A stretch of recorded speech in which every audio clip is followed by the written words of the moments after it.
and that'll really be the conversation. We want it on our terms more than hers. If we can do that, we think we're going to get it done. It might take 3 sets, but ultimately they'll back their woman to get it done. Joining me now, Josh Herriot. Good morning, Josh, and so many great matches today around the courts. What will you be covering for us? Yes, good morning, Fiona. Great to be here again. A little bit smoky outside. We had a few bushfires around Victoria, so the smoke has just blown over the city, and it's just huddling over the city. But great to be here, Fiona, and plenty of good matches on as well. We've just seen Carlos Alcaraz warming up on court 16 as well. There's plenty of fans out to see him. He's second up on Rod Laver Arena against the 19th seed and the American Tommy Paul. So looking forward to that match. We'll be covering that on Rod Laver Arena. And I'm looking forward to this. Second up on Cain Arena, Iva Jovic, the young 19-year-old, and Yulia Potentseva playing on Cain Arena in the singles for the 4th round. So looking forward to that. Second up on Cain Arena this afternoon. Thanks, Joshy. And the smoke is actually clearing now, so it's going to be a beautiful fine day here at Melbourne Park. The weather, 25 Celsius, 77 Fahrenheit.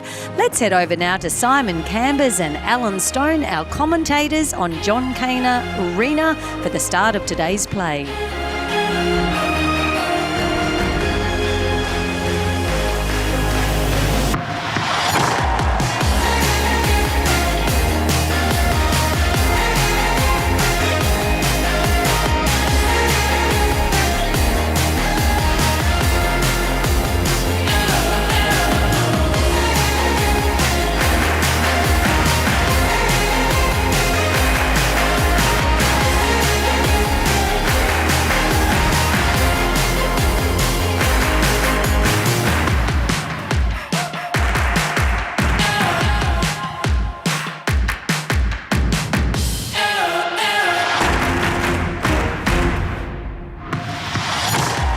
On 99.7 FM around Melbourne Park and around the world on the official Australian Open app and ausopen.com, this is AO Radio. Well, a very good morning to you. We are halfway through the Australian Open, would you believe it or not, day 8 out of 15. And very much looking forward to a lot of interesting encounters on the schedule today. Simon Cambers and Alan Stone with you to start the day. Very happy to be with you. And how are you, Alan? I am fine, thank you. And as always, looking forward to another great day at the first of the Grand Slams for the year. Yeah, last of the 3rd round matches today. We'll be complete with where are we up to? We're already in the 4th round, aren't we, on the women's side, which is impressive. And I'll tell you what we've got to look forward to first up. Matches start on Rod Laver Arena in about half an hour's time with Aryna Sabalenka against Victoria Mboko of Canada, which promises to be a real cracker. Because Mboko has been made a big breakthrough last year, and she will be hoping that she can upset Aryna Sabalenka. Looking forward to seeing Mboko, Alan? I am. And she's a confident type player, so I'm expecting her not to be nervous in this big match. She was a finalist in Adelaide, and she's won a couple of tournaments last year, and she's come onto the scene, and she's one of the hot prospects, I think, on the women's tour. So I'm expecting her probably not to be able to win. Might be a bit big an ask, but I think that she'll certainly get Sabalenka's attention. Yeah, I think she will. It's a 4th round match. I'll just clarify that. It's all 4th round matches now. We are into it's not quite the 2nd week as such, but it feels enough. Like it, because it's 4th round and last 16 on both the men's and women's side. And really going to be, this is where it starts to step up. That'll be followed not before 1:30 Melbourne time by Carlos Alcaraz and Tommy Paul, which also promises to be very interesting because Alcaraz obviously big favourite for that one, but Tommy Paul's played well against him before and is the kind of player who just gets everything back. Yeah, look, he's rock solid, but somehow or other he doesn't quite seem to get there, in the big games, which is what that bothers me about whether he's likely to be able to really threaten Alcaraz, who we know can get there in the big games. He's done it many times. Absolutely. Alcaraz obviously will fancy his chances for that one. The 9th session. This is going to be a cracker. Alex de Minaur, number 6 seed, Australia's big chance against Alexander Bublik, who's got himself into the top 10 when I don't think a lot of people thought that was possible. Well, if I could say it, he's a weird dude, isn't he? when he plays tennis. He's got this magnificent backhand. He likes to hit between the tweeners and all sorts of fancy underarm serves. So he's a showman, but I think he's suddenly started to realise, hey, I'm nearly as good as all these guys. And now he's 10 in the world. He won 2 tournaments last year. Got a bit of a weakness, I think, on his forehand. It's he sprays the ball a bit there, and De Minaur will certainly know that. They've played a few times, so but it's a danger match for De Minaur. We're all talking about his possible quarterfinal with Alcaraz. Well, he's got a tough job to win this tonight, but he's in such good form. I think this is as good a form as I've ever seen him in. Yeah, I'm expecting him to win, in a tight match. It wasn't easy against Francis Tiafoe in the round before either. No. It's not getting any easier with Tommy Paul and then maybe Carlos Alcaraz. So if he's going to get to the final or going to make a run at the title, he's going to do it the hard way, that's for sure. And then the last match of the evening session will be another cracker. Mira Andreeva, the number 8 seed, against Elina Svitolina, the number 12 seed. Both those players in rich vein of form. Both won a title already this year. Well, you've got the composed veteran, if I could put it that way, in Svitolina. She is tough to beat, and then you've got the really impressive youngster in Mira Andreeva, who I think is, you'd say she's made it because she's already so highly ranked, but I think she's a prospect, a bit like Mboko, that those two are going to make their marks in the women's game right at the top level, I think. Absolutely. We've got some doubles to start things, or some mixed doubles to start things on Margaret Court Arena. Another doubles after that, and then it'll be Coco Gauff, not before 2:30 p.m. against Karolina Muchova, and that could be a really interesting match because Mukova's got a great record in Grand Slams. Yes, and I like watching her play because she does something different. She just doesn't stand behind the baseline and hit balls like you're having a training drill. Yep. She can play angles. She comes in volleys.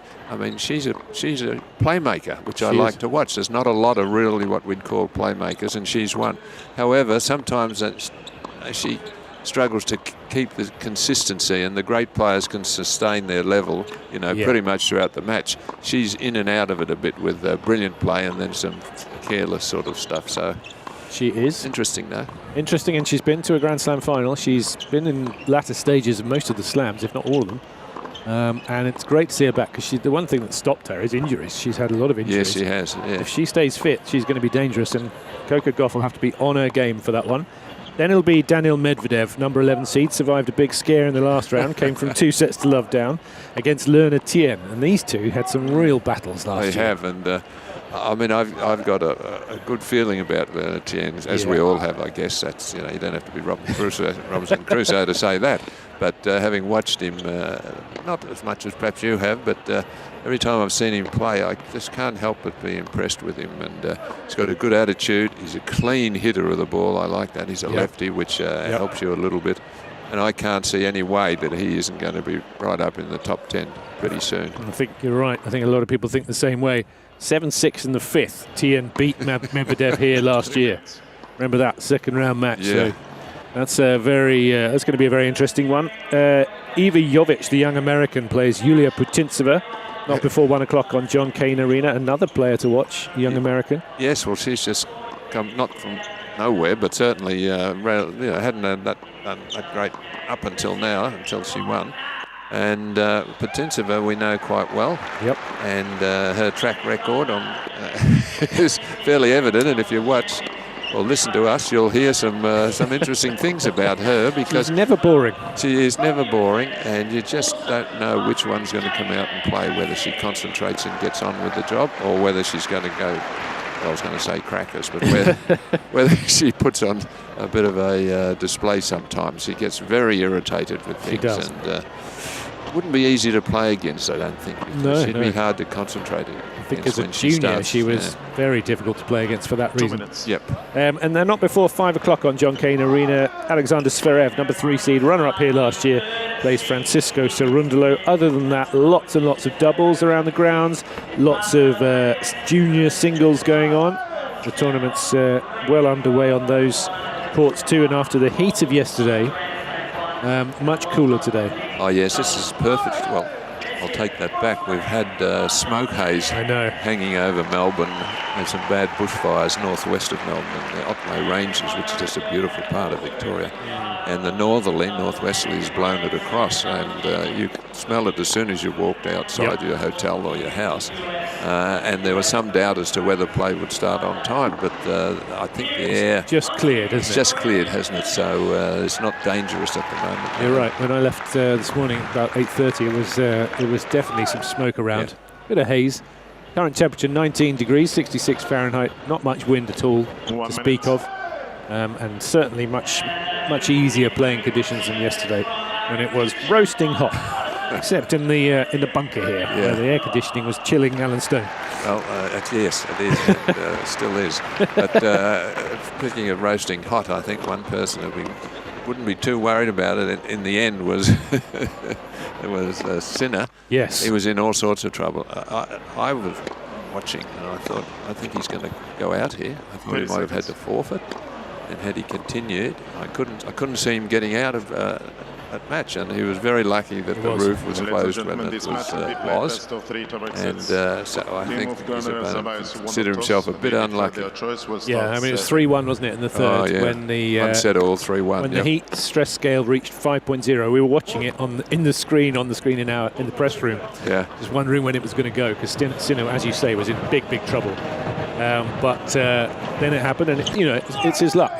Luck was with him. Yeah. No doubt, as he admitted afterwards. It's something he and his team have got to work on, because he has a bit of a history of cramps, hasn't he? And, I mean, it was hot yesterday, but there's been hotter days than that he'll have to play in and has played in. He has, yeah. So, it's one of the cramp is such a difficult thing to get to the bottom of. Why some people suffer more than others, because it's not conditioning. Clearly. No, because they're all fit. But other days that it'll be hotter and you're all right, and then the next day it's not quite as hot and you suffer from it. He suggested maybe that it was, he said, the only thing I could think of is I didn't sleep that well the night before, so maybe I just wasn't quite rested enough. But who knows, it's so hard to tell, isn't it? Yep. Do please get in touch with us. We love having your emails. You can email us via the Ask the Booth form on ozopen.com, or you can go to aoradio@tennis.com.au. Do remember to give us your name and where you're listening from, and we will try to get through as many of those as we can. And a reminder that today is the last day of the Week 1 AO Radio competition. We're giving away a $50 voucher to the Australian Open shop.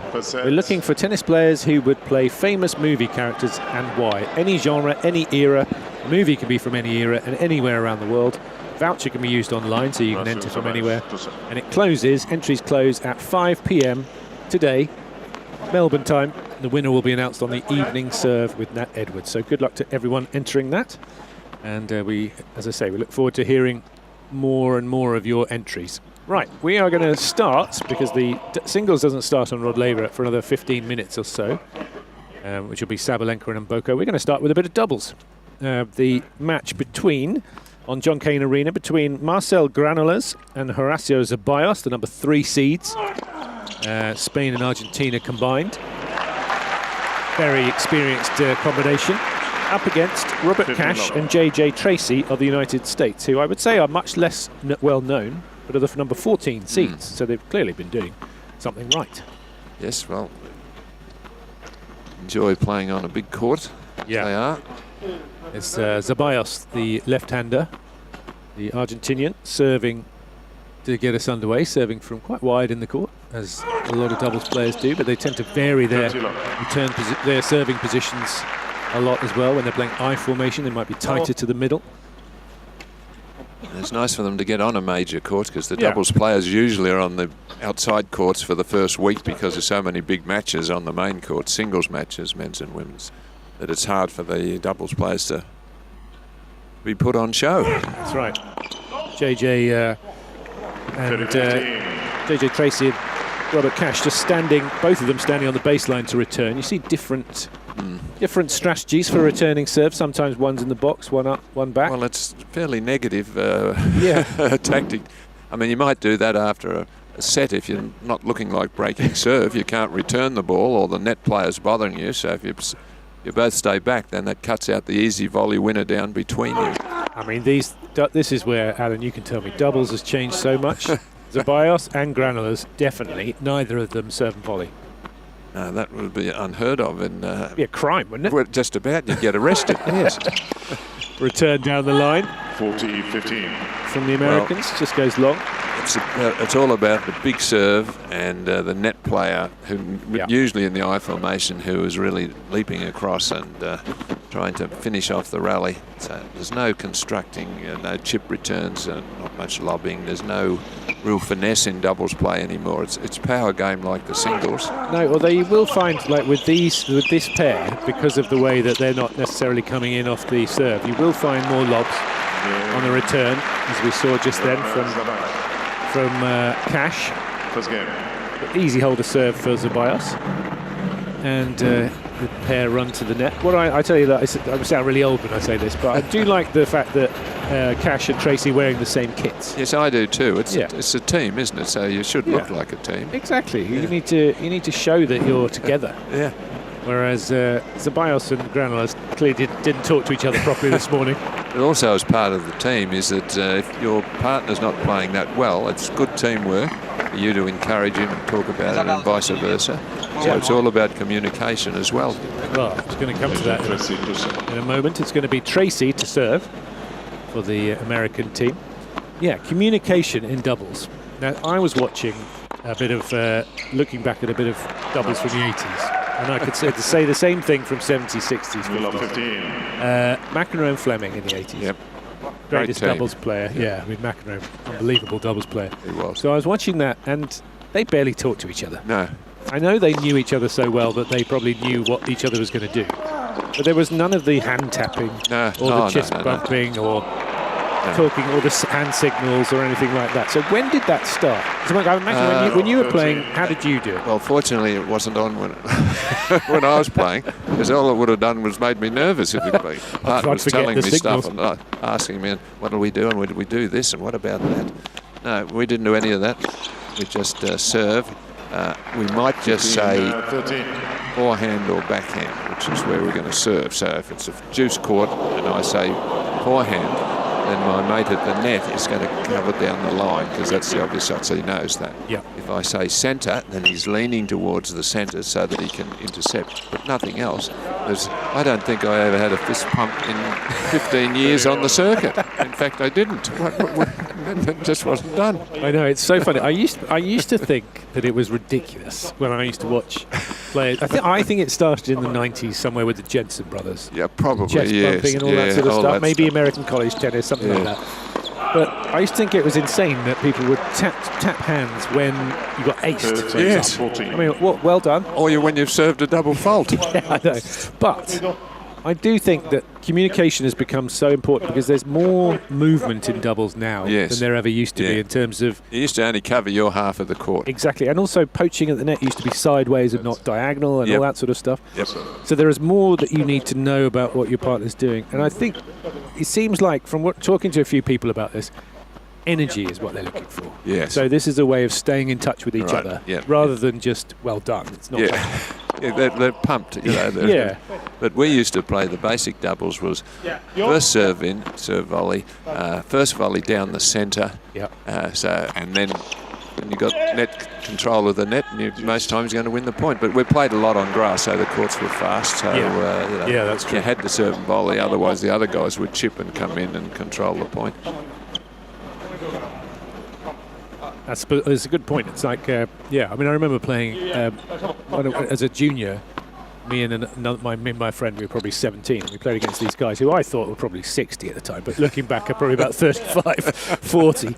All they did was serve straight down the tee every single time. Yep. And even though we knew it, the guy at the net was standing in the middle. So if you were trying to hit a return down the line, it was tough. Yeah. They were just very, very good at what they did, and they didn't need to talk to each other. They didn't do anything like that. Well, that's percentage play in doubles. You control the net, and you've got a good chance of winning. And you only have to serve once every 4 games, so you've just made it an absolute premium not to drop your serve. Now, your mate had that same mindset. So it was a fun game, but there was more dinks, there was more lobbing. More nuance. There was more subtlety to the game. Now it's just boom, boom. Well, I was talking to Pat Cash yesterday, name drop, but the former Wimbledon champion, of course, always a big crowd favourite here and everywhere, actually. But we were talking a little bit about doubles, and he is coaching Lee too. Yes, he and McCabe beat the number 1 seeds, Cash and Glasspool, in the second round. And he said that I said I'm really impressed by McCabe. He's mega talented, that guy. He said, yeah, he's got so much talent. He said, but he doesn't. When we started practice, he said, Pat, I don't know where to stand. Where do I stand, and what am I supposed to do? You mean he's got to this level without understanding the absolute basics? Completely. He said, I think was he injured for a while, so he didn't play, but it seems bizarre that he never played doubles properly. And so he said, then he said to Pat Cash, he goes, well, all these teams seem to be playing I formation, and there's a massive gap down the line. Yes. So shall I just hit it down there? And Pat goes, yeah, if you can do that, do it. Yeah. And so he said, yeah, that's the way you combat the I formation. Exactly. And then that stops the player at the net crossing diagonally with one step and knocking the volley off. So you hit down the line or lob down the line. But isn't that amazing? But he didn't understand that. Yeah, well. And then they beat the Wimbledon champion. He's obviously talented. Either he's a very quick learner or something was wrong with him for quite a few years. I think so, yeah. It's a nice play from Cash at the net. You mentioned the name Cash. Yes, exactly. Pat played the first final here in 1988. I was commentating on the match, and he lost 8-6 in the fifth to Mats Verlander, a classic match. And that was after losing 6-3 in the fifth the year before. The last year the Australian Open was at Cain, and he lost Stefan Edberg. Now, two great players that he had to play, and he lost both of them in 5 sets. Otherwise, we wouldn't be, if he'd won one of those, we wouldn't be celebrating Mark Edmondson's 50th anniversary of his win in 1976. I feel like Pat deserved one of those too. I think he did, yes. That was his golden period, wasn't it? He won Wimbledon in '87. So he got to the Aussie Open final two years in a row. Won Davis Cup again in '86. A classic win against Michael Pernfors when he was down 2 sets to love. Yep. And came back and won in 5. Yeah, amazing. It was an amazing match. Amazing stuff. Somehow or other, when he got the 3rd set, we were all thinking that perhaps Pernfors had played his best. He's now going to just come down the other side of the mountain a little bit because he was a clay court. He was a former finalist at Paris. And that's what happened, and Cassie just got inspired. Yeah, amazing. Won the Davis Cup. Amazing victory. Yeah, another Davis Cup title for Australia. It's one game apiece here on John Cain Arena. Granula's serving. Cash and Tracy having held. A good return from Tracy.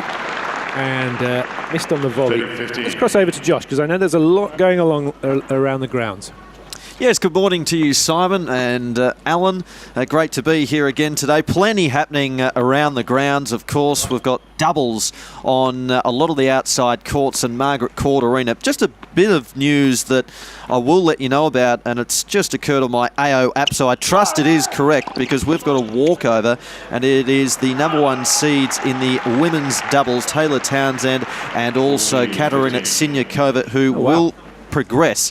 Their opponents, Miyu Kato and Fene Stoller, have pulled out, I believe. So a walkover, though that match was meant to be second up on Kia Arena. So a walkover, and the number 1 seeds in the women's doubles will progress. And Simon, we just had Carlos Alcaraz over on court 16 warming up. Obviously a big draw card. There were plenty of people trying to get a glimpse of him before his match up against Tommy Paul later this afternoon on Rod Laver Arena. And of course the match you're doing, Sabalenka and Mboko, coming up at 11:30 on Rod Laver Arena. So looking forward to that particular match. So plenty happening. I'll keep you updated as the morning progresses. Thank you very much, Josh. Yeah, that's a shame for the opponents of Siniakova and Townsend, but good to hear what's going on around the grounds. A reminder, do get in touch via the Ask the Booth form on ozopen.com, or you can email us at aoradio@tennis.com.au. Do give us your name, tell us where you're listening from and what you're up to, and we will very much look forward to hearing from you. So, we're getting close now to the start of the Sabalenka and Mboko match. But we're just focusing on a little bit of doubles here with Granollers and Ceballos, the number 3 seeds.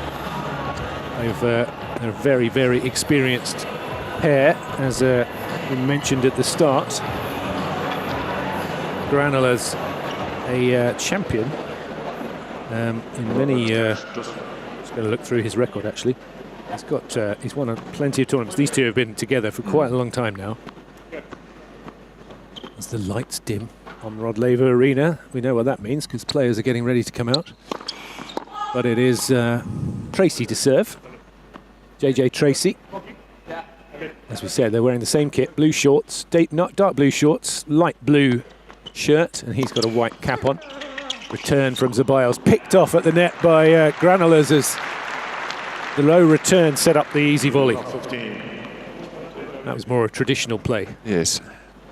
Tracy it was volley. the Bryan brothers that really popularised doubles, wasn't it? And the twin Americans, and they were a sensational team. And they did all the chest bumps. Gee, if you mistimed that could do you an injury. Yeah, exactly. You just headbutt each other. Yeah, or worse. I mean, those two, they don't need to chest bump to hurt each other. They had a stand-up fight outside Wimbledon once. I didn't realise that. Yeah, they were really annoyed with each other after some match and had a proper fight, a fist fight in it. And they were trying to get into a taxi at the time, or a car, and then they made the driver wait while they had a bit of a fight. Then they got in the car and off they went, and then they were fine next day. That's not... That's twins for you. That's not behaviour at Wimbledon. Jeez. Well, they left it. At least they did it outside the gates. Oh, good. Otherwise, they'd have been thrown out. Yeah.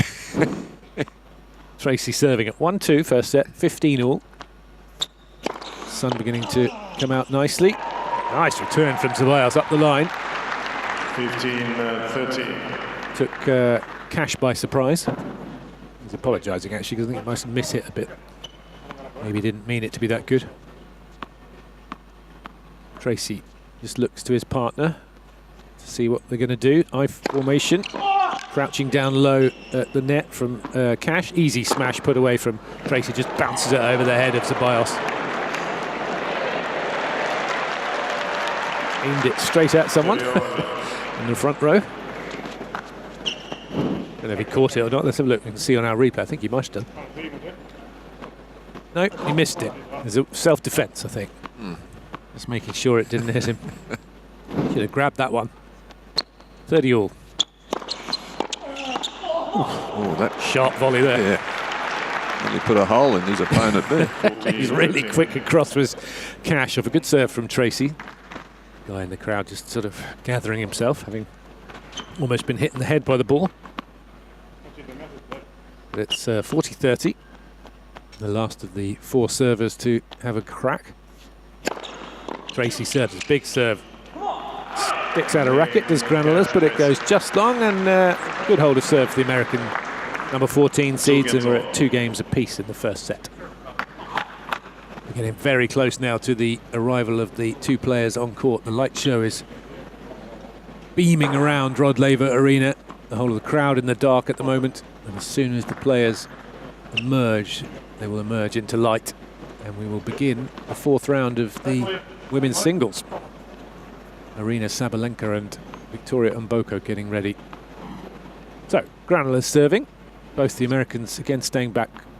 Tracy obviously returning, and Cash standing a couple of feet inside the baseline, but obviously looking to just on the lookout for anything attacking from the net player.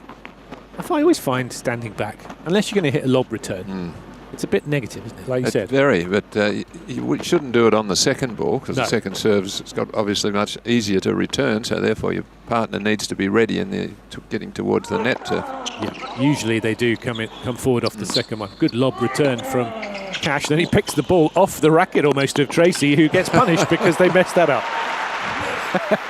Well, we're talking about teamwork. There wasn't much there. In fact, he took the shot off his partner's racket. He really did. They might be wearing the same kit, but they're not on the same wavelength. Not there. Wavelength. That was bizarre. Good movement at the net in the end from Granollers to spot the situation and pick it off. They're quickly to 30 love.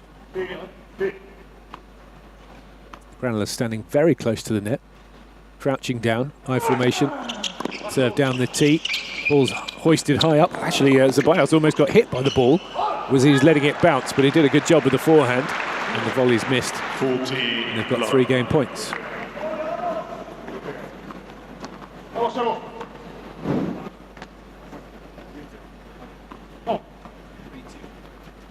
About to be 3-2, it seems.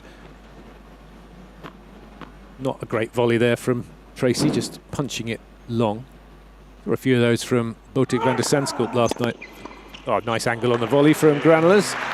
Leans across, turns the racket on the backhand side, plays it sort of off backhand volley, and it is an easy hold of serve for Granollers and Ceballos. Right, we are going to get switching over to Rod Laver, because the match between Sabalenka and Mboko is getting very, very close to starting, because we can see them in the corridors waiting for the go-ahead to step out onto court. And it's very much anticipated fourth round match between the two-time defending, well, it's not defending champion, she was two-time defending champion last year, and two-time champion Aryna Sabalenka, and Victoria Mboko of Canada, who many people think might give her a bit of a run for her money, because Sabalenka didn't play very well in the last round. No, a bit of a surprise, actually. Against Anastasia Potapova. Maybe she's got her bad match out of the way.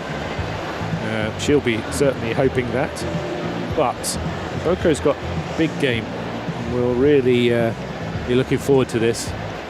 Well, you don't need to be in your best form right the whole tournament. You need to build up to your best form by the time the quarterfinals, etc. come on, if you're going to win it, and then hopefully you've judged your performance right down to a T, and your absolute peak the day of the final. That's what these top players are good at doing.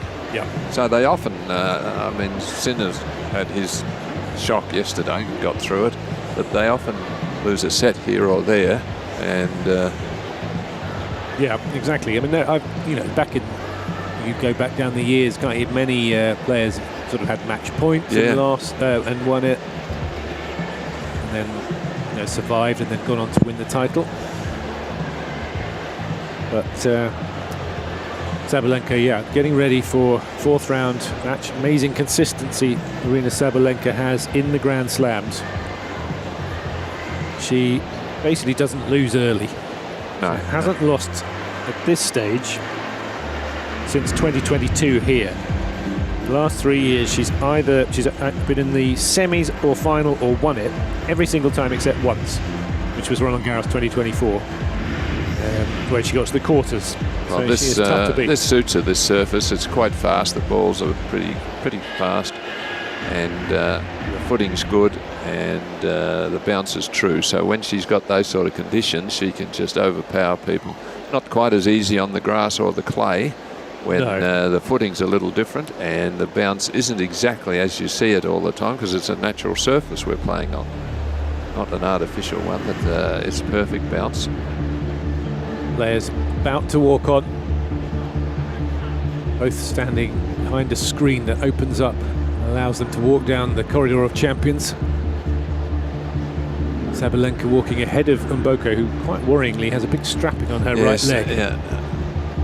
You never like to see someone with a strapping that big. I mean, it can't be 100% if you've got your leg strapped that amount of strapping. That is a concern. It's stretching sort of from her thigh, right thigh, down towards the shin, below her knee. So let's hope it's just precautionary.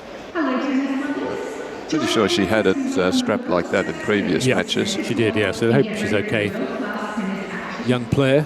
They can recover much quicker than the older ones. Beauty of being young. Sabalenka and Mboko walking down. One comes through one entrance, one comes through the other. We're getting right close to the entrance now. You like that idea? I find it a bit strange, but I like it's sort of gladiatorial, isn't it? It is a bit, yes. It's new, it's unusual. Yeah. Probably unusual is a better word than strange, but we had a special people or company that work us out the opening, how it's all going to be, and improving or changing each year to make it more spectacular. They'll be jetpacking in here one day. Yeah, they will. Like the 1984 Olympics, when the guy came into the stadium on a jetpack. Victoria Mboko makes her way onto court for what is a big, big match for her against Aryna Sabalenka, the world #1. Huge bracket bag on her back and a smaller blue bag. A few little bits in there, God knows what. Always interested to see what's inside there. It's a little hold all that she's got. Maybe it's got a beer in like Stan Wawrinka's did yesterday. I like that. Yeah, that was good. cool, wasn't it? It was very good. Amazing how that happened. Yeah. Yeah, he had 2 beers that he must have smuggled in and put them in the fridge. I don't know how he could have, but he could get away with it because he gave the other one to the tournament director. Exactly. Who'd made a nice presentation to him, I must say. And well deserved for Stan Wawrinka. Absolutely. Canadian tennis doing pretty well this week, this fortnight. This is Savannah. She's going to be helping me out. Listening to the coin toss for a moment. All right, ladies, just a few reminders. After the toss, a quick photo facing that way, please. We have the live ELC and video review. Blue, please, for your towels.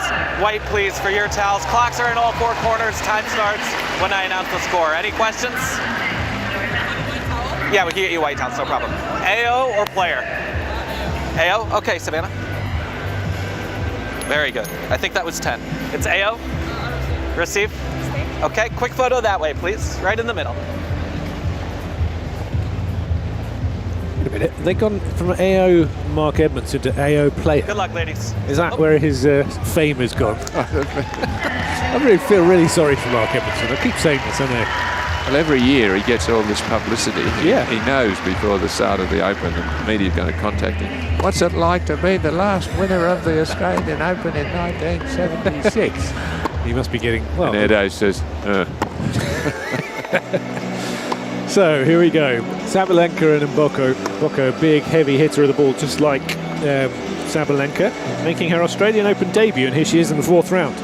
First player to make her Australian debut for a couple of years, and get to the 4th round for a couple of years. And it's her first time in the last 16 of a Grand Slam. And I think you can see, even just from the knockup, how hard she hits the ball. oh yes. Absolutely amazing.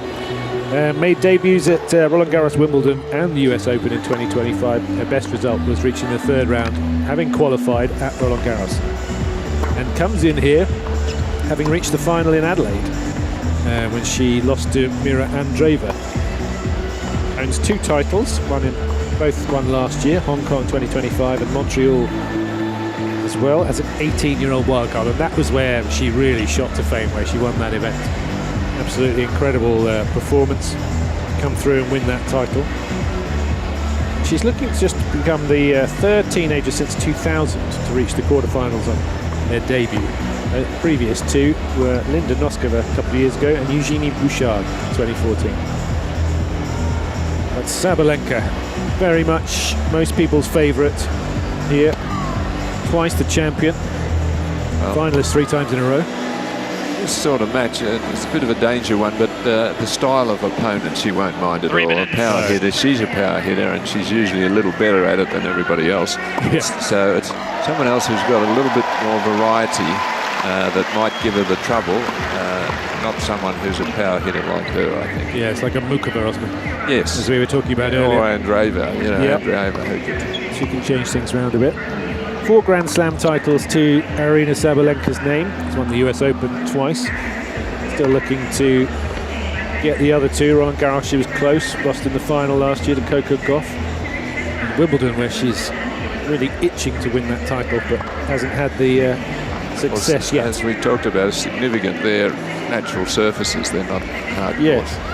Yeah, I mean, she's not far away, let's face it. But it's not as... If you're trying to find a reason why she hasn't won either of those 2... You're right. I mean, I look at that as being a bit of a factor. Yeah, no, I think you're right, absolutely. Certainly, she's been close. She was close when she played Ash Barty at Wimbledon when Barty won. She was close this year, and Amanda Anisimova beat her in 3 sets. Anisimova's her bête noire. Yes, she is. Quite interesting. Yeah. It's 6-5. Anisimova leads that head-to-head. I love head-to-heads, and I love the way that sometimes even world number 1s are not winning in the head-to-head with some players. Through to the 4th round for the 6th year in a row, and hasn't lost a match against anyone outside the top 10 on a hard court for 19 matches. Last time she did was against Mira Andreeva in Indian Wells last year when Andreeva won the title. Will stay number 1 no matter what happens here this fortnight. She's got quite a big lead over Iga Świątek. Things could turn around in the next few months if Sabalenka doesn't win titles, but I would imagine she probably will. Crowd filling up here on Rod Laver Arena. Sun not out yet. I think the players will absolutely love these conditions after yesterday. Oh yes. They'll be delighted they missed yesterday. But the way the weather works and the way the schedule works, they will get hit with the heat on Tuesday when it's supposed to be incredibly hot. A reminder, do send your emails. We've got a couple. We'll get to one or two of those in a minute. Yes, we've got one from a Canadian who lives in North Borneo. And he's quite pleased, Rob Clement. He's quite pleased with the fact that 3 Canadians made it through to the second week. Yeah. And he was sort of suggesting that the producers and the tournament directors don't rate them too much, so they never appear on TV. That was what his thoughts were. Victoria definitely is. Yeah, she's going to be on TV a lot, so we'll be all right with that. And he asks what happened to Milos Raonic. So he's retired, isn't he? Yes. Just retired just before the tournament. So Rob, he has just retired, and he certainly did Canadian tennis proud. Big player. Yeah, big serve, big hitter. Semi-finalist here, finalist at Wimbledon. Good, very good player. Used to have a ritual of eating a steak the night before every match. I always remember that. That's what we used to do. That's what we were told to do. Yeah, exactly. I think he was just going a bit old school and maybe just like steak. Yeah. Fair enough. I don't think it was suggested that we should have quite a few beers each night, but or a nice red wine with it. No, that was a. That was first set. Arena, later on. Sabalenka to serve. Right, so it's going to be Sabalenka to get us underway. Wearing the same dress she's been wearing for the tournament. Probably not the actual same dress. I'm sure she's got a new one. And she will be serving from the commentary box end. Served into the body of Mboko, who gets out of the way. And then the backhand wide from Sabalenka. And we mentioned it, Sabalenka was a bit up and down against Anastasia Potapova in the last round, and will want to make sure that she starts well here. I mean, it's a given anyway, but especially because of that. Little feather fly across the court, which Sabalenka decides she can't pick up herself, and asks the ball boy to get. She does. At least it was only a feather and not a massive cockroach or something. As you do get sometimes. Yeah, we do get a few cockroaches here. Yeah. That's my least favourite creature, I think. They're hard to kill too, unfortunately. Yeah. Just get that spray and spray them to death. Horrendous things, but they'll survive anything, those animals. Second serve into the body of Mboko. She was taking it early, didn't get enough depth on the return, and Sabalenka pulls the forehand cross-court for a winner. Not the sort of player, I don't think, Mboko, who's going to be frightened by the occasion. She's shown that already. No, I think she's the sort of player that's dreamt of this time when she'd be on one of the big stadium courts in a Grand Slam playing the world #1 and setting it as a challenge just to see how she measures up. Is there a big gap? What does she need to work on? I mean, this is how you can know what you've got to improve. This is the test for her. Yes, it is. Yep. Again, Sabalenka tries to go into the body, gets a little bit fortunate with a backhand that lands on the sideline, and then takes full advantage of that. As another feather flies down. Yeah. Sabalenka takes a look up at the roof, the sky. Roof is open, or is it? Hang on. Yep, it's a little bit open, yep. Not completely. Well, it's like yesterday, they only opened at 3/4. Yeah, that's right. So which gives shade to a lot of the spectators. That's an important point. But also, if it needs to be closed, it can be done instead of 35 minutes, it can be done in 10. Yes, exactly. We saw that yesterday with Jannik Sinner's match. We're back on court 8 minutes later. Sabalenka trying to hit the ace down the middle. I love her facial expressions after missing. I mean, that was about an inch away from being an ace. She's disgusted with that. Second serve. Kicker to Mboko. Great return from the Canadian at the feet of Sabalenka, who's moving backwards to hit a big forehand cross-court. Gets her balance slightly wrong and nets the forehand. Just from our vantage point, we can just see how high Sabalenka's ball toss is. And that used to be a problem for her a few years ago. Yeah. It used to go astray a bit. She used to serve quite a few doubles, which would infuriate her. And that was one of the issues that was stopping her from really getting to the absolute top of the game, which she's fixed that. Yeah, and her serve is now a big weapon. Yep. Which is really impressive, I think. Yeah. It was the yips. Yeah, it was shocking, wasn't it? It was like my putting. There's 20 double faults a match at times, and that's that's going to cost you every single time. She was still winning matches in that time, which is incredible. But when she sorted it out, she has become one of the best servers. She used to collapse on the second serve, just decelerate a lot. Yep. There's none of that now. Very aggressive on second serve. Got a second serve here at 30 all. The sun comes out. Mboko waits. On the forehand side, she tries to lash it down the line. I think she was taken a bit by surprise, misread the serve. Was late on it, puts in the net. Another factor that's helped her get to number one is she's mentally much stronger than she used to be. She used to get really annoyed and upset with things, and that was costing her as well. So those two factors, the serve and her mental problems, cost her, but she's got over both of them. Yeah, now she's a formidable competitor. Not just a huge ball striker, she can fight her way out of trouble. Does generally stay very calm. Breaks a few rackets occasionally off the court. But she kicks the serve to the backhand of Mboko. Good return. Nice backhand up the line from Victoria Mboko. That's a beauty. That's juice. Well, she settled down all right. Mboko, with a shot like that, you think she might be a little nervous playing in this the biggest of stages, the Australian Open. Not a bit of it. Great backhand up the line. Back to deuce. Sabalenka serves. Looking for the angle out wide. Just misses. Second serve to come. 4 bounces of the ball. Serves.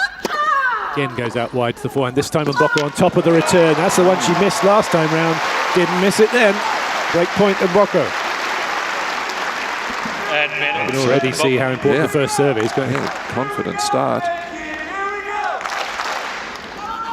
Some support for Victoria Mboko in the crowd. Yeah, crowd enjoying what they're seeing so far. Good start. Chance for an early break for Victoria Mboko. Sabalenka serves.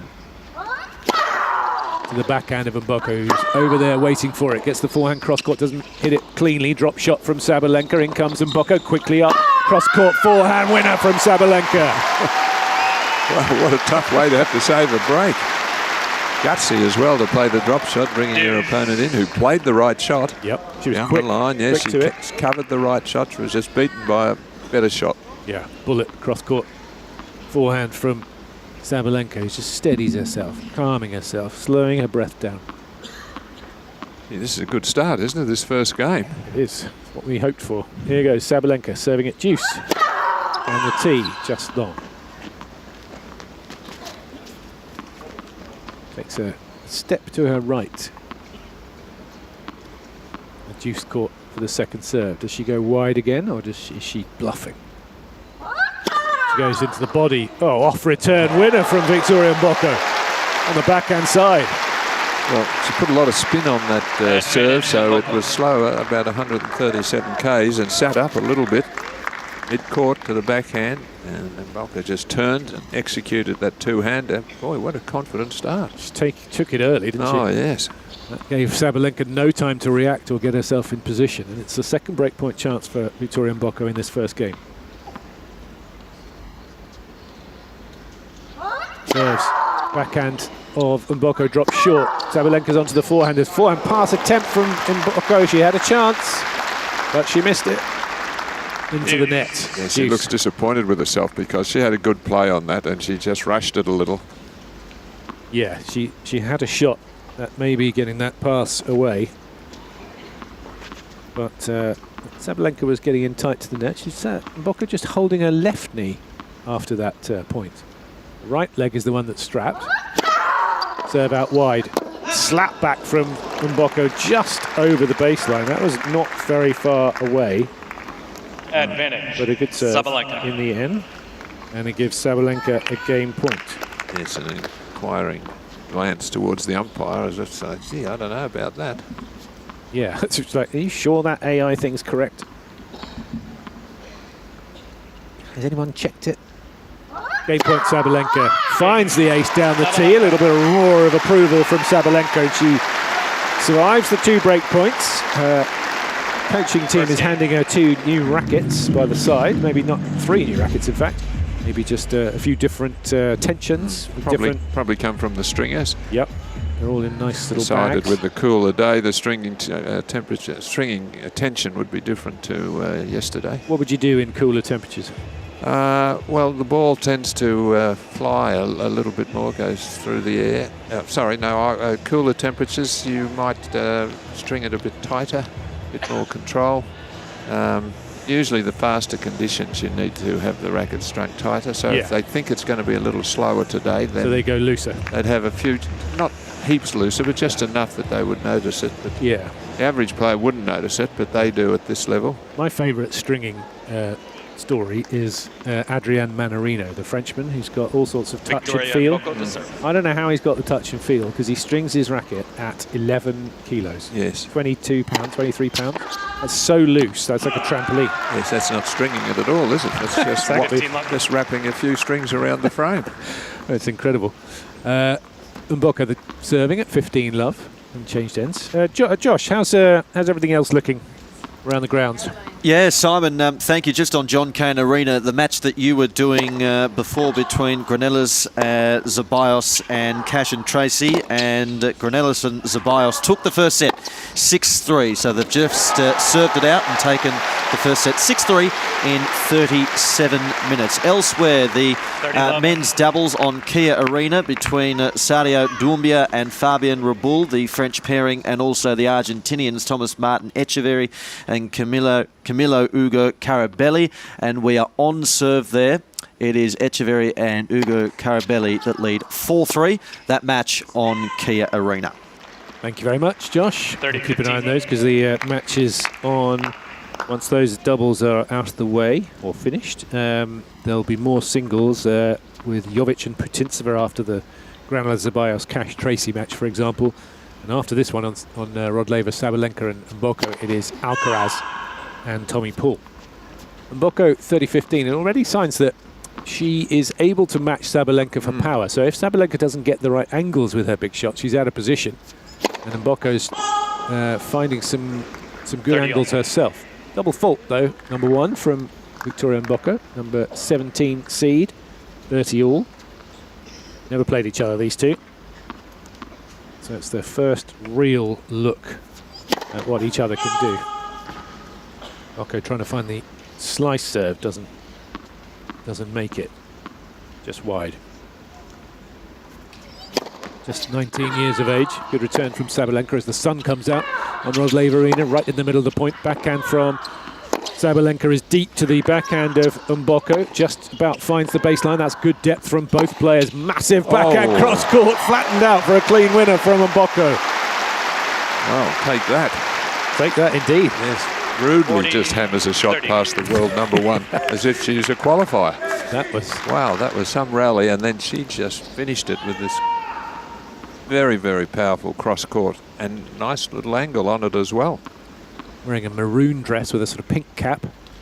She serves game point into the body of Sabalenka, and it's a good choice of serve and a well-executed serve. A pump of the fist from Mboko, a little hop and a skip to the side to get her towel, and she's on the board at 1-all.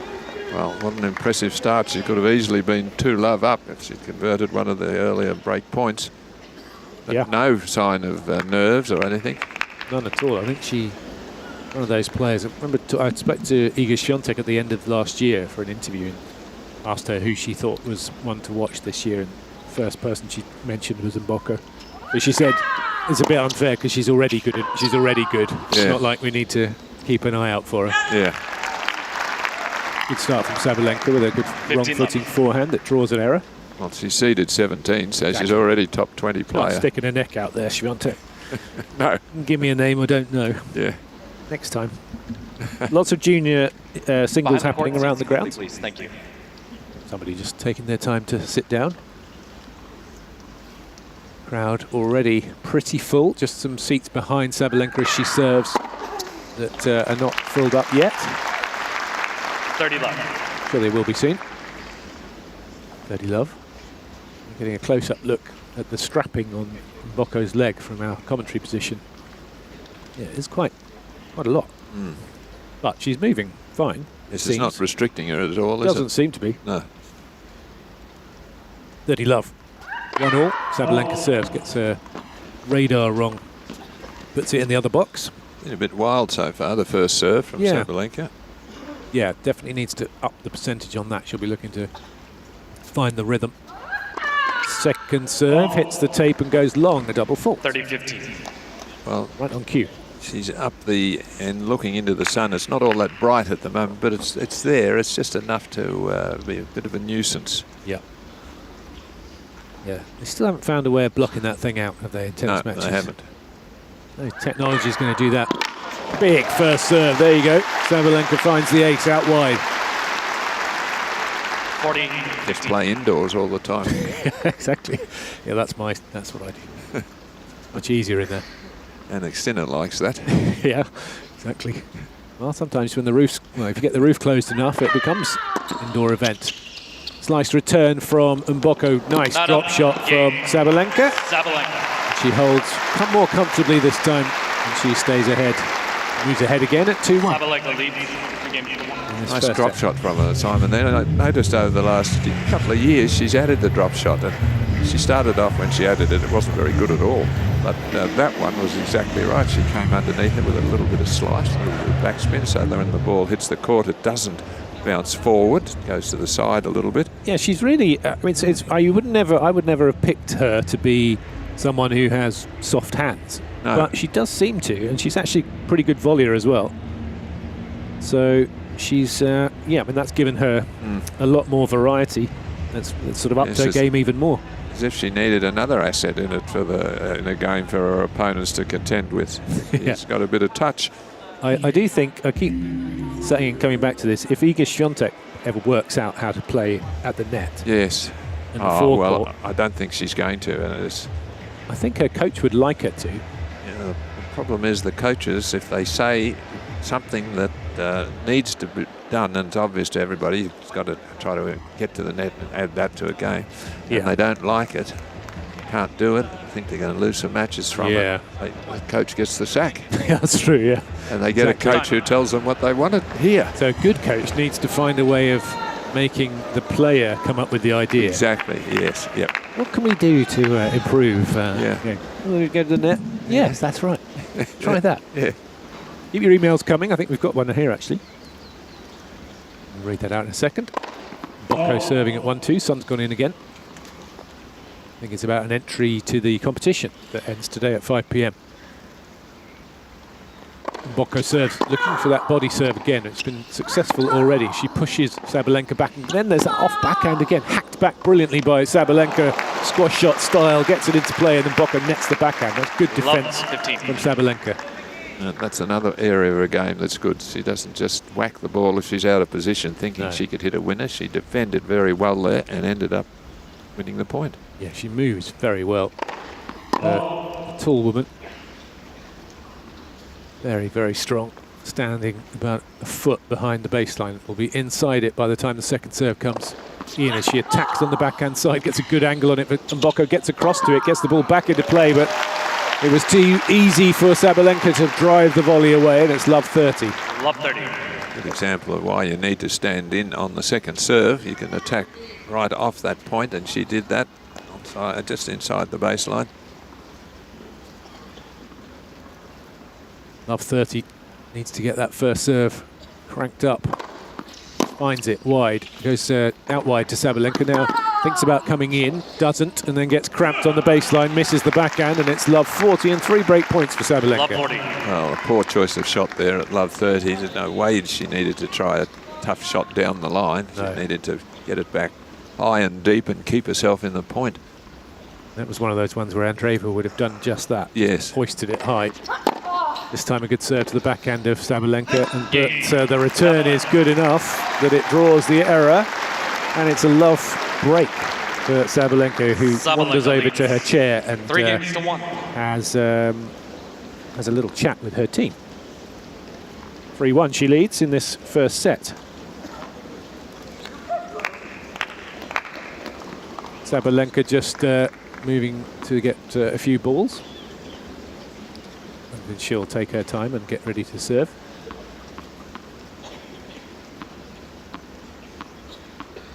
We're enjoying all your entries to the competition, and we'll read one out in a second because I think somebody's got in touch. Have they, Alan? Yes, they have. It's Daniel, who lives in Maui. What a beautiful person that is. Yeah. And he's got an entry, and he says, I would say Stan the Man Wawrinka as Mad Max, because they both are survivors and heroes of the outback. Good call. Yeah, not bad. That's a good one. Yeah. That will go into the mix, I'm sure. A reminder that competition, the entries close at 5 p.m. We're looking for tennis players who would play famous movie characters and why. Any genre, any era. You can enter from anywhere, but it's a $50 voucher for the Australian Open shop at stake. Good point from Mboko. Yes. Lovely play. Whipped the forehand cross court to get the opening, and then even better, one straight up the line. Love 30. And Sabalenka now serving at 3-1, love 30. Well, look at some of the younger players coming up who are potentially good players. You watch to see if they've got some class about their game, some shots. And this girl certainly has it with that point she played there. Yeah, that was very nicely done. Sabalenka trying to find that serve out wide. Hasn't quite managed it yet. Takes a deep breath. Flexes her shoulders. Gets ready for her second serve. Serve out wide to the forehand of Mboko, who almost makes one of those forehand flashing returns again up the line. It's just wide. I think that's a good play, though, because while Sabalenka's struggling with the first serve percentage, she needs to take advantage of the second serves. It was a pretty good serve, but it was there to be hit. She was close to making it. It's 15-30. Mboko waiting about a foot or two behind the service line. Pretty attacking position. Good serve down the tee from Sabalenka. Plenty on it. A good angle. 30 all. And right on the line. That's about as plumb as you can get. 30 all. Sabalenka. 3-1 first set in this fourth round encounter. AO Radio, Simon Cambers and Alan Stone with you. And there's another one, even better serve from Sabalenka down the tee onto the line. 30. And out of love 30, she gets quickly to 40-30. It's the benefit of having a major weapon in the serve. Yeah. Start the point, finish the point. Yeah. Don't want the ball back. No need for that. Let. First serve. Just, first serve's a let. Doesn't fancy using that ball again. Gives it to the ball boy. Takes a different one. Steadies herself. Sabalenka serves. Serve volley attempt there from Sabalenka, which I don't think would have been very good had it gone in, because Mboko not only rifled the ball straight down the line, but Sabalenka hadn't got to the service line. Might dissuade her from trying it again. Sadly. Second serve. Kicker to the backhand of Mboko. He's on top of it. To the backhand of Sabalenka up the line. Wasn't quite in the position to hit it, and now she is up the line. She goes, ball not bouncing high. Mboko has to lean, get down low to it. Slice backhand on the run from Sabalenka is in the net. Did well there, Mboko. Turned defence into attack. Dude. Yes, she's down 3-1, but I still think it's a pretty impressive opening from her, just with her ball striking and the way she's going about this. Yeah, for playing somebody like Sabalenka, who's so sort of imposing, such an imposing figure, relentless ball striker, she's holding her own for sure. 3-1 deuce, Sabalenka serves. Into the forehand wing of Mboko. Better angle on the forehand from Sabalenka. Now she goes back behind Mboko, who reaches out, chops the ball back into play. Now she can start to get herself in position. Well, she can't because Sabalenka just wallops a backhand. Cross court, no chance for anyone to get that back. Advantage. Frustration on the face of Mboko, because she'd played a good point there. She was right in the rally. To have the point just snatched away from you with a brilliant, aggressive, angled backhand right on the line. Well, how many times has Sabalenka hit the line in this game alone? Yeah. There's nothing you can do if players do that. Game point, Sabalenka. For a 4-1 lead in this first set of this fourth round match of the Australian Open. look on Sabalenka's face. It's hilarious. It's just hit the first serve. It was out. The return was blisteringly hit straight past her. And she's like, whoa, I need to get that serve in. Otherwise, I'm in a bit of trouble here. Second serve to the backhand of Mboko. Gets a good angle on the two-hander. Up the line goes Mboko. Forehand cross court from Sabalenka. Did that hit the line as well? Well, if it didn't, it was just too hard for Mboko anyway. It went straight past her. And a good hold from Love 30 for Sabalenka, and she's in charge in this first set, 4-1. She leads after 23 minutes. Well, sort of, you're expecting her to be in front, but I don't think 4-1 shows the level of quality of play, if you like, of the two players. I mean, they're hitting some brilliant shots, a lot of winners from both players. And Mboko, I mean, she can match it with her, the shot making. She's just not as experienced enough yet, so she's not going to be able to probably come up with the right shot all the time.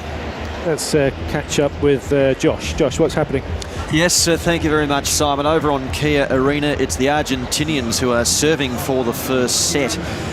Ugo Carabelli and Echeverry lead 6-5. They're upper break of serve between the French pairing Doumbia and also Raboul and the 12th seed. So I'll keep you updated on that score. And also on Margaret Court Arena, we've got the mixed doubles underway as well. Australian pairing of wildcards Olivia Gadecki and John Peers. They're upper break of serve between Laura Siegemund and also Edouard Roger Vasselin. It's 4-2 over on Margaret Court Arena. Edouard Roger Vasselin. Now, he is pretty old by tennis standards. And I know doubles players play a lot these days, but he turns 43 in November. So good on him for still being out there and still playing great tennis. Got a lot of 40-plus doubles players around. Well, the rewards are so good in men's and women's doubles these days. That's very true. As Mboko begins her service game at 1-4. One break of serve. Drop shot from Sabalenka. It was sort of telegraphed, but it was so well struck that Mboko couldn't get anywhere near it. She was appropriately placed on the court behind the service line, so she plays this little angle drop shot. Yeah, that's the key, isn't it? Where you're hitting it from, as much as how well you hit it. He was inside the baseline. Meant that Mboko had a lot of ground to cover. And finds herself love 15 as she serves. Second serve to Sabalenka. Turn from Sabalenka. Good backhand up the line from Mboko. Hooked into play from Sabalenka with a bit more spin and a bit more margin. Then she hacks a forehand. Sort of slices it from the baseline and shakes her head because it goes long. Do you like the red stripe that lights up on the net and on the umpire's stand when the ball goes in? I do. As a commentator, definitely, because it helps sometimes when you can't quite see whether it's in or out, depending on your position. I wouldn't like it as a player because all it would remind me is that I'm serving badly. Yeah. Maybe they need to change the colour. Red is the bad, teachers crossing out, do better, etc. I'd be noticing it, so. Yeah, maybe you're right, yeah. No, that is just me. But you're right, it is handy, I think, for the fans too, who sometimes don't know, can't see from their position exactly whether the ball's in or out. It's probably quite useful. Good serve from Mboko, but well got back on the forehand from Sabalenka, who reaches to her backhand side. Drop shot from Mboko. In comes Sabalenka with the slice forehand. Oh, what an angle on the forehand pass from Mboko. I don't think Sabalenka expected a shot as good as that. No, she would have anticipated a down-the-line pass there, I think, because that would be the normal one from where Mboko was, but she went the other way, hooked it, sharply angled across court. Plenty of spin, great control. Yeah, it was moving half backwards, but maybe the slice forehand gave her a bit of extra time to get there. Good serve, and then, well, it was going to be a good serve, but it was a good return from Sabalenka. Got enough depth on it that Mboko then missed the backhand. Oh, she's just too eager to find the open corner. Just rushed the shot, smothered it. Takes a couple of extra seconds, does Victoria Mboko, as she gets ready to serve. Still game point. Serve down the tee, smack back on the forehand side by Sabalenka. Does another forehand that barely clears the net. She's at the net, puts away the volley. So aggressive, Arina Sabalenka. Just no time for Mboko to recover. It's just relentless style of play. Got to hand it to her. She's really got this game perfected, and with her physique. favourite book, I love these things, Sabalenka, is The Count of Monte Cristo. It's a great book, but it sort of suits Sabalenka's personality, I'd say. It's a total revenge book. Yes. I could see her exacting some revenge on opponents who beat her early in her career. As Mboko serves at deuce, slice backhand from Sabalenka on the run. Now she's in position, and as soon as she's in position, she just unloads on a backhand up the line. So good at turning defence into attack. Great point. I think Mboko have ever played anybody that can do it as well as that, because she again was right in that point, and then all of a sudden her opponent just hits a winner from nowhere. It's class. That's what it is from Sabalenka, and it's given her a chance for a second break. Chops back a good serve. Oh, and Mboko had the forehand at her mercy. She had the court at her mercy, and she nets the forehand. Just trying to hit that winner. And she is broken for a second time in this first set, and it's 5-1. I think that's what we're talking about. She's got the game, but not the experience yet, and just making these errors at the wrong time. Going for the shot, but it's a little bit more care taken on the shot, a bit more height over the net. Yep. Still would have been a winner if she just put her foot over the net, probably. But she's just hasn't quite got the experience yet at this level to match it with somebody like Sabalenka. Wow. Stroke-wise, she can. Yeah, I imagine, the weight of shot that she's receiving from the other side of the net is pretty tough to deal with, too. Yes. Takes a bit of adjustment, takes a getting used to. So Sabalenka serving for the first set, 5-1. Just gathers herself after the first serve hits the tape and goes in. Now she will serve again.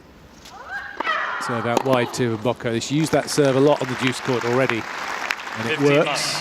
Forehand into the bottom of the net. 5-1. She's had a few more chances than that. She had a couple of game points Mboko to start the match with, and 30 love up on serve there. Now if you win those key points, the score isn't 5-1, it's about 3-all. Exactly.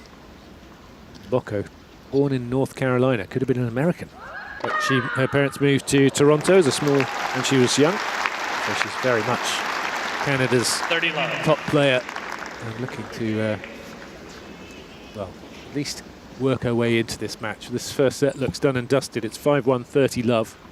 It's not that she's played badly by any means. Sabalenka's just been clinical. It's so many lines already. I wonder if, most players, top players, aim a little bit inside the line and hope that it hits the line. Yep. I get the feeling she aims for the line. You've got to give yourself a bit of margin for error. Body serve from Sabalenka, and Mboko gets that return wrong. This hits it wide, and after 31 minutes, as the clock just ticks over, Sabalenka, the number 1 seed, stands at 3 set points. Crowd hushed. Sabalenka serves. Tries for kick serve. Misses. The sun comes back out again. Dipping in and out during this first set. Mboko stands inside the baseline to return this second serve. It's a good one. And she has to chop it down the forehand side. In comes Sabalenka. She's at the net. Backhand volley's good. Whip forehand pass from Mboko, but Sabalenka reads it, puts the backhand volley away, and takes a very impressive first set, 6-1. Yes, just as we said, a shaky start when she was down a couple of break points, but she hung on to that serve, and that was impressive. I mean, she's in complete control of all parts of the game. She's been struggling in a couple of rallies, but has been able to defend with some chip shots. And then when there's a half a chance there, she turns it into a routine chance and hits a winner. Made some drop shots. Just a tremendous performance from her. Her opponent's not playing poorly. She's just not allowed to settle down into any rhythm. It's just being rushed all over the court. Yeah, 15 winners to 6, taken both her break points, winning 81% of the points on her first serve when they land, actually only making 55%, so she could even improve. It hardly seems possible. She's taken the first set 6-1 here on Rod Laver Arena. We'll take a short break and we'll be right back with Sabalenka and Mboko. Kids making a racket? Nothing hits like Hot Shots Tennis. Perfect for kids aged 3 to 12. Book your free trial at a participating club. Hit up tennis.com.au. Hot Shots Tennis. It's different. If you're looking to reclaim your game, try cardio tennis presented by Chemist Warehouse. This high-energy group class is where fitness meets fun. No competition, just genuine connection. Set to great music, you'll mix tennis drills with constant movement for a workout that never feels like work. And no need to be a pro, qualified coaches tailor the session for everybody at every level, whether you're new to tennis or coming back to the court. An hour of cardio tennis is guaranteed to smash stress, lift your mood and leave you feeling motivated and confident. Reclaim your game with Cardio Tennis presented by Chemist Warehouse. Book now at tennis.com.au. Downtime hits different with Tennis Court Hire. Whether it's a friend you want to see, a bit of time for me, or just finding an hour free.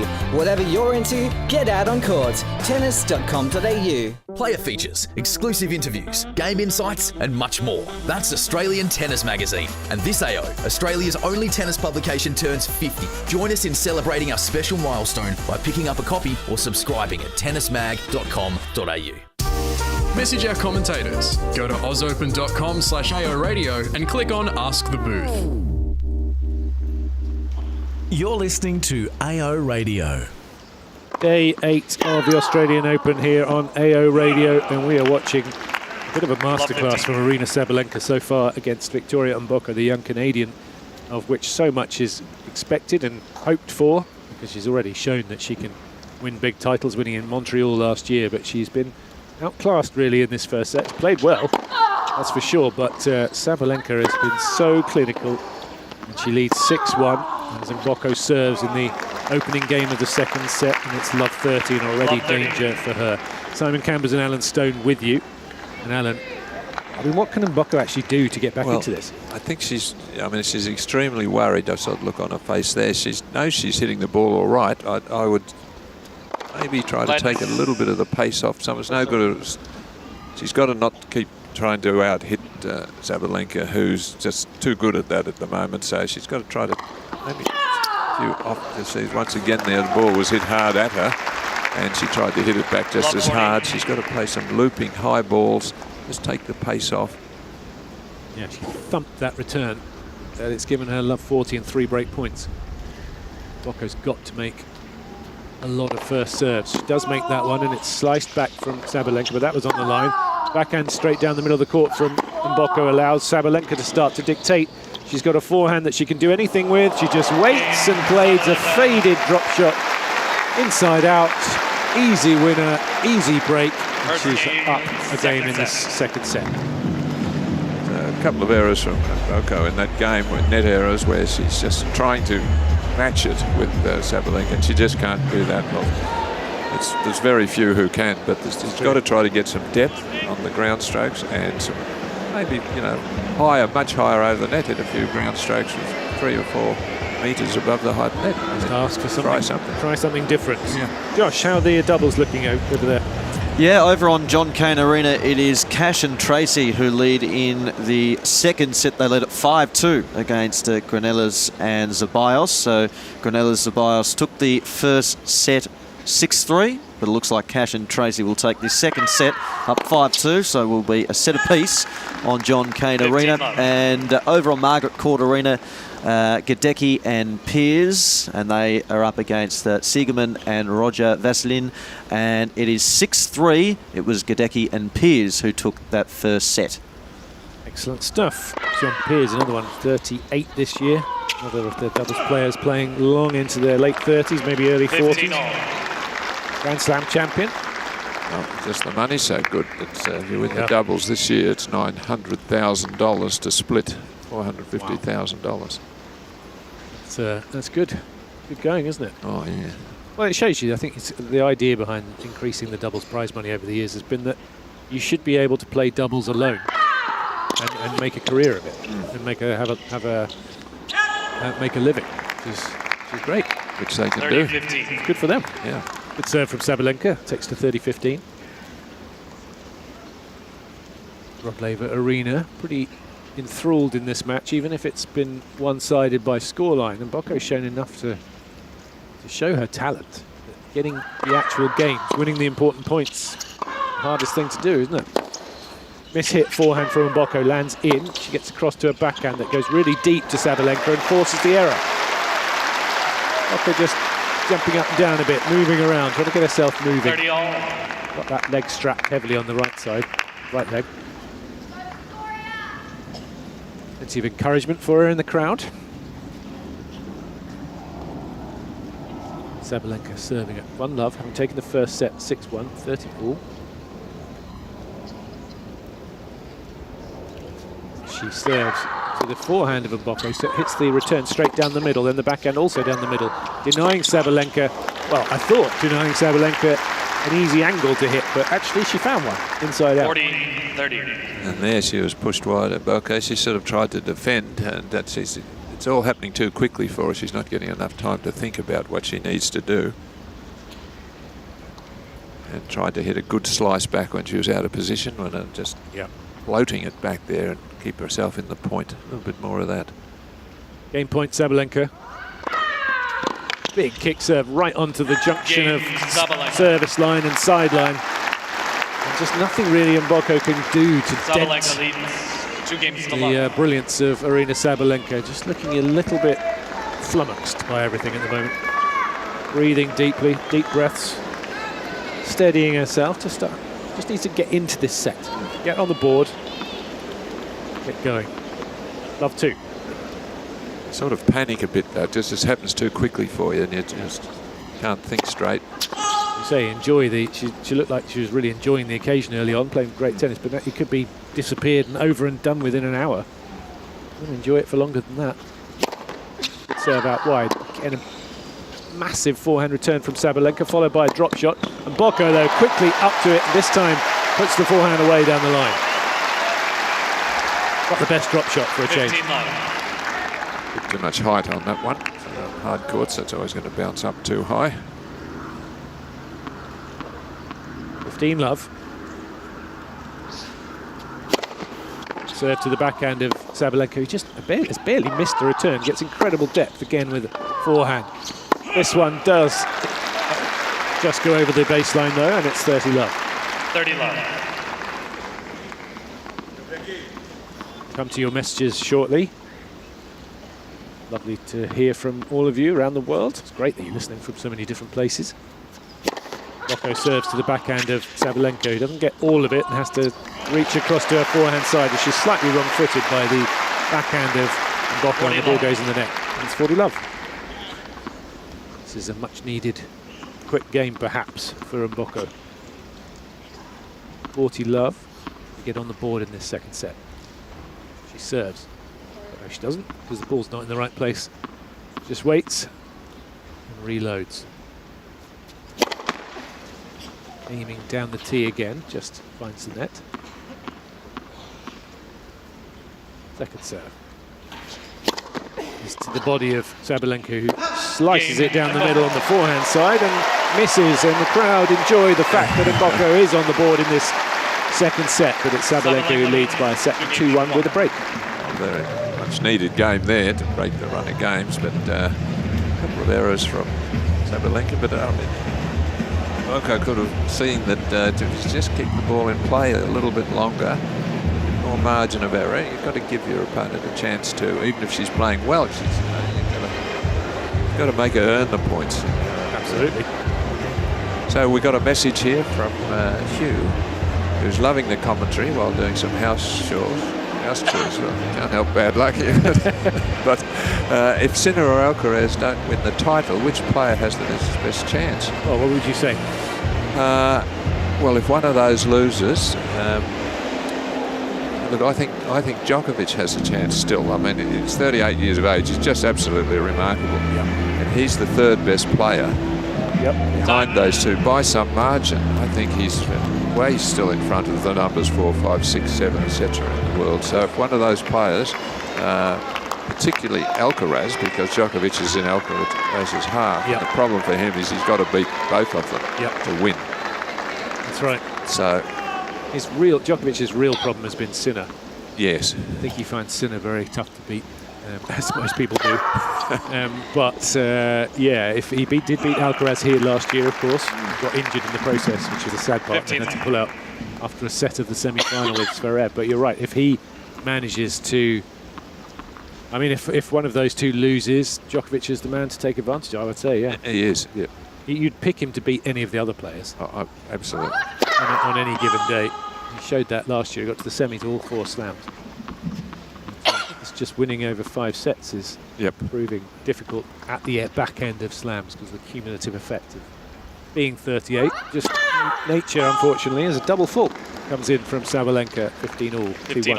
I think he's been helped this tournament by the draw. I think he's had a pretty comfortable draw so far, which is that's the way it goes. He's had no dangerous opponents.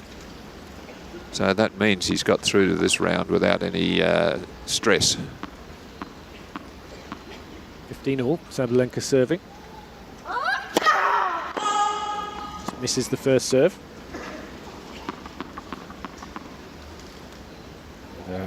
As Bocco takes a step forward to return this second serve. It's the forehand, it's right in the hitting zone. And Bocco starts to attack. Big forehand, off forehand. That backhand is good from Sabalenka. She pulls the forehand cross court, hacked back from Bocco is pretty decent, but a nice forehand volley from Sabalenka. Watched it carefully and was dipping on her, and she put it away. Well, again, the great versatility that she's got. She can come forward now and is a competent volleyer. Got a question in a minute about Bianca Andreescu. Interesting.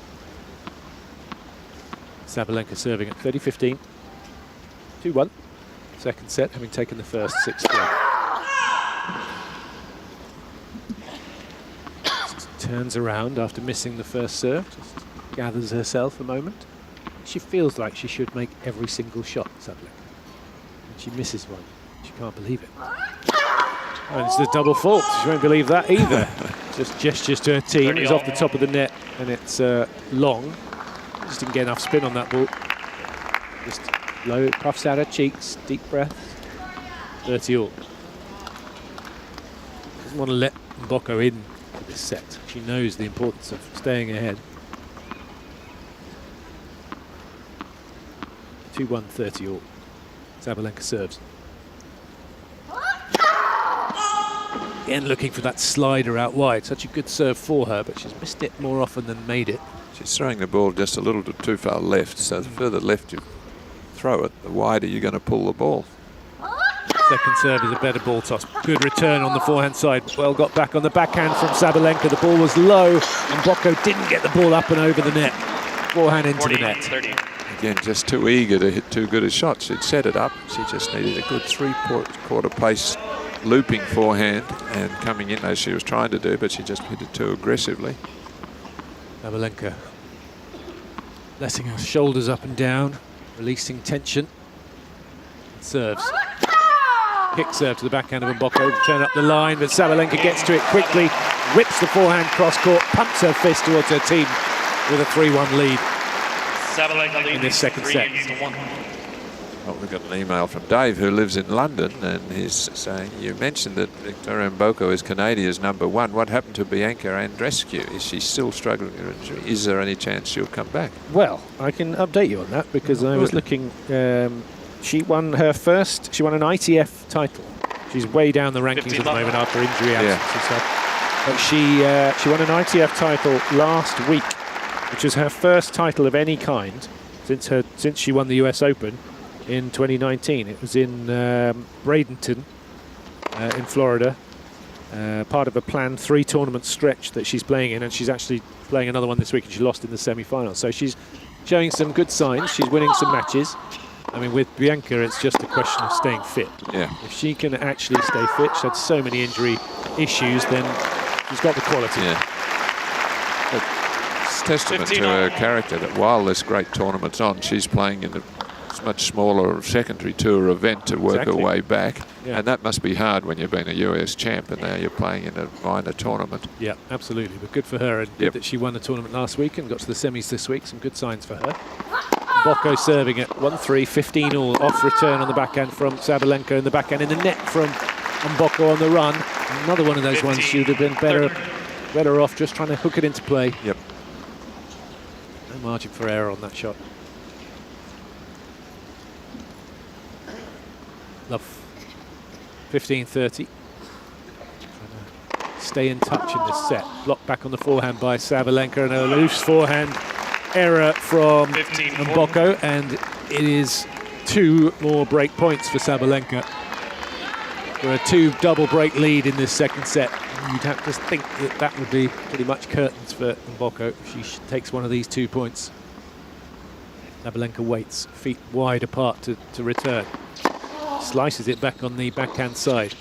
Then she goes after a two-hander, and Mboko hits the two-handed backhand, and Sabalenka tries to find that flat backhand cross-court, but just nets. 30-40. Wasn't far away from making it.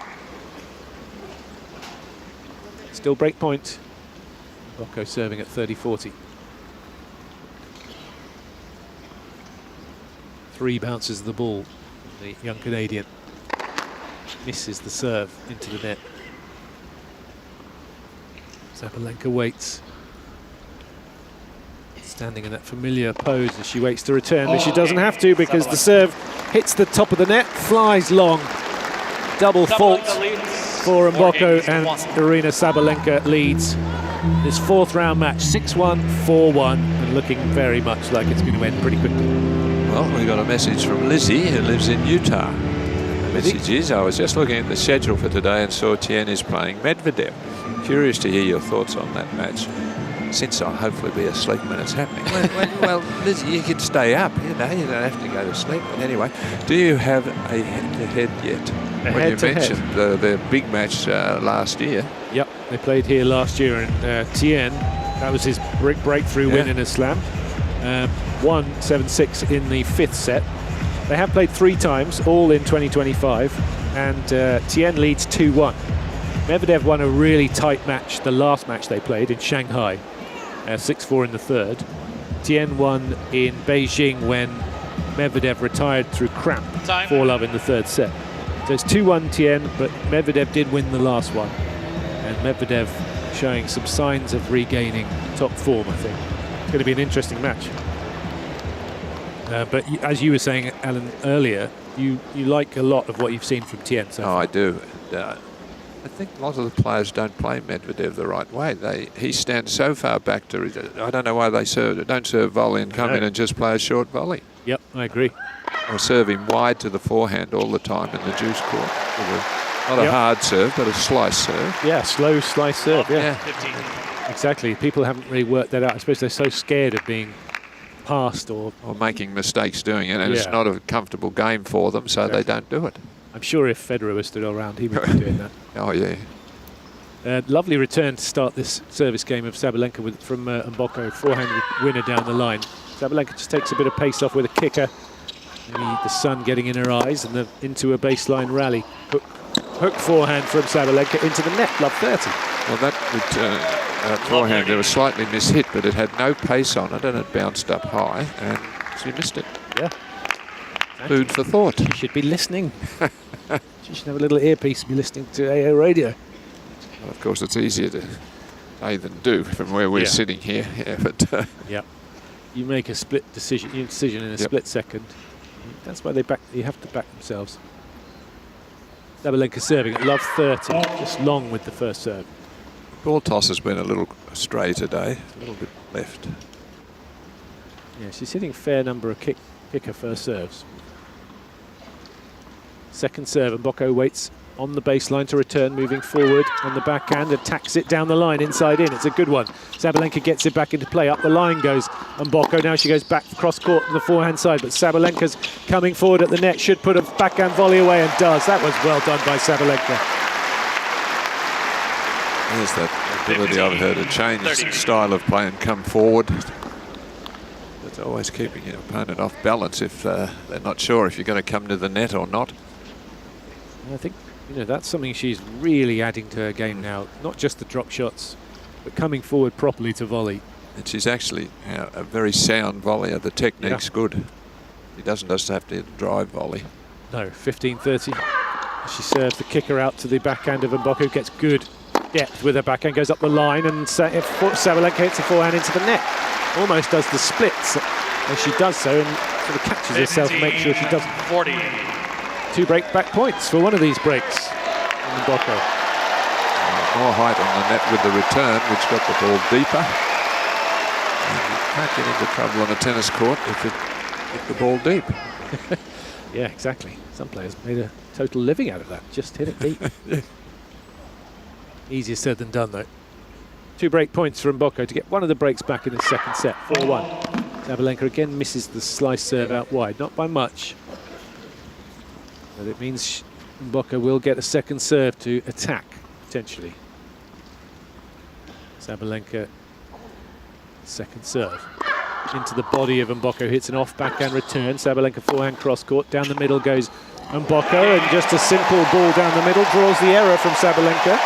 She hits the backhand wild and wide, and one of the breaks back, 4-2. Well, that's food for thought again. That ball down the middle with not much pace, which means your opponent has to add the pace and try to create an angle. It's not that easy for a ball down the middle. Not at all.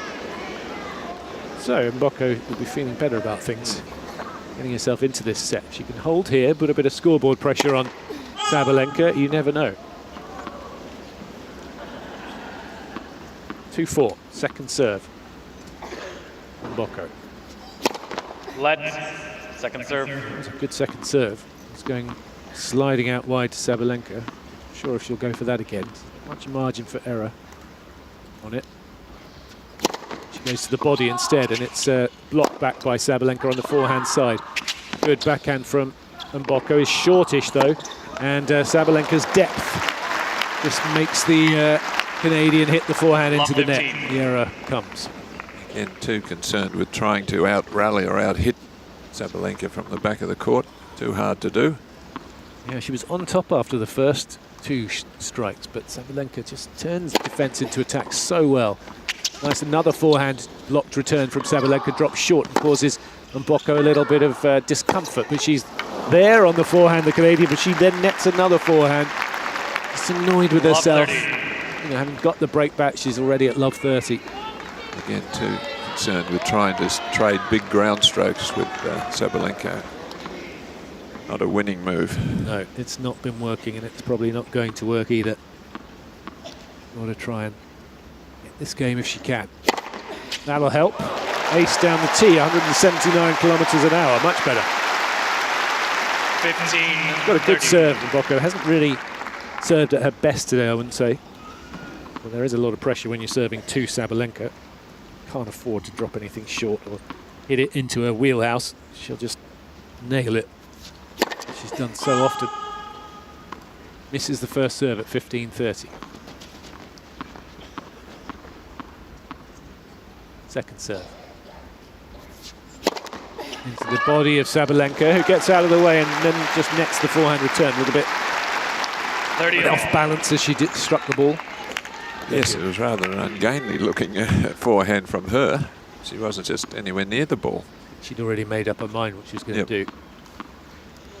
Sometimes works, sometimes doesn't. Another good serve down the tee, but Sabalenka sticks her racket out and the ball lands in, as it often does. Backhand up the line from Mboko is very good. Oh, a squash shot from Sabalenka almost makes it over the net, but just falls short. Game point from Mboko. Good response 30. In this game.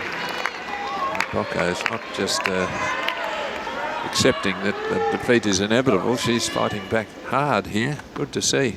Very good. Yeah, fighting hard, trying to get herself closer to Sabalenka in this second set. Sabalenka goes cross-court, backhand of Mboko down the middle of the court. Sabalenka just lays it into the middle of the court with a lot of spin, but there's a forehand that should be put away by Mboko, and she does. And she is getting closer in this set. 4-3 now, Sabalenka leads, having taken the first. 6-1. Back-to-back games. First time she's been able to string a couple together, and the crowd really appreciate it. I think they're liking her style of play and her competitive nature. And so they're pleased to see that she's making a match of this second set. Definitely. Deserves to be back in this set. 4-3, Sabalenka leads. Over to Josh. Yeah, thank you, Simon. Over on Kia Arena, the French pairing Doumbia and Raboul, they took the first set against Echeverry and Ugo Carabelli via the tie-break. 9-7 it was, that first set tie-break. They're also up a break in this second set over on Kia Arena. And the match that we were covering earlier, you and Alan, between Cash and Tracy, and Granellas and Zeballos. It's a set apiece. 6-3. The first set went to Granellas and Zeballos. 6-3. The second set went to Cash and Tracy. We are on serve in the third set over on John Cain Arena. Thanks, Josh. And here on Rod Laver Arena, we are getting into a bit more of a battle in this second set, thanks to Victoria Mboko, getting one of the breaks back. She still trails by a break. Sabalenka up 6-1, 4-3 with a break. Now serving. And Mboko do anything about this lead. Good return down the middle, and Sabalenka nets the forehand. And the one thing about Aryna Sabalenka, the only real sort of downside to her game is that she can go through little periods of the sets and matches where it all just goes wrong. Just for a moment. That was another awkward looking shot that she played there, so the footwork just misses out every now and then on the forehand. She was 4-love up against, well, there's an ace out wide from Sabalenka and a big fist pump from the Belarusian. Yeah, there was obviously a moment in the Potapova match in the previous round. She led 4-love in the second set. Ended up winning it very tightly, saving 3 set points at the end. So losses of concentration can hurt her sometimes. She's also able to come up with huge serves, big hits on both wings to get herself out of trouble. 15 all, 4-3, second serve. The forehand of Mboko gets on top of it quickly and hits it up the line. Big backhand in response by Sabalenka, but again she gets her feet wrong and nets the forehand, and it's 15-30. Not quite to the bounce of the ball there, so they had to lunge awkwardly at it, so she's just a little irritated with herself. I think she was winning so comfortably at 6-1, 4-1, she thought, just about lunchtime. Exactly. Getting a bit hungry. Not the only one. Sabalenka, 15-30, bit of work to be done in this game. Serve. Again, out wide. Mboko sticks a racket up. Now the ball's gone way in the air. Sabalenka bounce smashed. It's got back in play by Mboko. She's not going to get this one though, as Sabalenka makes no mistake with a forehand volley. Power clearly evident there from Sabalenka. It's really intimidating at times. This is where the game has changed. Sorry, Alan. The ball from Mboko landed. It was a real skyer. It landed quite close to the baseline. Back in the day, someone would have probably just played a forehand back into play and started a baseline rally. But Sabalenka just nailed a smash, backhand smash, and then she hits an ace. Yells, as you can hear, 185 kilometers an hour. Getting the stress out, and she has a game point. As if to say, don't push me around. Exactly. Having none of it. Chance to go up 5-3. She serves.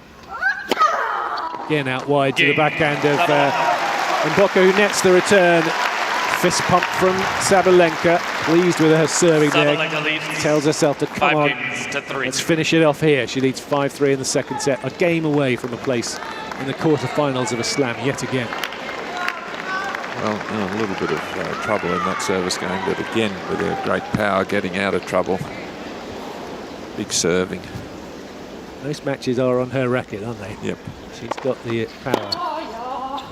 She plays. She's sort of commentating on that point. Didn't need my help. Just played the return. It's like, oh, that's going long. Oh, and it was just out.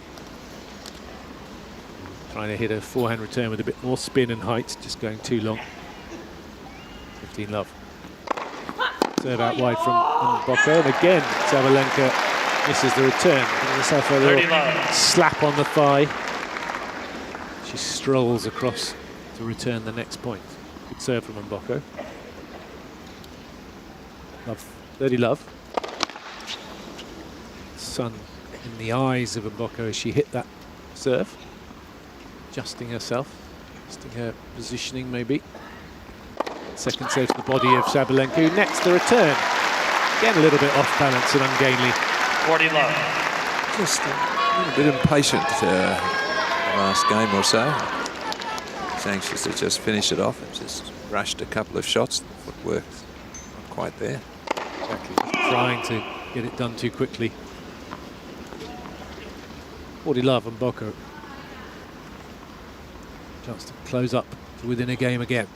The second set. Good second serve, but that's nailed on the backhand side by Sabalenka. Just took it so early. 40-15. Walloped it cross court.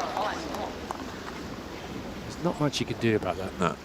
Not when bad you're serve. standing inside the baseline, so you can take the ball on the top of the bounce. You turn it before you've just about finished your service motion. Exactly. I mean, men and women, she's one of the most aggressive returners, that's for sure. It's so many winning returns. Second serve into the body. That's forehand pulled cross court. Slap forehand down the line from Mboko on the run. Now she has to hit a backhand, takes a bit of pace off it.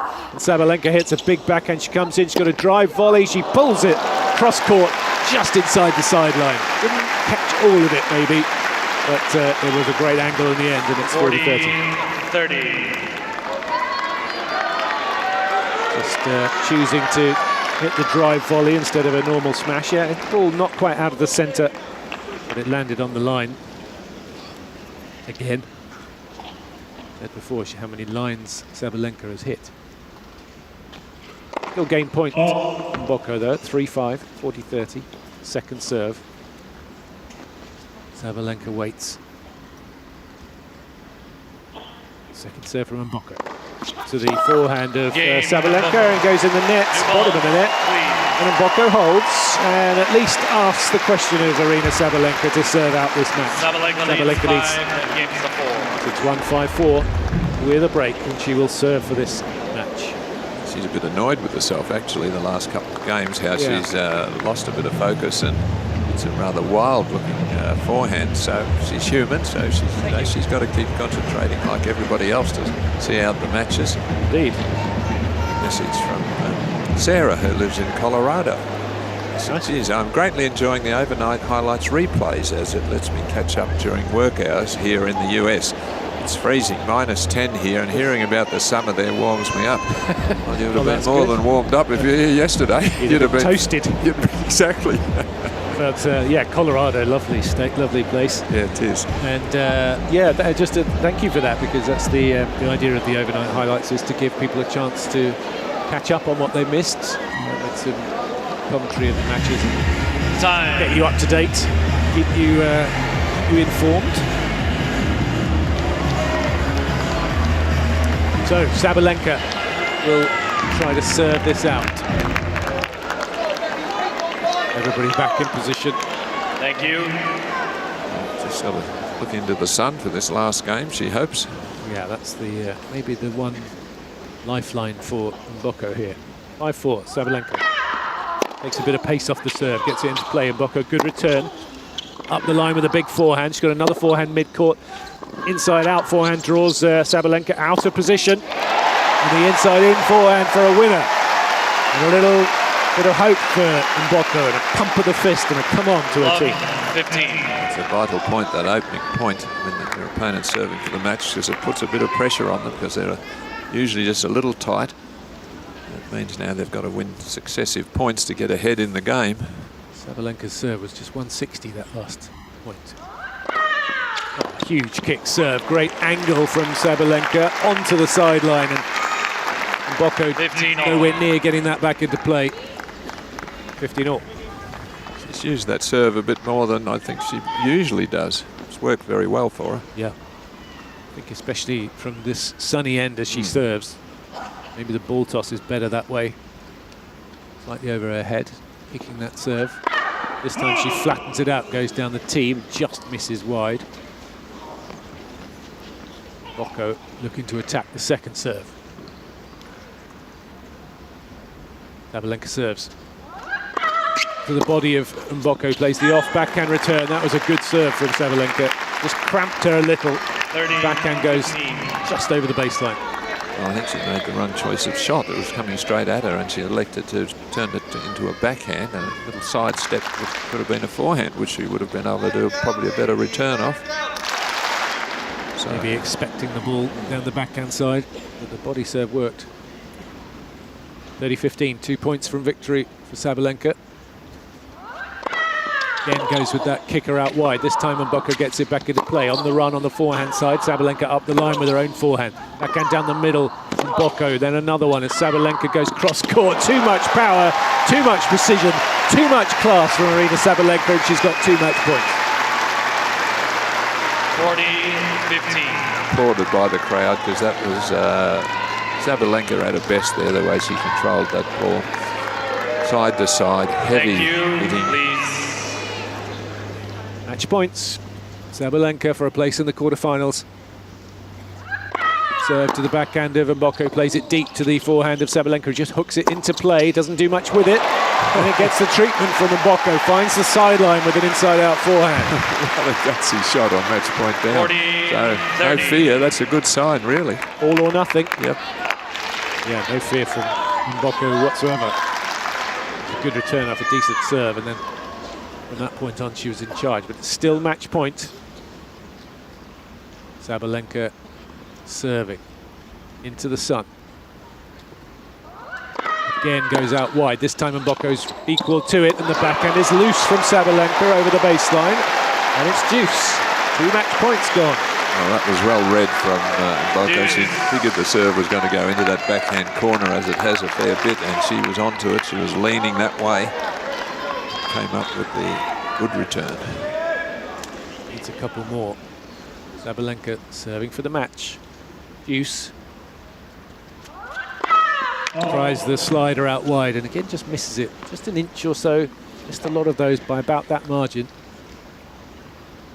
Mboko gets a second serve to look at. What can she do with it? It's on the forehand. She can do more with it than you expect. She slaps the winner down the line.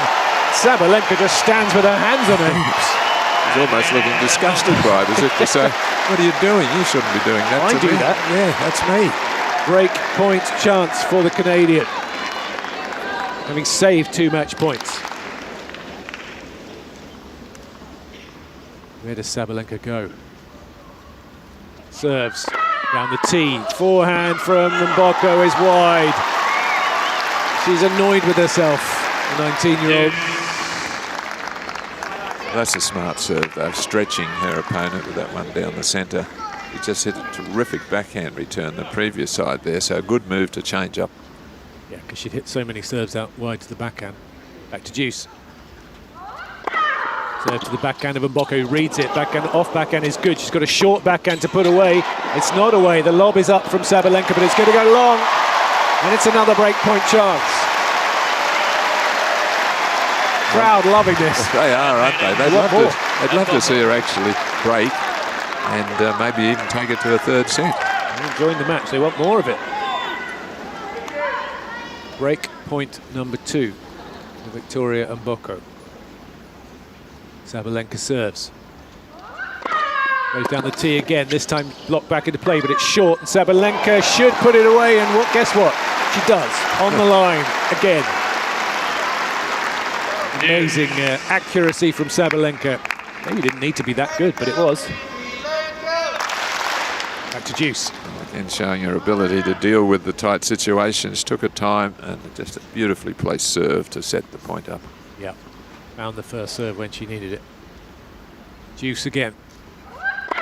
Goes out wide, gets the serve into play this time, but Mboko hits a good return, then has to adjust to hit a slice forehand that Sabalenka slices back. Good depth from Mboko, but then she goes after a forehand, gets cramped and puts it in the net, and it's match point number 3 for Sabalenka. Just a bit eager on that forehand wing at times when she's in position to do something good. She just overdoes it, rushes it. It's not a smooth shot there at that stage when she's really in good shape. Yeah, she got herself into the rally, but then missed the forehand. It's match point number 3 for Aryna Sabalenka. Goes down the tee again, big forehand return down the middle, and the forehand goes long from Sabalenka. Can't cope with the power. Back to deuce. Mboko has saved these 3 match points. She hasn't been given an error. She's hit 3 terrific returns. She really has, yeah. She wants to try and get this match on her racket, at least this game. Sabalenka looking for a first serve again. At deuce. Trying to serve out this match. It's the net with the first serve. Was going down the tee that time. Second serve. Bocco waits. Serves out wide. Sir, return down the line again. A clean winner. Flashing winner from Victoria Bocco. Well, she's a metre inside the baseline there to take that second serve. So how aggressive has she been on the returns on these big points, on the match points? And then nearly a metre inside the baseline when she made contact with that ball.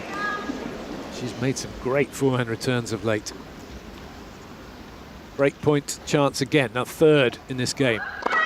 Kicker out wide, and Bocco gets there. Backhand from Sabalenka. Up the line goes Bocco with a forehand deep.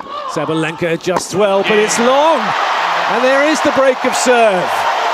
3 match points gone begging for Aryna Sabalenka, or a back on serve at 5-all. The crowd really showing their approval of that. They've enjoyed this match, particularly the last half. And they're appreciating the fighting tennis of young Victoria Mboko. The team are on their feet in the far corner, and Sabalenka just receiving a couple of new rackets from her team. Just chucks one on the bench, not very happy with herself, obviously, but is going to use the new one. And another adjustment in strings. Certainly a lot to like about that, though, as far as Mboko is concerned. I mean, she won those, won that on merits with good shot making. She didn't get tight and play safe. She went for her shots, and she's got the ability. She made them. Fantastic effort from Victoria Mboko. She's 5-all in this second set. Serves to Sabalenka on the backhand side. He plays it to the backhand wing of Mboko, who nails a backhand up the line for a winner. And she's beginning to turn it on, is Victoria Mboko. She's on a roll. Absolutely playing some great tennis now. This is the key. Can she consolidate that break, get up in this second set? Big serve to the backhand of Sabalenka. Good depth on the return. Forehand down the middle. Forehand up the middle of the court from Mboko. Great depth again from Sabalenka. Here comes the drop shot. It is not a good one. Into the net, and it's 30 love. Well, that's a sign from Sabalenka that she's worried. Low percentage shots she went there, which means she's starting to not panic, but a little bit of concern. Exactly. Starting to think she has to do something different. Bocco really upping her power in the last 10 minutes or so. Average speed on her ground strokes has gone from 112 to 120. She's going for it. It's helped her get back into this match, save 3 match points. 30 love at 5-all. Well, that's not a good double fault, time to double fault. There's never a really good time, but that's not a good one. Well, she's on a high at the moment, so she's been living dangerously and successfully. So went for a big second serve, which is, well... Yeah, fair enough. 30-15. Finds the first serve. Backhand return into the backhand corner from Sabalenka, who just plays with a bit more margin now. She has to stretch across to a slice from a good backhand from Mboko, and an even better one. Totally wrong foot, Sabalenka. 40-15. Oh, the crowd just loving this inspired patch of tennis from Mboko. Looked like she was going to hit that backhand down the line, which she's hit so well, but just went back cross court. I mean, you've got to admire the tennis that she's been able to come up with under this pressure. Serve out wide is an ace. Little waggle of the racket from Victoria Mboko. From 3 match points down on the Sabalenka serve, she leads 6-5 in this second set. Amazing fight back from Victoria Mboko. Let's go over to Josh and catch up with what else is going on. Yeah, thank you, Simon. Bit of drama there on Rod Laver. Over on John Cain Arena, though, it is Granellas and Zabayas who are up a break of serve in this third set. They lead 5-2 against the American pairing in Cash and Tracy. So that's over on John Cain Arena. Of course, we've got Potensova and Jovic to come after this particular match. So looking forward to that singles matchup after this doubles match as well. Yeah. And also Siegerman and Roger Vasselin, they took the second set 6-3 against Gadecki and Peers over on Margaret Court. So we're a set apiece on Margaret Court Arena. Thank you very much, Josh. Oh, this is getting interesting. Aryna Sabalenka, having had 3 match points on her own serve, admittedly on the sunny end, now faces a different challenge. Serving to stay in this second set. 5-6. Quickly back to her mark. Just waiting for Victoria Mboko to get to her position. Alan Stone, thank you very much, Alan. Alan's made his way out of the booth. We'll have a proper commentary change at the end of the set, but Jamie Forless has arrived. Hi, hello, Jamie. hello. How are you? Good, how are you? You enjoying this? It's been unbelievable so far. Yeah, very impressive from such a young player. Oh, great backhand from Sabalenka off. What was a brilliant return from Mboko at the feet of Sabalenka, but she somehow found the angle on the backhand. It's 15-love. Over the last couple of months, Vicky Mboko's confidence and rise through the rankings has been incredible, and she's definitely shown that confidence today. Yeah, 6-1, 4-1 down. Didn't look like it was going to go to this point as she chops back her forehand return. Sabalenka a little bit wild with the forehand, shakes out her right arm, and it's 15 all, and the nerves are definitely there. Definitely, and we're starting to see her just get a little bit edgy, looking at her team, shaking at the arm. I feel like she only kind of does that when she gets a little bit tight in these situations. Yeah, definitely feeling the heat from the other end. And Mboko playing some great tennis. Serve is long from Sabalenka, who looks at her team. She just cannot believe when she misses anything, especially serves. Look on her face. She is a hilarious. perfectionist. She is. Sadly, there's no such thing as perfection in tennis, as we all know.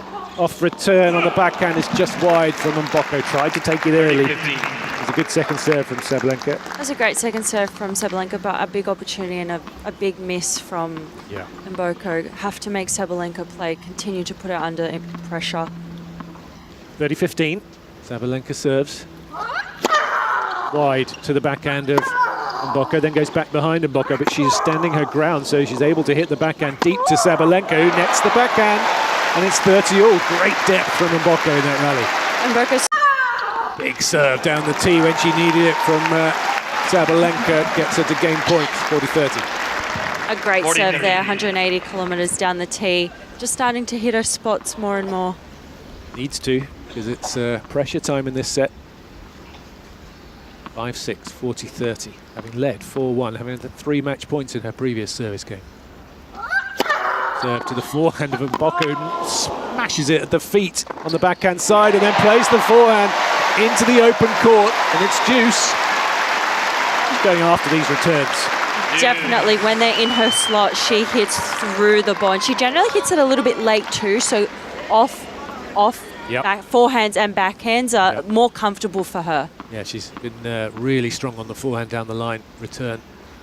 Sabalenka serves out wide, forehand cross court in the net from Mboko. Advantage. It's a good serve. Sabalenka. She hasn't tried that return very often.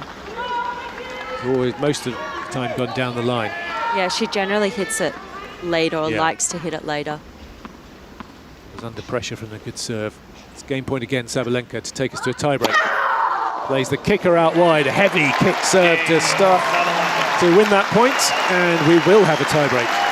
And the crowd 6 games all. are loving this, and would like a bit more.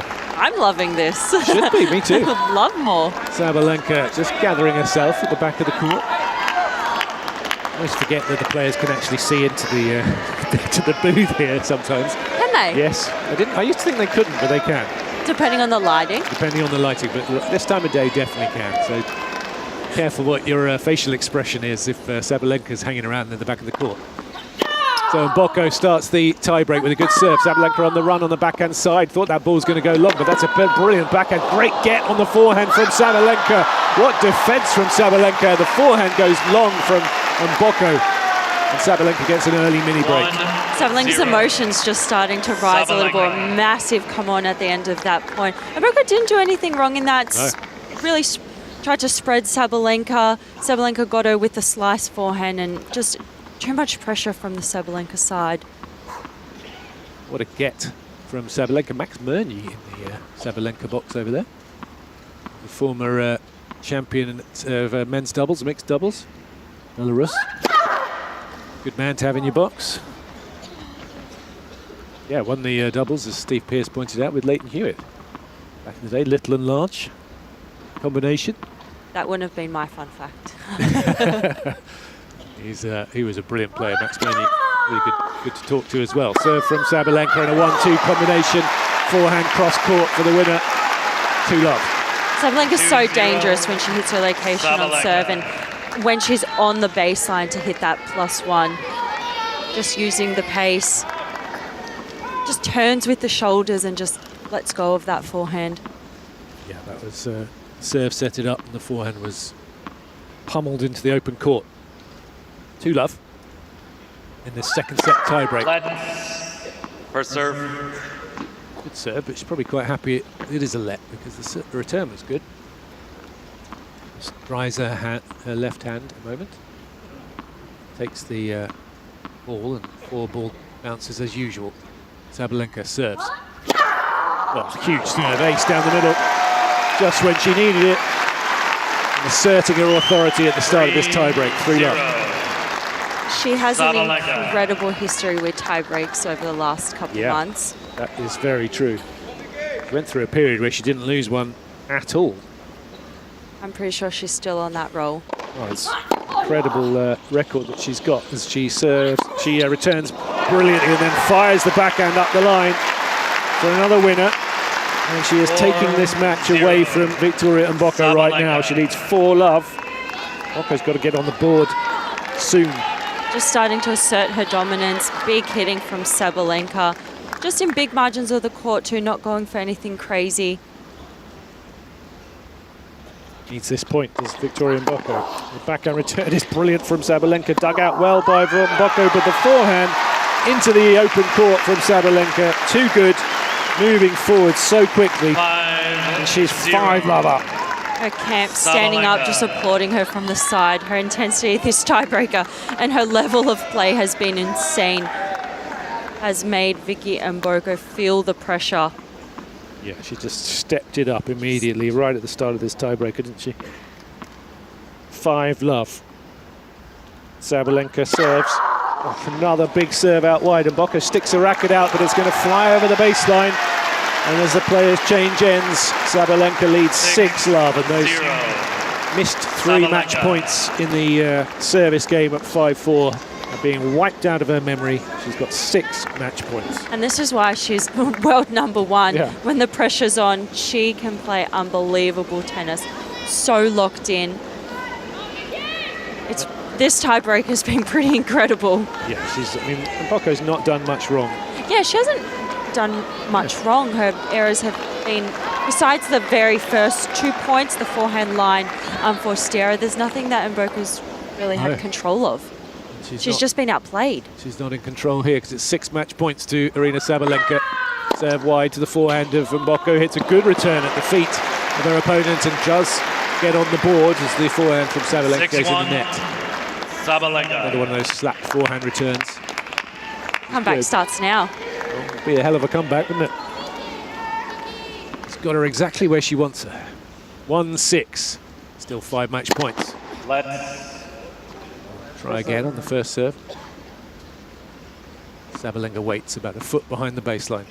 Trying to finish this off. Serve into the body of Sabalenka, straight down the middle with a backhand. Forehand deep. Backhand into the middle of the court from Mboko. Reaches out, full stretch forehand back into play, but it's long. And in the end, Sabalenka, that incredible tiebreak record, she maintains it. She takes her place in the quarterfinals, 6-1, 7-6. With an entertaining second set and a good effort from Victoria Mboko, but in the end, it is Sabalenka who rolls on at this Australian Open as she continues her quest for a 3rd title here. Just starting to find a little bit of confidence, Sabalenka. Form starting to pick up when it's needed, when she's under the pump. Big first serves. Moving incredibly well. Lost concentration a little bit. Some stages in that second set, just as she did against Anastasia Potapova in the last round, but as she so often does, got herself together and got herself over the line. She's now busy handing one of the ball boys about 20 7 rackets. Yeah, it's a bundle of rackets. And it's not to give away to the fans, it's to give to her team to get restrung for her next matches. They'll do their job. Max Murney's busy, he's got big arms, big hands to carry those. Yeah, you can do that, that's his job. Carry my rackets. How many are there? 3, is it 7? Yeah, maybe. It'll probably be 7 to 10. She gets them strung freshly every morning. And some of those rackets she wouldn't actually have used, but they will still get strung for her practice fresh tomorrow. There you go. There's a big stringing section underneath Rod Laver Arena here. Jannik's charge of all that. Sabalenka's just chucking a few towels into the to her fans at the front row by the side of the court. And in a few moments' time, she'll be talking to Casey Delacroix. She just goes through her usual routines post-match, gets the watch on. Can't forget the watch. You can't forget the watch. Definitely can't forget not. the watch. Here we go. We're going to hear from Aryna Sabalenka. She will be talking to Casey Delacroix. Aryna, congratulations through to the quarterfinals here at the Australian Open once again. Today you faced Victoria Mboko. She's taken big scalps before, a quality player. How did you assess the match today? Yeah, what an incredible player for such a young age. It's incredible to see these kids coming up on tour. I mean, I can't believe I say that. I feel like I'm a kid still, but whatever. Incredible player, pushed me really hard today, and super happy with the win. And once again in straight sets, she played incredible tennis. She pushed me so much, and happy to be through. I'm not sure if you're aware, but that was your 20th consecutive tiebreak that you have won. What do you like about playing tiebreak so much? Now, because you guys keep talking about that, I feel like you guys putting pressure on my opponent, so that's what I like about playing tie breaks nowadays. But I don't know, I just go into the tie breaks. I try to not to think that this is tie break, play point by point, and I guess that's the key to this consistency. And in terms of playing point by point, you're very accustomed to winning majors, 4 matches down. How hard is it, and how important is it to stay in the moment and play point by point to win big major events like these? Yeah, I think that's the key. That's the key to be successful on the Grand Slams, because it's very rare that you're gonna feel your best and that you're gonna play your best tennis, and then all you've got is just your mentality, trying to stay in the moment, play point by point. I think that's really important, and not to think a lot about how you feel, what's going on and what's on the plate. Just go out there and show your best tennis, maybe not the best tennis, but the best fight spirit, and that's it. Yeah, and that is something that you continue to show us day in, day out. It's been hot in Melbourne. It's going to continue to be hot. How do you best prepare for the quarterfinals? Well, the AC in my room is like on 18. Probably I will go down a couple more degrees just to be, just to stay cool. But yeah, the weather been crazy. I'm super happy that we have a roof, so when the heat rule is on, we can close the roof and be healthy. That's the most important thing. And I guess I don't know what the weather is tomorrow, but I guess we're gonna be practicing indoors just to stay healthy, because in my age, the recovery that's more important than the hard work during the tournament. So I guess that's the key. Go and manage your body. You played fantastic. Everyone, one more round of applause for Aryna Sabalenka. I don't think she's that old, is she? No, definitely not. I reckon she can handle the recovery. She can certainly handle tie breaks, though. Yeah, I found a very good stat in the break while she was talking. So Sabalenka has now won 19 tiebreak sets in a row in Grand Slam tournaments since 2023 Roland Garros, which is an incredible amazing, stat. Isn't it? It just shows you, when the really top quality class players step it up when they need to, and she certainly does that. And she did it in that match too, because she found herself in a little bit of trouble at the end with Victoria Mboko. Mboko saving 3 match points, and then up 6-5, was a couple of points away from maybe taking that set, but the tiebreak went all Aryna Sabalenka's way. I wonder if she knows about that stat. I reckon she probably does. She would. I think she'll be all over that. She'll know it. Good stats they'll keep in their head. Yeah. Maybe the bad ones they just forget about. Just forget about it. Right, we're going to take a short break. When we come back, it'll be Steve Pearce to join Jamie alongside her, and then we'll take you through the next matches. Downtime hits different with Tennis Court Hire. Whether it's a friend you want to see, a bit of time for me, or just finding an hour free. Whatever you're into, get out on court. Tennis.com.au. Kids making a racket? Nothing hits like Hot Shots Tennis. Perfect for kids aged 3 to 12. Book your free trial at a participating club. Hit up tennis.com.au. Hot Shots Tennis. It's different. Australian Tennis Magazine has been serving up news, features and game insights for 50 years. Pick up your copy of Australia's only tennis publication or subscribe to have every issue delivered at tennismag.com.au and keep up with all things tennis via our social channels. If you're looking to reclaim your game, try Cardio Tennis presented by Chemist Warehouse. This high-energy group class is where fitness meets fun. No competition, just genuine connection. Set to great music, you'll mix tennis drills with constant movement for a workout that never feels like work. And no need to be a pro, qualified coaches tailor the session for everybody at every level, whether you're new to tennis or coming back to the court.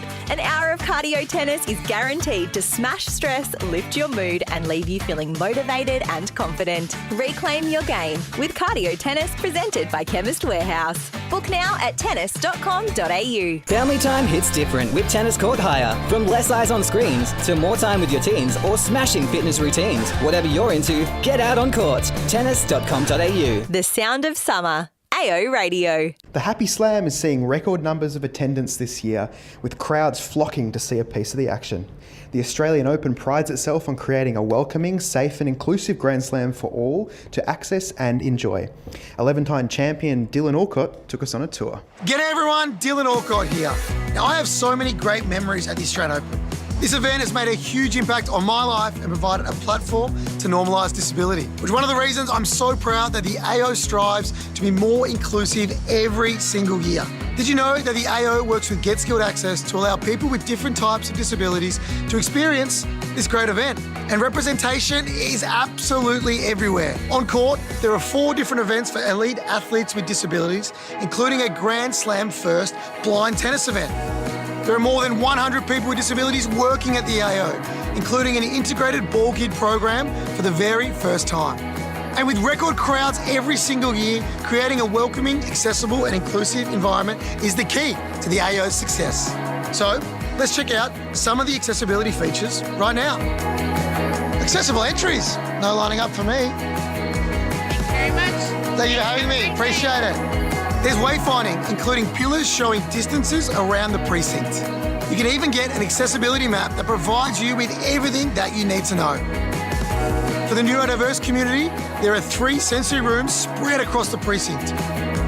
Sensory bag hire, a sensory map, and a social story.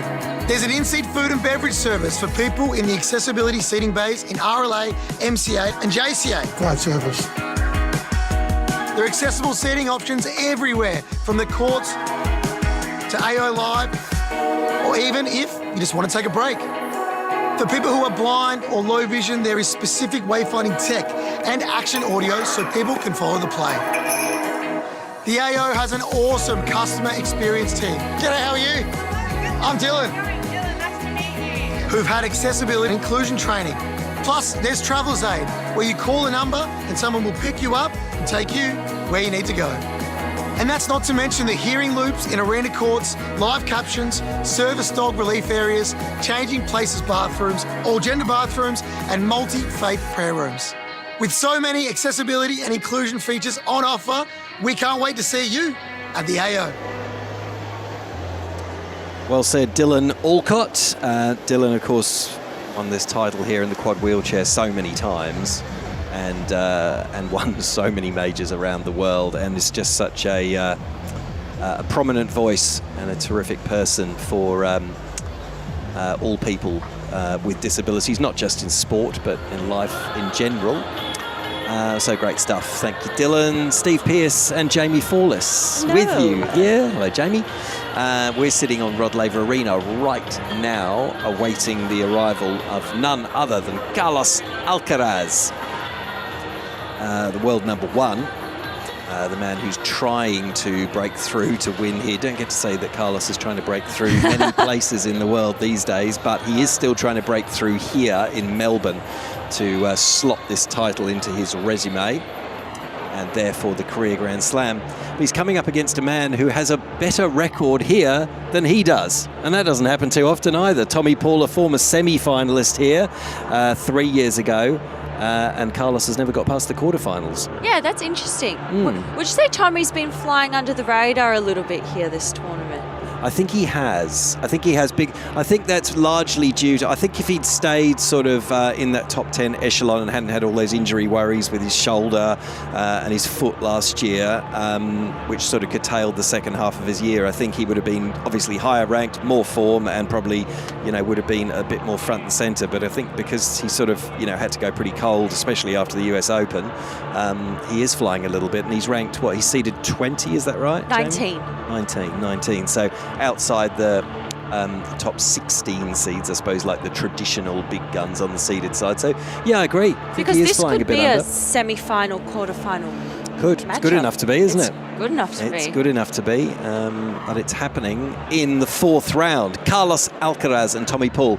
Now, they are due out onto court. It's allegedly not before 1:30. It's 1:23 now. Now, whether, of course, they stride out onto court at 1:30 or 1:31, who knows, but we'll keep across that as that unfolds. Also, a not before one match, and as I mentioned, it's a tick past one now, due out on court on Cain Arena.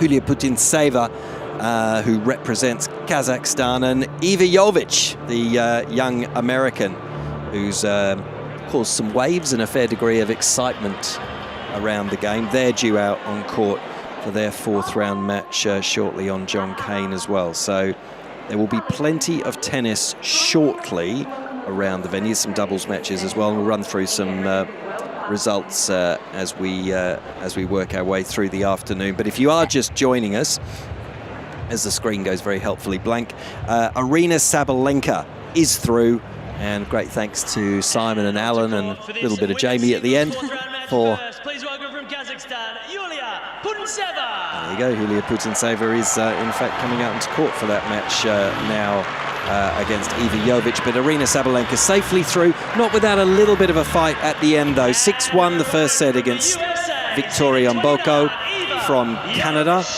but the second set tiebreaker was good enough for Aryna Sabalenka. She won it to 1. And as you reeled off that statistic, Jamie, when you were in the box with Simon just recently, that Aryna hasn't lost a tiebreaker since Paris 2023, and that's 19 on the spin. Which is extraordinary, isn't it? Dominating tiebreaks. And yeah, I asked the question of, do you think that she would know that stat? And I'm sure her camp are very much aware of it. And she's just a different type of player we've seen when it comes to these type of tiebreaks. She lifts her energy, and she's so full of confidence when she comes out to play these tiebreaks. She got the early break and served incredibly well the back end of that second set. And yeah, she's on a high. On a high, rolling, looking for 4 consecutive finals here in Melbourne. Now, before we kick into a little bit more live tennis, because, Julia and Eva do have to have a bit of a warm-up, and we don't actually 100% know exactly when Carlos and Tommy are going to walk out onto Rod Laver Arena. So we've got some great fourth-round action coming up for you shortly on AO Radio. But there are a wide range of roles that are integral to the Australian Open, and that, of course, includes us. Yay. It includes all the physios, all the teams behind the scenes, but it does also include 300 plus car drivers who ferry and move the players and their teams around Melbourne, all across Melbourne during the extent of the tournament. Now, Fiona Darmody caught up with 2 of the team who've had some of those big names in their passenger seats across the years. So joining me now are 2 very special integral parts of the Australian Open in Andrew Bennett and Neil Baker. And Neil, together, how many years have you guys been doing this fantastic job? Well, it's 45 for me, and Andy, it's 18. So. Wow. You must have seen some special things going through these cars in those years. Yeah, it's changed a little bit since Kooyong in 1980, something or other. So, yeah, massive changes. Who, Andrew, is the most favourite passenger you've had? Are you allowed to say? I suppose if you do it long enough, you've probably got to take most of the highly ranked players. So let's say the top 4. And, what do you do when you're driving them into your chat? Do they like to listen to music? I'm sure everyone's different, but is there a lot of chit-chat? Normally wait for them to engage first. So depends if they're going to a match or maybe practice. They might be listening to music going to a match, but yeah, on the off days, if they're just going to practice, most of them have a chat. Want to know what the weather's like or what I do outside driving at the tennis. So yeah, we engage if they want to engage. Yep. And of course, this is a job that you don't do full time. So what do you do outside of tennis? So I work out in the Yarra Valley for local government. Yeah, so I generally take about 3 weeks off in January to do the driving. And Neil, you have a lot of drivers that keep coming back every year. They must be really enjoying themselves. Yeah, absolutely. Our retention rate's about 85%, and we have about 380 drivers. So yeah, it's a huge return because they, like Andy, enjoy it so much. And what about yourself? I mean, you've been here so long. What's a special memory you can tell me without giving away too much?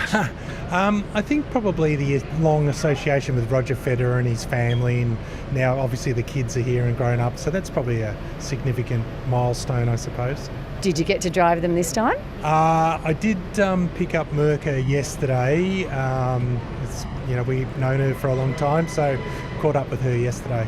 Yeah. Now, I've always wondered about the cars. I see them driving all around Melbourne. What do you do if you're stuck in traffic and you're going to be late? Generally, we try and be on time, but we just try and get the players here safely. That's the main thing, obeying the road laws. So, sometimes you're caught up in traffic.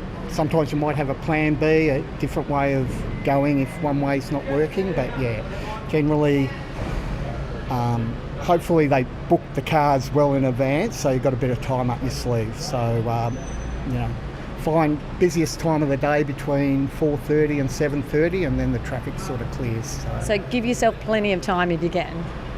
Yeah, exactly. And if you're caught in traffic, then it is what it is. Yep.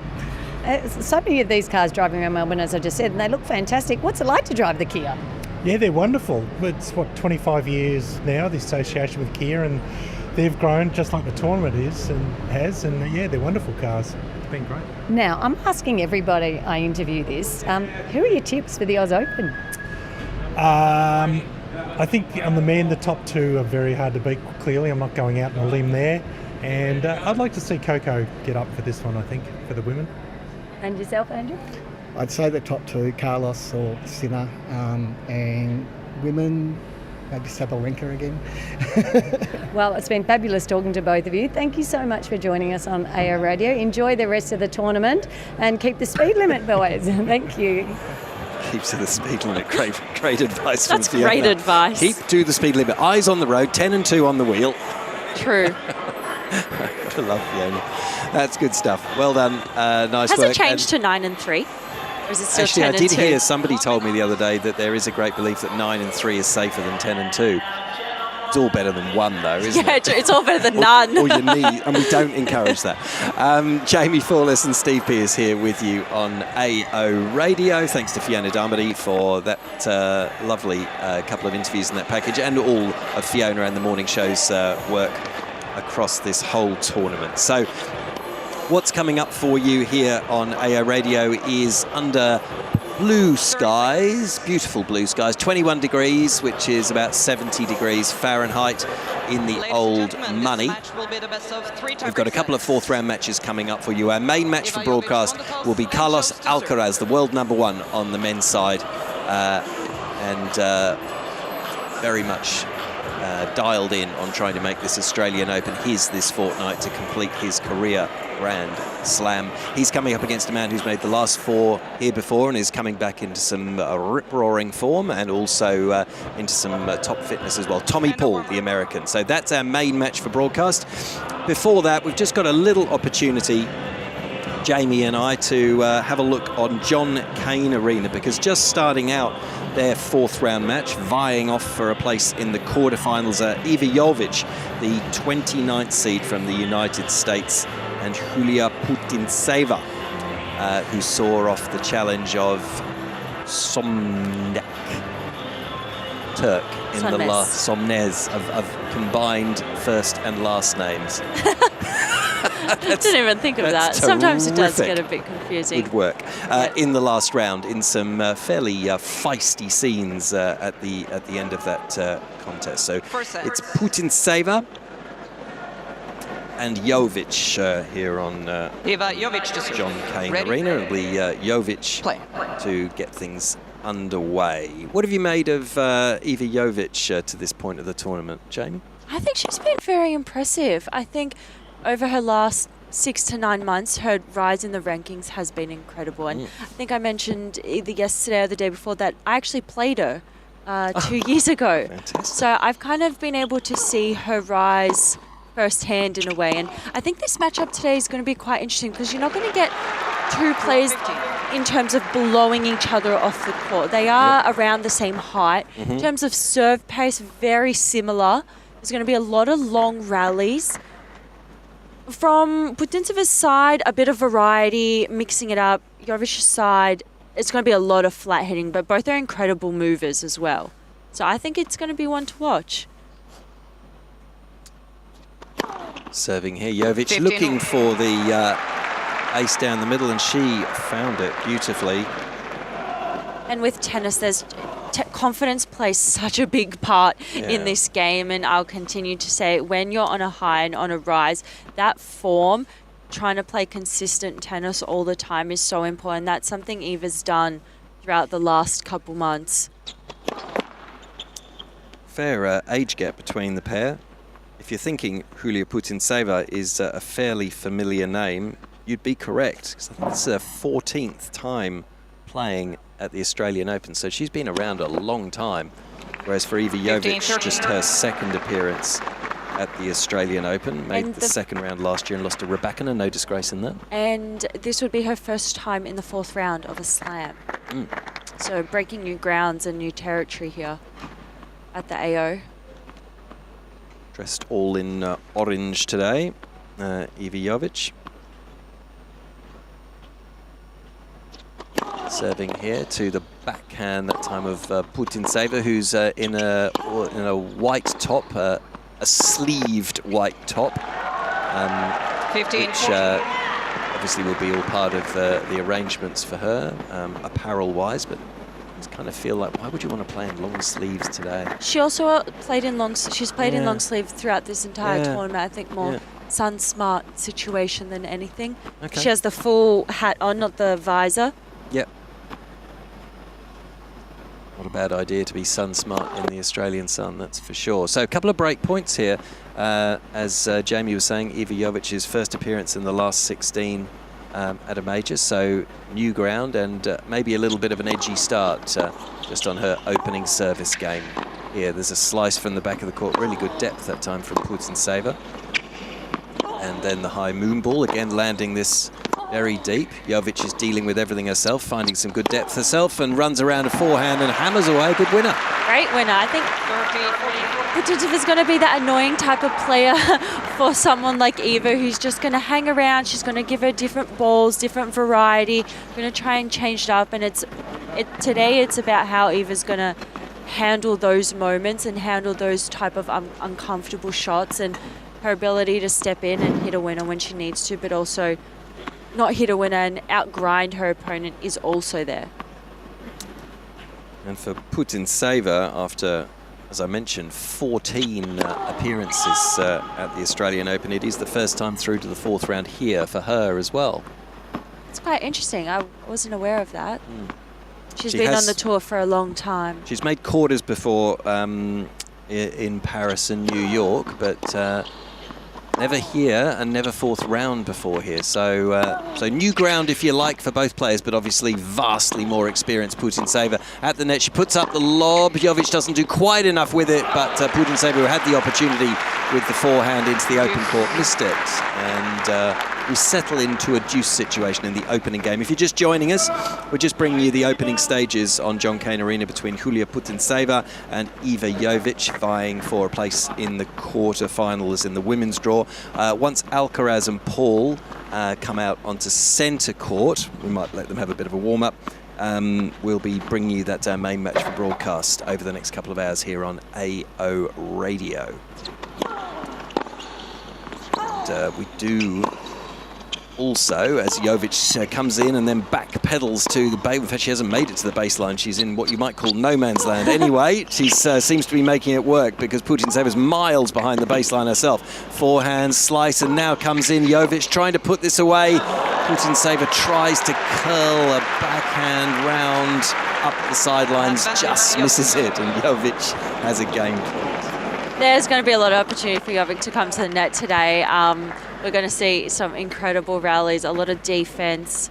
I think she has to be brave in this match. It's about taking the ball and using it on her terms rather than her opponent's terms, which we've already played a lot of points in this opening game, trying to settle the nerves in.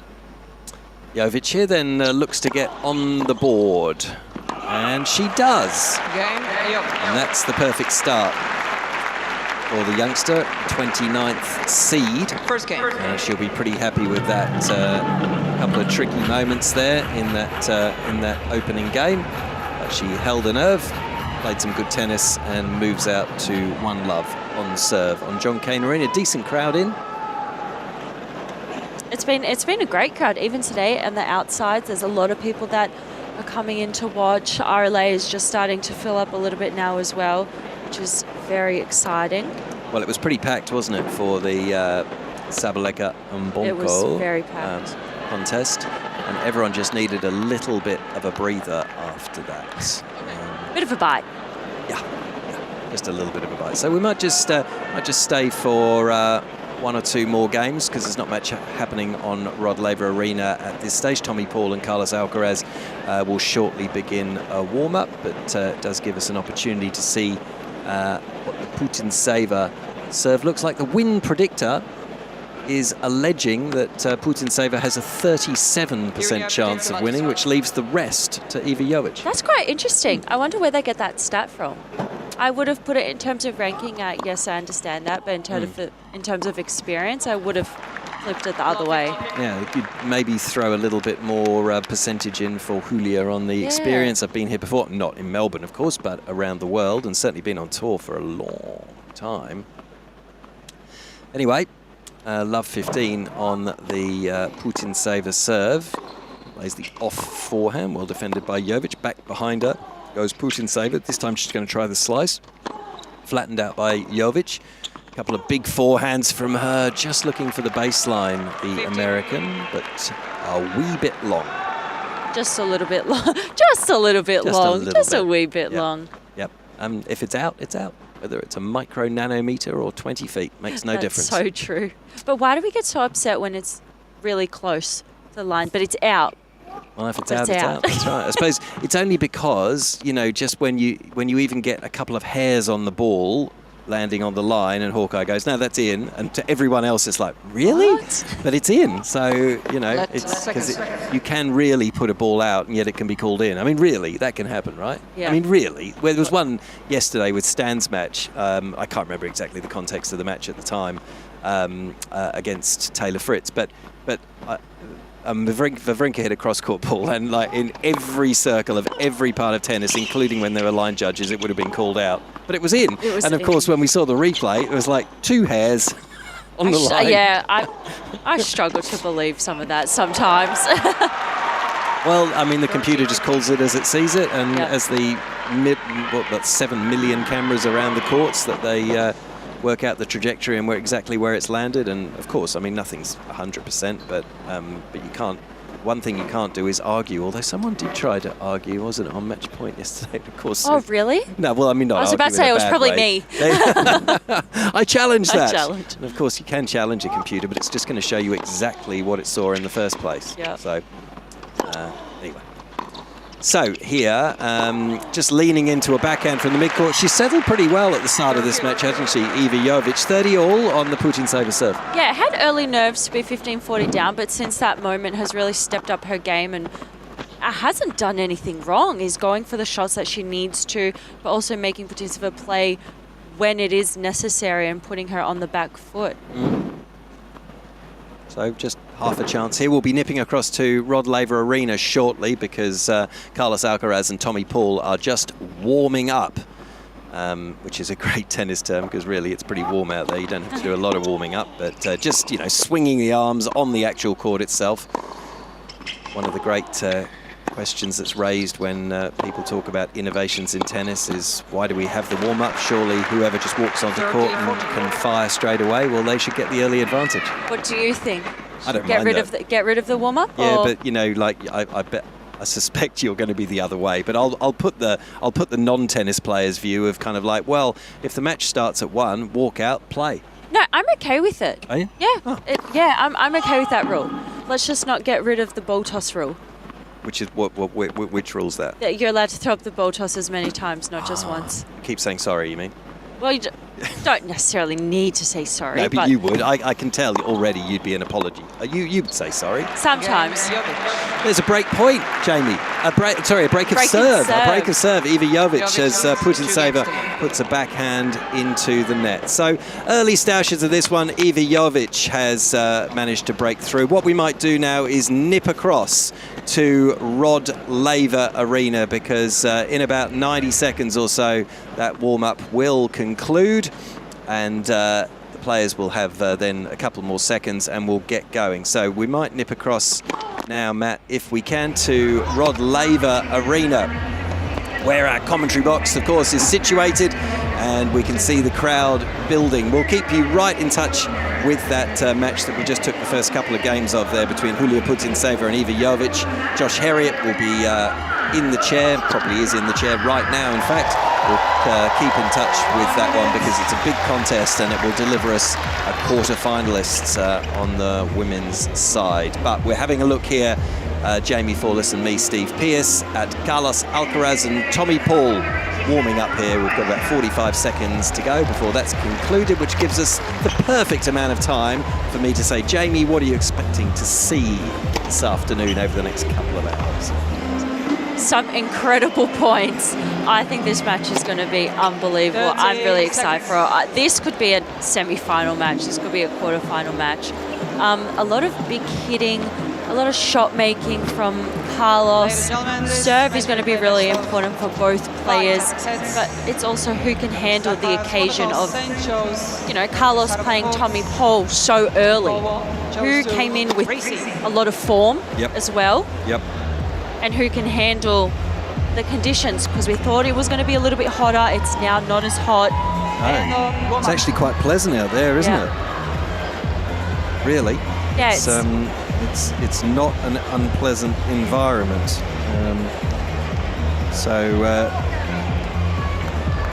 Perfect tennis conditions as these two return to their chairs now. The cameras getting their last view of proceedings before we get underway on Rod Laver Arena.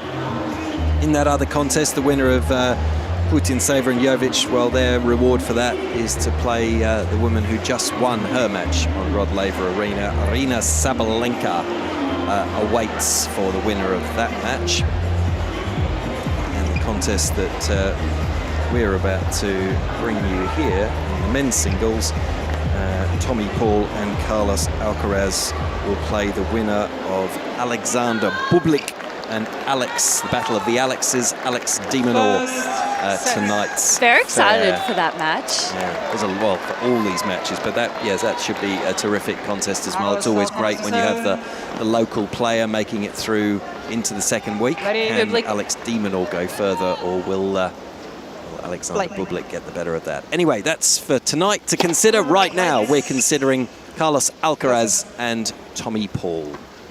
And it's Alcaraz to get things underway here on AO Radio. Fourth round action coming to you live from Melbourne on a beautiful, sunny Sunday afternoon. Long weekend in Australia as Alcaraz serves. Paul gets a racket on this, but it flies just long, and it's first blood, if you like, which sounds a little gory, to Carlos Alcaraz.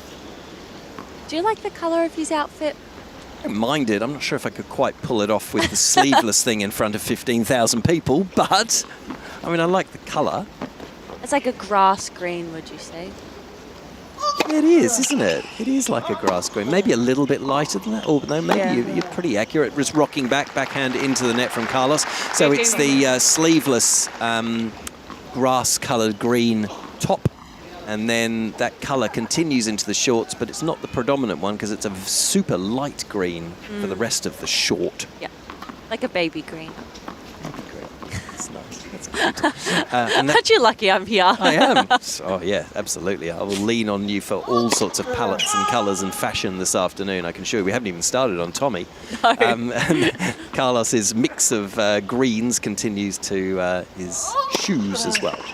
Tommy Paul, that's well done on the backhand, and the half volley from Carlos Alcaraz flies long, so Tommy gets on the board. Quite surprised with that play from Tommy this early, hitting the return and then trying to rush Carlos and come to the net. I wonder if we'll see that throughout the match, and that's the tactic going in. It'll be interesting to see, won't it? Yeah. I think Tommy knows he's got to be aggressive, he's got to attack, he's got to try and get this on his terms, which is easier said than done. Although he's done well there, forcing Alcaraz to play another ball, going well outside the tram lines with his reply, and Alcaraz netting a relatively simple forehand. And is that the thought of Tommy knowing that he probably won't beat Alcaraz from the back of the court, and there's got to be a different way to challenge him? Yeah, there has to be. That's right, he doesn't want to take him on from the back of the court. Absolutely agree. A couple of break points here for Tommy Paul. Onto the backhand, he goes up the line, beautifully done by the American. And he breaks serve in the opening game of this fourth round match on Rod Laver Arena. Not the ideal start for Carlos Alcaraz, but this is a marathon, not a sprint. Although Tommy will be more than happy to break serve in that opening game. It's an incredible first game. I can't remember the last time I saw Alcaraz get broken first game like that. Yeah. It's, Oh, I think he had a whoop on. Okay.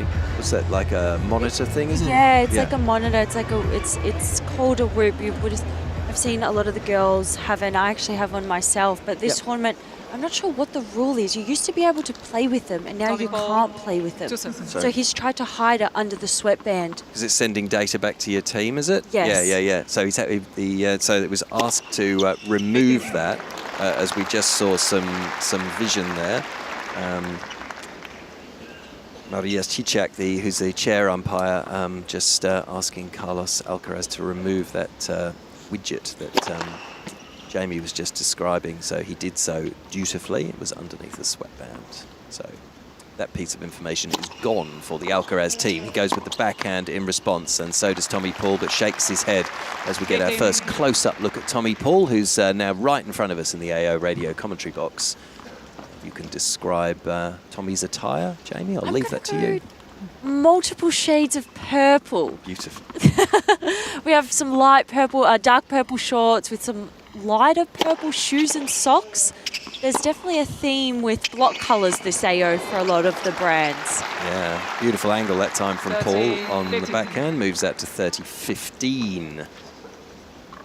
So we'd love to have your messages come through. Do contact us, whether it's for the competition, which you've got to get your entry in before 5 o'clock tonight. It's now nearly 10 to 2. Tonight. Nat will deliver us the winner. Paul serves again, looking for the serve volley. Didn't have to play it, taking Alcaraz out wide, and he didn't think twice about coming in there looking for the volley. Didn't have to play. No, didn't have to play. Alcaraz has not hit many balls in the court so far. Could be a sign of nerves. Just feel like his intensity is a little bit on the lower side, but like you said, it is a marathon. So Paul here with a couple of game points, serves heavily down the middle, and Alcaraz can't do much with that. And it's the near perfect start for Tommy Paul. Both players looking very relaxed on court at the moment as well. There's a big crowd inside here, but it's not an intense atmosphere by any stretch at the moment. A lot of people went out for a glass of something and a bite to eat after the Arena Sabalenka Vicky Mboko contest, which finished, I don't know, 45 minutes or so ago, and they're just coming back in and settling into this, and probably quite surprised to see Alcaraz serving at love 2 in this opening set. Paul with a simple forehand, Alcaraz tries to go back behind him, makes Paul play another forehand. This time that went long. I'm also very surprised that Alcaraz is serving at love too, but credit to Tommy, come out here and shown what he's got so far. We can kind of see where the tactics are going with the rush to the net and not wanting too many long rallies from the baseline. Serves into the net. Well, I mean, the head-to-head shows that Tommy Paul can beat Carlos Alcaraz. He's had a couple of wins on hard courts, albeit not at the majors. But he can and doesn't have that situation where it's an impossible, I don't know how I'm ever going to get it done, as Paul again goes a little long, 30 love. So those wins, Jamie, were Toronto 2023, so 14, 15 months ago. Sorry, double that a bit more because 2023 was another year further back, and 2023 same year in Miami. In Montreal in 22. So, a little bit ago, but nevertheless, Tommy Paul does know how to beat Alcaraz, although Alcaraz himself can lean on wins at Wimbledon and Roland Garros, and Roland Garros was last year. In straight sets in the quarters. Onto the forehand here of Alcaraz, couple of them low over the net, nice cross court, well defended by Paul. Tommy was in position to play that forehand from right in front of us, but hit it into the tape. 40 love. I would also say Tommy Paul's best surface wouldn't be on clay. I feel like that matchup would be way more suited for Alcaraz. Be comfortable on this surface right here, I think. Made the last 4 here 3 years ago.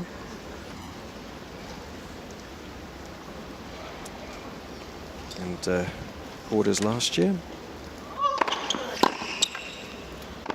Losing to Zverev. Goes back behind him again. Alcaraz found the baseline, and Alcaraz himself moving to the net for the forehand volley, but couldn't put it away. Looking to try and hit the baseline. Missed it. 40-15. Some early misses from Alcaraz here. A little bit unusual, but trying to settle himself into this game. Probably trying to overplay more than anything. He'd be keen to get on the board here, though. Spin of the racket from Tommy Paul. Standing quite upright to receive this serve from Carlos Alcaraz. Forehand really heavy from Paul. Well defended by Alcaraz. Then he leans into his own forehand. This time Tommy Paul mishitting the forehand. And Alcaraz is on the board. Still the break of serve to Tommy Paul in this opening set. So 2-1 lead. So AO Radio at tennis.com.au. That's the email address. You can use the Ask a Booth form through the app. And ozopen.com. Do drop us a line. We'd love to hear from you. Do remember to pop your name on there and where you're listening to us from, and there can be your thoughts, your comments, your questions, whatever, or just whatever you're up to right now as well. Give you some competition details. Expect if you've been listening over the last 8 days or so, you probably know what the comp is. However, Jamie will remind us shortly what that competition is. I'll have to put my password into this computer. As I do so, why don't we check in with Josh for an update on that Putintseva and Jovic match? Yes, well, after just 22 minutes, it is Jovic that leads 5 games to love, Steve, on John Cain Arena. So Putintseva lost for answers really at the moment. We're 15-all in this particular service game. Putintseva is serving, but after 22 minutes, 5 games to love in favour of the 18-year-old, the young American, and the 29th seed. Well, that's a decent start. That's a crazy start. I did not pick that one. So that's great stuff from Iva Jovic. It's great having your company right around the world on AO Radio, whether you're listening to us on 99.7 around Melbourne Park or through the app or ozopen.com, and our partner stations, SiriusXM, courtesy of the ESPN network in the United States, iHeartRadio, Vision Australia, our great friends, Vision Australia Radio across Australia. Tune in right around the world on the app. Double fault from Tommy Paul to start things off here, or the SEN network in Melbourne. It's lovely having your company. However you are choosing to listen to us, welcome along to Rod Laver Arena. Sunday afternoon. It's cooled off immeasurably compared to the hideousness of yesterday, and we've got a beautiful day for tennis. Under the sunshine, Tommy Paul again missing this first serve. Does have the break of serve here, 2-1. Josh Herriott, Jamie Fawless and Steve Pearce here with you in commentary. Takes a bit off this, and Alcaraz jumping into a backhand. Turns around looking for some inspiration from his coaching box. None is forthcoming. They just blanked him. Blanked him. Bad miss on that backhand. It did jump up high. It did jump, but also his backhand flew quite a lot. Serve again from Paul, hitting the tape and flying long. 15-all, 2-1 with the early break of serve. Tommy Paul onto the backhand of Alcaraz. He hits this straight back at Paul. There's a more regulation backhand from the Spaniard. Goes cross court with a forehand. Very deep from Paul. Well picked up by Alcaraz again. Goes cross court with his own backhand and allows himself a bit of a fist pump there as Paul hits a regulation rally ball, albeit off a bit of depth, into the net. Yeah, I would call it more of a regulation forehand. Let's just nip across to Josh. Yeah, set point here for the young American, Iva Jovic, after just 24 minutes, Steve. Quite extraordinary at 30-40. Putintseva serving down the middle, and a double fault. So the first set going the way of the 18-year-old Iva Jovic. It is the perfect start. 6 games to love on Cain Arena. Quite extraordinary. Wow, thanks, Josh. Iva Jovic rattling along there on Cain Arena. It's a very, very good start for her and a hideous start for Julia Putintseva. Carlos Alcaraz, who got away to a far from perfect start in this contest against Tommy Paul, has just hit a beautiful backhand up the line to earn himself a couple of break-back points here. Yeah, just starting to get himself back into this match. Paul finds the net with the first serve. Second serve onto the forehand of Alcaraz. Good depth on that. Paul also with some good depth. Then forehand cross court. Alcaraz is there to meet it. Chose to go up the line for everything, Carlos Alcaraz, and just missed it.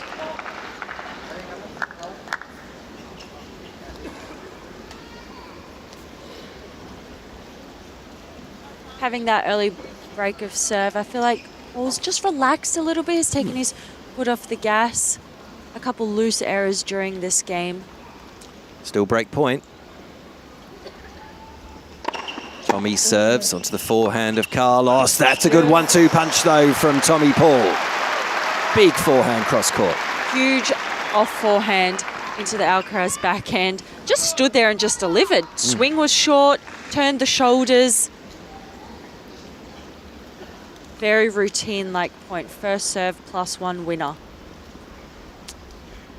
Will we throw in a serve volley here? Let's see what Tommy does here. Thought about it, stayed back. Forehand back behind Alcaraz. Supreme quality from Tommy Paul. I was waiting for the serve and volley too. I thought it was a perfect opportunity to do it. But kind of hesitated a little bit. But again, that forehand +1 just turned on the ball. No big back swing. Surprised Alcaraz by going in back behind him. So game point for a 3-1 lead. Serves backhand from Alcaraz is too long. Too long. And Tommy Paul holds, stares down a couple of break points. Well, does more than stare him down, actually saved them as well. And Carlos Alcaraz can go and towel himself down and get a little bit of input from his coaching team, which of course doesn't include Juan Carlos Ferrero these days, after the pair parted ways last month. I want to say it was December, wasn't it? Yeah, it was around December feels like longer ago. It does too, but yeah, it was only last month. Only last month, can you believe it? So Samuel Lopez, and he did say the other day that Alvaro, his older brother, was going to take a little bit more part in his coaching, and whether Alvaro had anything to do with that beautiful forehand touch volley at the net then, in which case he's bringing a lot to the team. But there's probably more Carlos. Maybe a bit of both. I feel like the brother would claim it.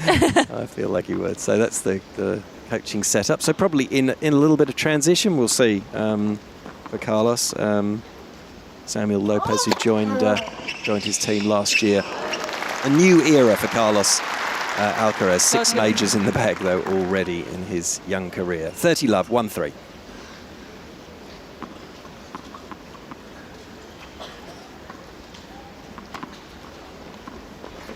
I'd love to know what his goals are for this year. Besides, I would say Australian Open would be his biggest. I think career Grand Slam would have to be up there as far as a goal. Slice from Alcaraz straight down the middle of the court. Flat responses then from Tommy Paul until he puts a forehand wide into the tram lines. And it's 40-love. Has to. I mean, it's an early goal because, of course, either way, by the 1st of February, that goal has either been achieved or it's gone. So there'd be other goals. Remain world number one. That would yeah, of course. It's got to be, hasn't it? It's got to be. Onto the forehand. It's going to sit short ball, put away for Alcaraz, and he holds to love. And he's just beginning to settle a bit more and raises his fist towards the coaching box we were just discussing just then on AO Radio. So Carlos Alcaraz settles into this one. He's still a break of serve down. Tommy Paul, the 19th seed from the United States, will be doing everything he can to hold serve for the next few service games and close out this set. Big crowd here on Rod Laver Arena now streaming in. Of course, this is a big ticket item for this afternoon's session. Don't get that many chances in your life to see top player in the world, and that is Carlos Alcaraz right now. We did mention, as Josh, and we'll go back to Josh again in a couple of minutes to get the latest, but Iva Jovic did take the opening set against Julia Putintseva in that 4th round match by 6 games to love. Holy moly. As more 4th round action will come your way this afternoon as well. We have another big 4th round match. Karolina Muchova from Czechia, the 19th seed as well, playing the American seasoned campaigner now, Coco Gauff, the 3rd seed. That is a not before 2:30 match, which is probably half an hour from now, is it? Give or take. Although Hunter and Joint, the American Australian pairing, up against Krunic and Danilina from Kazakhstan. That doubles match has to conclude before Gauff and Muchova can take the court. You'll miss nothing on AO Radio this afternoon. All the big 4th round action coming your way, as is this one, which we're bringing you Tommy Paul and Carlos Alcaraz. Ace to kick things off. Tommy Paul here, serving at 3-2.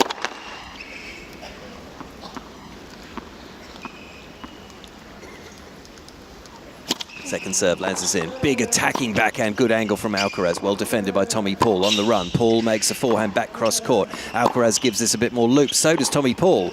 Back cross court goes Alcaraz on the backhand. Well outside the tram lines. Alcaraz can't keep that in the court. Tommy Paul just dominating Alcaraz in every aspect of this game so far in terms of serve spots, outgrinding him from the baseline, the ability to come to the net, just surprise element. Alcaraz just struggling to settle himself into this match a little bit. Good start for Tommy. He serves onto the backhand of Alcaraz. He had to have a good start, you kind of thought, and he has delivered. That forehand must have been near the baseline. This time Tommy Paul takes a slice at it. Alcaraz opens up for a huge forehand cross court. Just missed it, but that's a little insight into the shots that are coming. It was 2 hairs out rather than 2 hairs in. Probably the older the balls get, the more chance you have it's just going to catch the line. True, but it's still out. It's out. Moral of the story okay, is yes, it's out. Yes, that is correct. Yes. Can't look at it any other way. It's out. It's called out, and that's in and called in.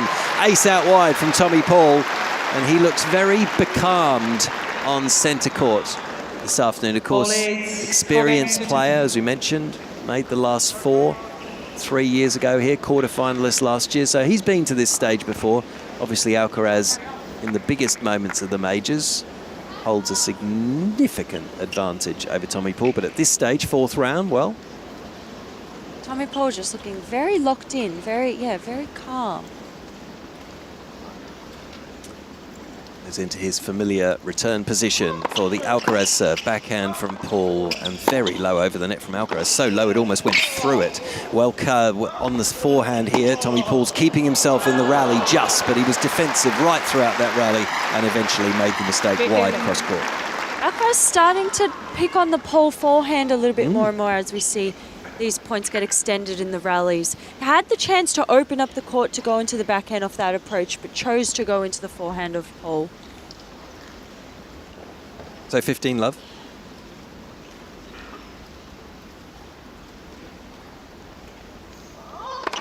Serves heavily down the middle. Forehand from Paul. Drop shot from Alcaraz. First of the day. And Tommy Paul was applauding that before he even made it to the service box. Bounced once and Tommy Paul was applauding it.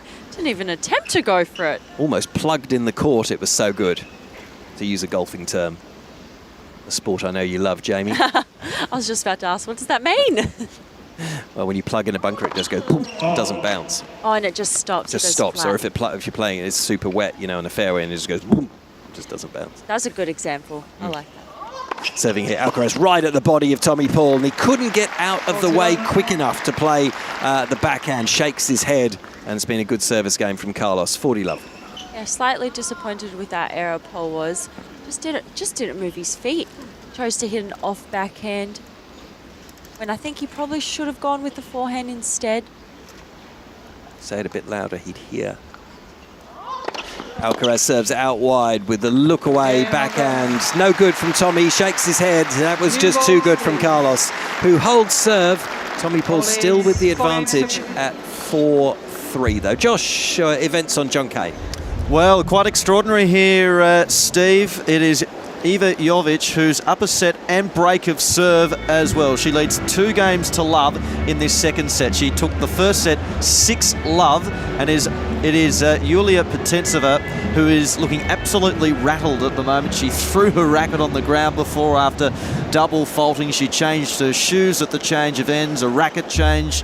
She's constantly looking at her box, trying to find answers. She's been throwing her arms up in the air, smashing balls away. So she's been absolutely rattled by the 18-year-old. Quite extraordinary. Jovic up a set and a break. I don't know if we've had a double bagel this tournament yet. Oh, I would have to go back and have a look, but I'm equally surprised by this result. The match is still going, but Eva's probably gone and done her homework in terms of what Yulia's going to throw at her, and that's pretty much the kitchen sink. Yeah. And I feel like as the match would go on, we're going to see Potentseva probably call the trainer, start to hit some more slices, throw everything she can at her to find her rhythm. But when you're in that zone, when Eva's in that zone of see ball, hit ball, it's so hard for an opponent to kind of change that rhythm. Yeah, she's going to come up with some new things to throw. She better do it soon, I suggest. I'm sure it's coming. I'm sure it's coming. We'll see. We'll see. Thanks, Josh. Josh keeping us in touch with that match on John Cain Arena, on Rod Laver Arena. Tommy Paul, who's won 100% of the first serves that he's landed in to this point, is in good shape, but he can't afford too many of those. A shorter second serve, and Carlos Alcaraz just running around onto the forehand, hitting a beautiful win across court. Just an outright winner there. Tommy didn't really do much wrong. He didn't really hit the body serve as best as he probably would. Didn't really go for that left hip. Love 15. Paul serves a long way long. Second serve. Again, quite short. Alcaraz doesn't do too much with the first backhand, then really leans into it and ripped the casing off that ball. Just starting to build momentum. Alcaraz said, "You're not winning this backhand rally. I am." Steps into the backhand, hits it incredibly clean. Oh, Tommy Paul did not hit that ball off the middle, and Carlos absolutely did. It's a terrific stroke. Tight angle too. Bang.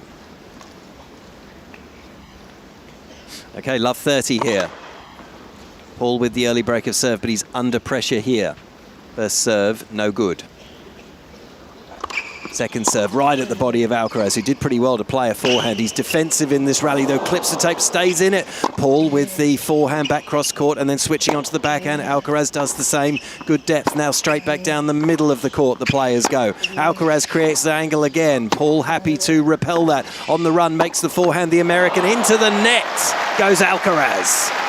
Alcaraz disappointed with his decision on that shot. Tried to go back in behind Tommy Paul to his forehand and puts his hand up and goes, "Why didn't I go cross-court? The opening was there. 2 shots ago, I just hit probably best winner of the match so far." Absolutely. So in two minds of trying to play his opponent and going into the weakness of his opponent, but then not going to his strength in that backhand cross.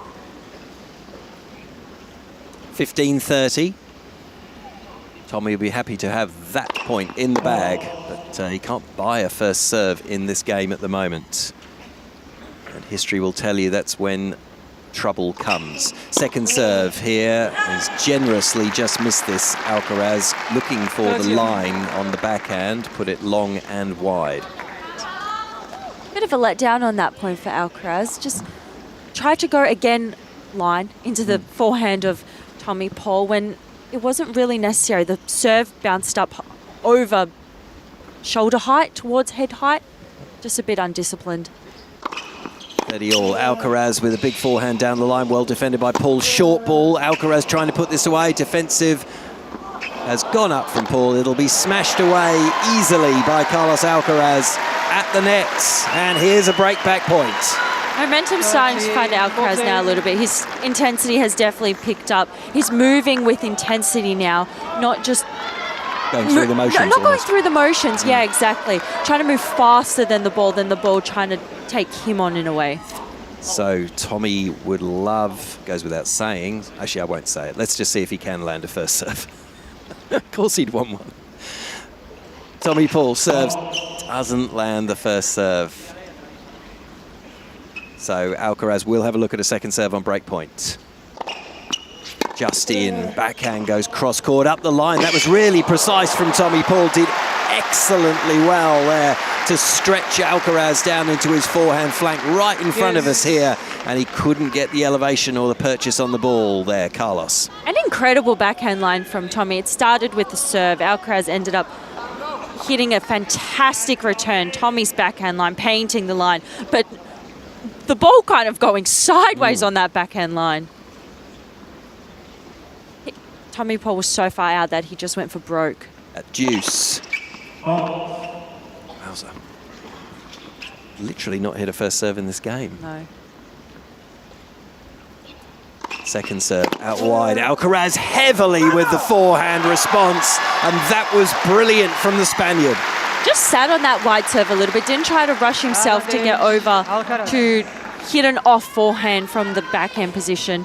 Tommy Paul has not hit a first serve in.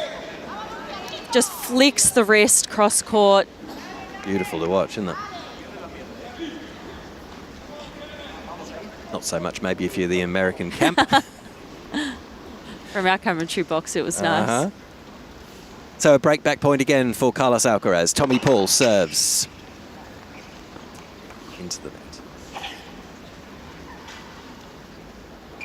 Second serve, lands this in, backhand from Alcaraz, and then switching on to the forehand for the American. That's finally too much for Tommy Paul, skidding to play a forehand, trying to go back cross court, found the net, and Alcaraz does break back. And we're on serve at 4 games all. Games all. Your face is like you're just stunned with something. Come on, share it. Yeah, I'm just slightly confused because you have one person on the net in terms of Alcaraz getting himself pumped up, trying to get that break back. Started slow early, and then the minute he held, it was the vamos, it was the come on, it was the fist pump to a team. And you have Tommy on the other side of the net. That broke first game, but now the head's gone down, the shoulders has gone down. You were just 4-2 up. So true. Paul does get this back, but it lands just inside the baseline. But Alcaraz had so much time to consider his next move that he just slapped away a forehand winner and left Paul stranded on the baseline. 15 love, 4 games all. Tommy Paul has come up against top 5 opponents 7 times in majors. He's never won. That's an interesting stat. But it just shows you how tough it is to beat the very top guys. And Tommy Paul's nearly been a top guy, but he hasn't quite made it to being a top guy, if you know what I mean. Slice into the net from the backhand from Carlos Alcaraz, finds the net 15 all. Of course, records are there to be broken. Of course, that's what they're there for. But yeah, definitely to be a top guy, you need to be with the top guys and you need to beat them and have the ability to day in, day out compete with them. Yeah. And of course, you know, when you have a reasonable ranking, you tend to only run into the top 5 maybe at fourth round quarterfinal stage anyway, and those are the big matches, and the pressure ratchets up as well. Skidding to play a backhand here, Alcaraz, and then on the run makes a forehand straight down the middle of the court. Nice angle from Paul, and the same from Alcaraz. On the run, the backhand from Alcaraz. Same back cross court goes Tommy Paul. Stays on the same angle, very low over the net. Slice from Alcaraz, and Tommy Paul tried to change direction with a forehand cross court, but got it all wrong, and it was a long way out. 30-15. Tommy Paul's had the ability to come to the net during these rallies. Alcaraz has definitely dropped the ball short, but we've seen Tommy go, hit the forehand, take a couple steps forward, and then backpedal back to the baseline. Knew he had to get to the net, like you're saying, Jamie, be aggressive, but at the moment, as it's playing out, he's trying to beat Alcaraz from the back of the court, and that's going to be hard, I think. That'll be very tough. 30-15. We saw it in the first game. That's how he broke. He rushed him coming forward. And now he seems to have gone back to a different game plan, which is not working so well. Still evenly balanced, but it feels like Carlos is beginning to get the upper hand here. And of course, as I say that, he slaps a backhand inexplicably from the mid-court into the net. 30-all. Not even a positive reaction from Tommy after that point. Again, head and shoulders down, just walks over to the next side. Will probably spin his racket on his... Yep, he does tend to do that. On his hand. I would like to be able to do that as reliably as he can. They do. Maybe we should practice that. Yeah. Alcaraz here serving 30-all. Just clipping the tape. Still a first serve. Check in with Josh after this and see if Julia has managed to get on the board at all in that match. Ball bounces from Carlos. Now he's ready at 4-all, 30-all. Goodness gracious. Another net cord and another first serve. Buzz in the crowd. Lots of people fanning themselves to keep cool. It's only 21 degrees, but when you're sitting in the sunshine, that's still hot in Melbourne. Right at the forehand of Paul on this occasion. Backhand cross, and now Alcaraz comes to the net, forced to go down very low to play a volley. Can't keep it in the court. 13-14. I'm confused. I'm very confused. We're starting to see a little bit more emotions from Tommy, and he's moved incredibly well laterally side to side. But I'm struggling to understand what his tactic is playing Alcaraz.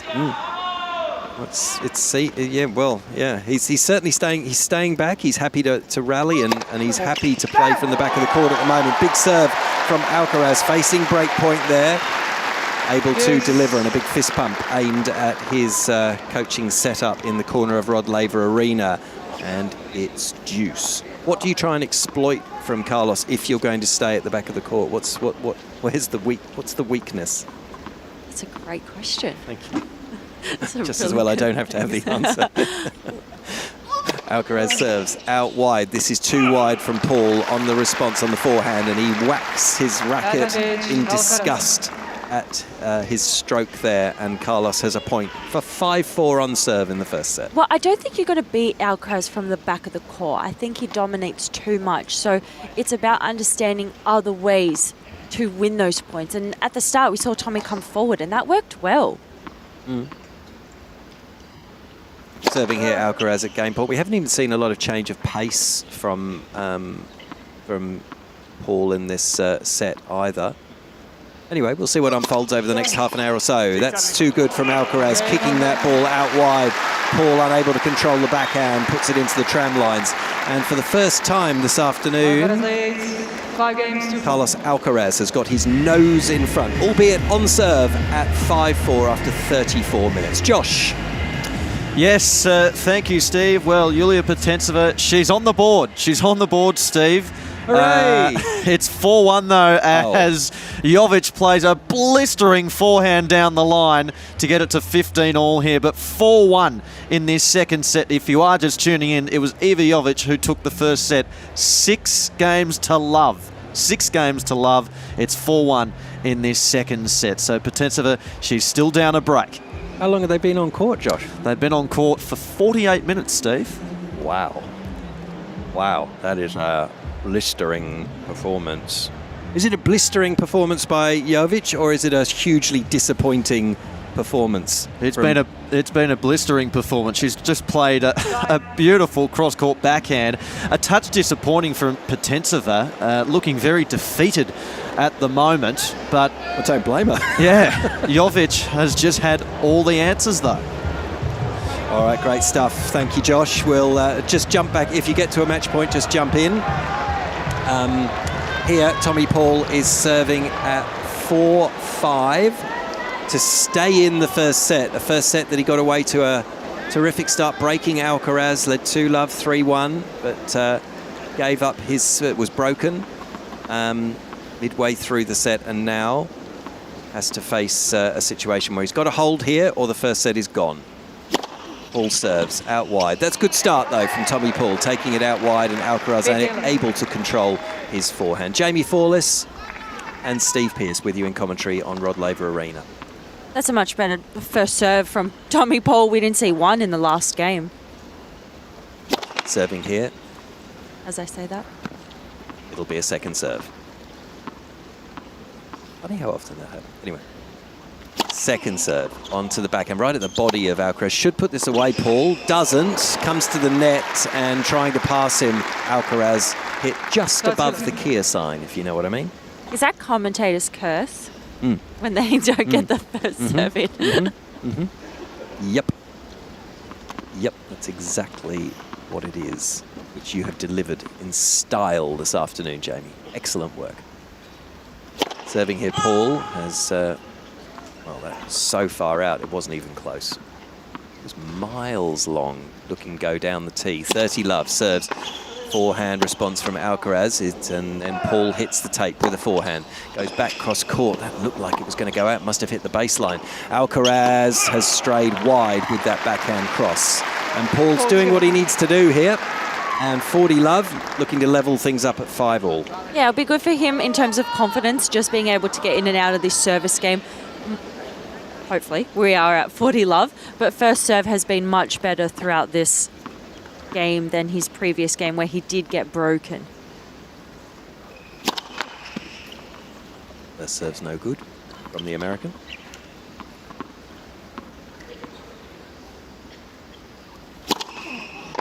Alcaraz stand and deliver, inside in forehand, wallop down the line and crunches into the commentary box window right in front of you. I was too busy. There was a lot happening there. Not sure what type of serve there was. Tommy Paul. Just a second, Jamie. We'll just get across to Josh. Yeah, thank you, Steve. And it's Iva Jovic who leads 30-love against Yulia Potensova. She plays a cross-court backhand as Jovic, and it's just been netted. So at 30-15, she leads 5-1 in this second set. She took the first set 6 games to love. And we've been going 53 minutes on the Rolex. Quite extraordinary scenes here at Cain Arena.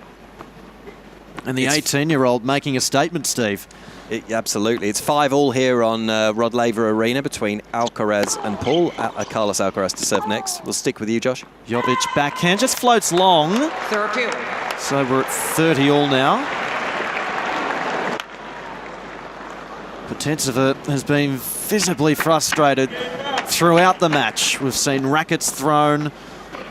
She's been constantly looking over to her coaching box. Here's Jovic to serve.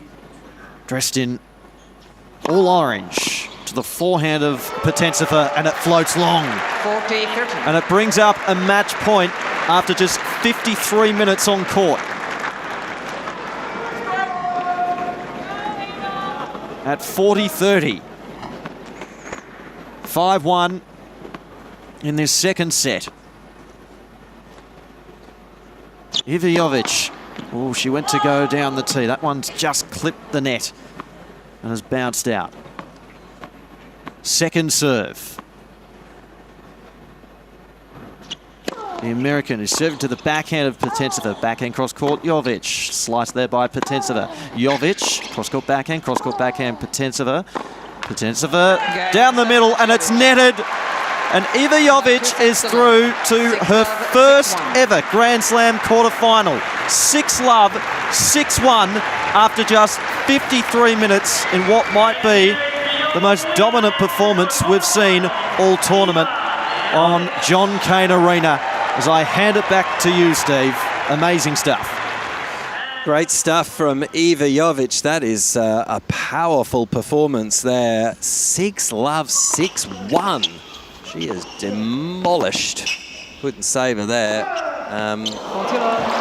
And Carlos Alcaraz has just demolished the ball inside in with the forehand down the line for 40-love at 5-all as well.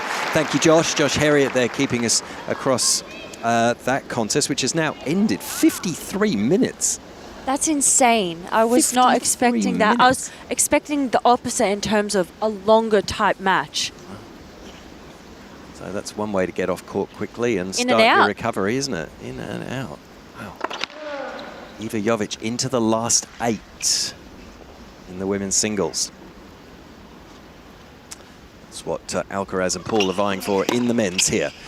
Wants to pick this up on the half volley. Alcaraz does pretty well. Then on the run, forehand, cross court. Sits up for Paul to have a bit of a swing at this. Defensively back, though, by Alcaraz. Great angle from Tommy Paul. Thought about coming to the net. Had to backpedal to play the overhead. Now he makes it to the net. And that's a nice touch on the backhand volley from the American. Both players having a laugh after that incredible point.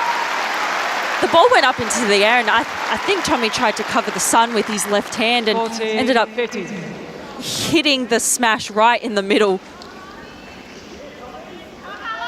He did, straight down the middle, and Alcaraz did well to make him play one more ball, but he put it away well, did Tommy Paul. The old spin of the racket, now he's ready to receive. So still 40-15, no immediate concerns for Carlos Alcaraz at 5-all. Serve into the net. The ball bounces. Packed Rod Laver Arena here as Alcaraz serves right at the body of Paul. He couldn't get out of the way quickly enough there. Tried to play a forehand, couldn't get it back over the net. And Alcaraz has a 6-5 lead on serve. Tommy Paul to try to take us into a tiebreaker. Why don't we permit Jamie some last-minute entries into our competition? Would you like to take everyone through the competition? Yes. So we've talked about which actors would play tennis players if they made a movie of their life. Well, we're turning the tables. We want to know which tennis players would play famous movie characters and why. It can be any genre and any era. So example, we can have a Marvel character, etc., etc. Sure. Novak could play a Marvel character. I'm not really familiar with the Marvel movies. So it could be anything, right? It could be Mission Impossible films, could be an old film like Casablanca, could be anything. Yes, and we want you to be creative with your response, and the movie could be from any era and anywhere around the world. The voucher can be used online, so you can enter from anywhere around the world also. You can enter via Ask the Booth from our ausopen.com or email aoradio@tennis.com.au. And remember to give us your name and where you're listening from. Entries close 5 p.m. Sunday afternoon Melbourne time, with the winner announced on the evening serve with Nat Edwards that evening. Yes, which is in 2.5 hours from now. So get your entries in. That's right, get typing. They'll come through to the computer right in front of Jamie. Although I think I've got to put my password in again, haven't I? I've let it slip. Sorry. I'm so locked into this match and slightly confused with Tommy Paul's demeanour, you could say. So casual. He does have it. At moments, though, he looks utterly dialed in. So it's just how Tommy is as he tries to play a forehand down the line here, serving at 5-6. It's gone the way of Alcaraz, and you can tell from the bounce and the intensity of Carlos Alcaraz that he sees this as his chance here. Break serve. That's the set for me. This is a huge opportunity here as well for Alcaraz to try and win this set, because then going into the second set, he's serving first. He wants to be on the board first. And that will absolutely take control. Anyway, Tommy Paul's got something to say about that first. Lands a first serve and the miss hit from Carlos Alcaraz. Tommy Paul trying to take us into a tiebreaker. He always has that slightly laconic look about him, Tommy, so it's hard to get a read, but you know, when the moments have come, he's looked 110% into this match. So see how he goes over this next 10-minute period, a really critical period for the outcome of this contest. Big forehand from Carlos Alcaraz. He was right in front of us when he played that, and he got all his weight through the ball and hammered it away at some pace cross-court for a clean winner. Absolutely, just let the racket follow through. More of a flatter type forehand, the ball at 177 kilometres per hour at winner speed. I wish I could do that. I think most people down the club on a Saturday morning are not seeing that ball at all. So, whoa, what was that? I don't think Tommy saw that ball. I'm not sure many people saw that, because that was an ace hammered out wide as well at 206 kilometres per hour by Tommy Paul. Quite the response, 30 all. Big point right here. A very, very good response from Tommy, just stepping up when he needs to on his serve. Huge point here at 30 all. A fourth ace for Tommy Paul. None yet for Carlos. At 30 all, he goes to the Carlos Alcaraz forehand. Defensively, Alcaraz manages to get this back in, but Paul puts away the court ball from the mid-court forehand and earns himself a point for the breaker. I love Paul's ability to spread Alcaraz, spread him wide on the forehand, get that short ball, move him into the backhand side, and actually followed it through to the net. Let the ball bounce, but the play of taking time away from Alcaraz and trying to shorten up these points for Tommy Paul are working for him. Good to see him at the net. At 40-30, Tommy Paul serves to the backhand of Alcaraz. It's too long. It's Carlos frustrated. He thinks he's let an opportunity slip by there. And he probably has, to be fair, but Paul did pretty well and will get the tiebreaker that in so many ways this set deserves. It does. And this crowd deserves. Yep, crowd starting to roll in now. Starting to get a little bit vocal as well, the crowd. Sure, well, we're getting into it, aren't we? We are. We're at the business end of this opening set. This is the only fourth round match in action right now, as Iva Jovic got off court in almost as long as it's taken to get to the tiebreaker here. Annihilating her opponent, love, and one into the fourth round. That's good serving from Carlos Alcaraz. And Paul can only bunt that back into the bottom of the net. With the way this match is probably going, Eva's probably going to hit the showers, have some food and go home, and this match will probably still be on. Yeah, absolutely.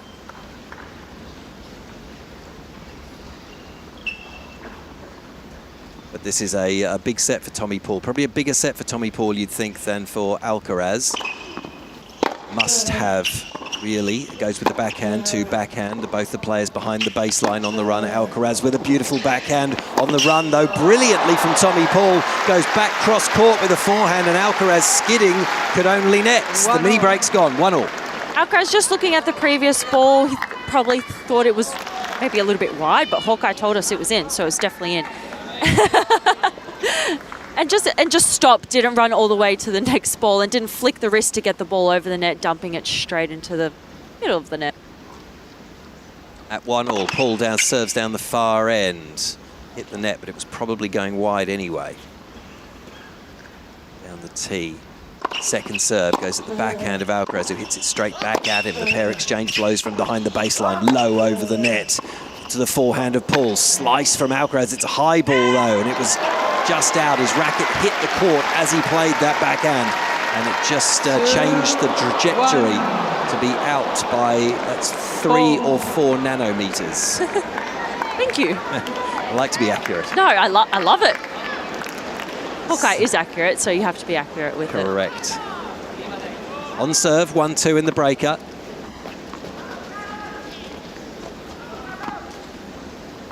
Court in full sunshine, the Melbourne sign, blazed away on this sunny Sunday afternoon as Carlos Alcaraz sets himself and serves at the backhand of Paul.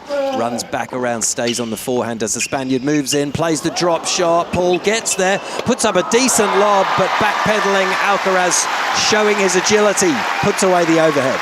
I love the use of the drop shot from Alcaraz. It is part of his game a lot, and sometimes Tommy can be pushed behind the baseline, and his speed forward isn't his strength, so Alcaraz starting to pick on that a little bit.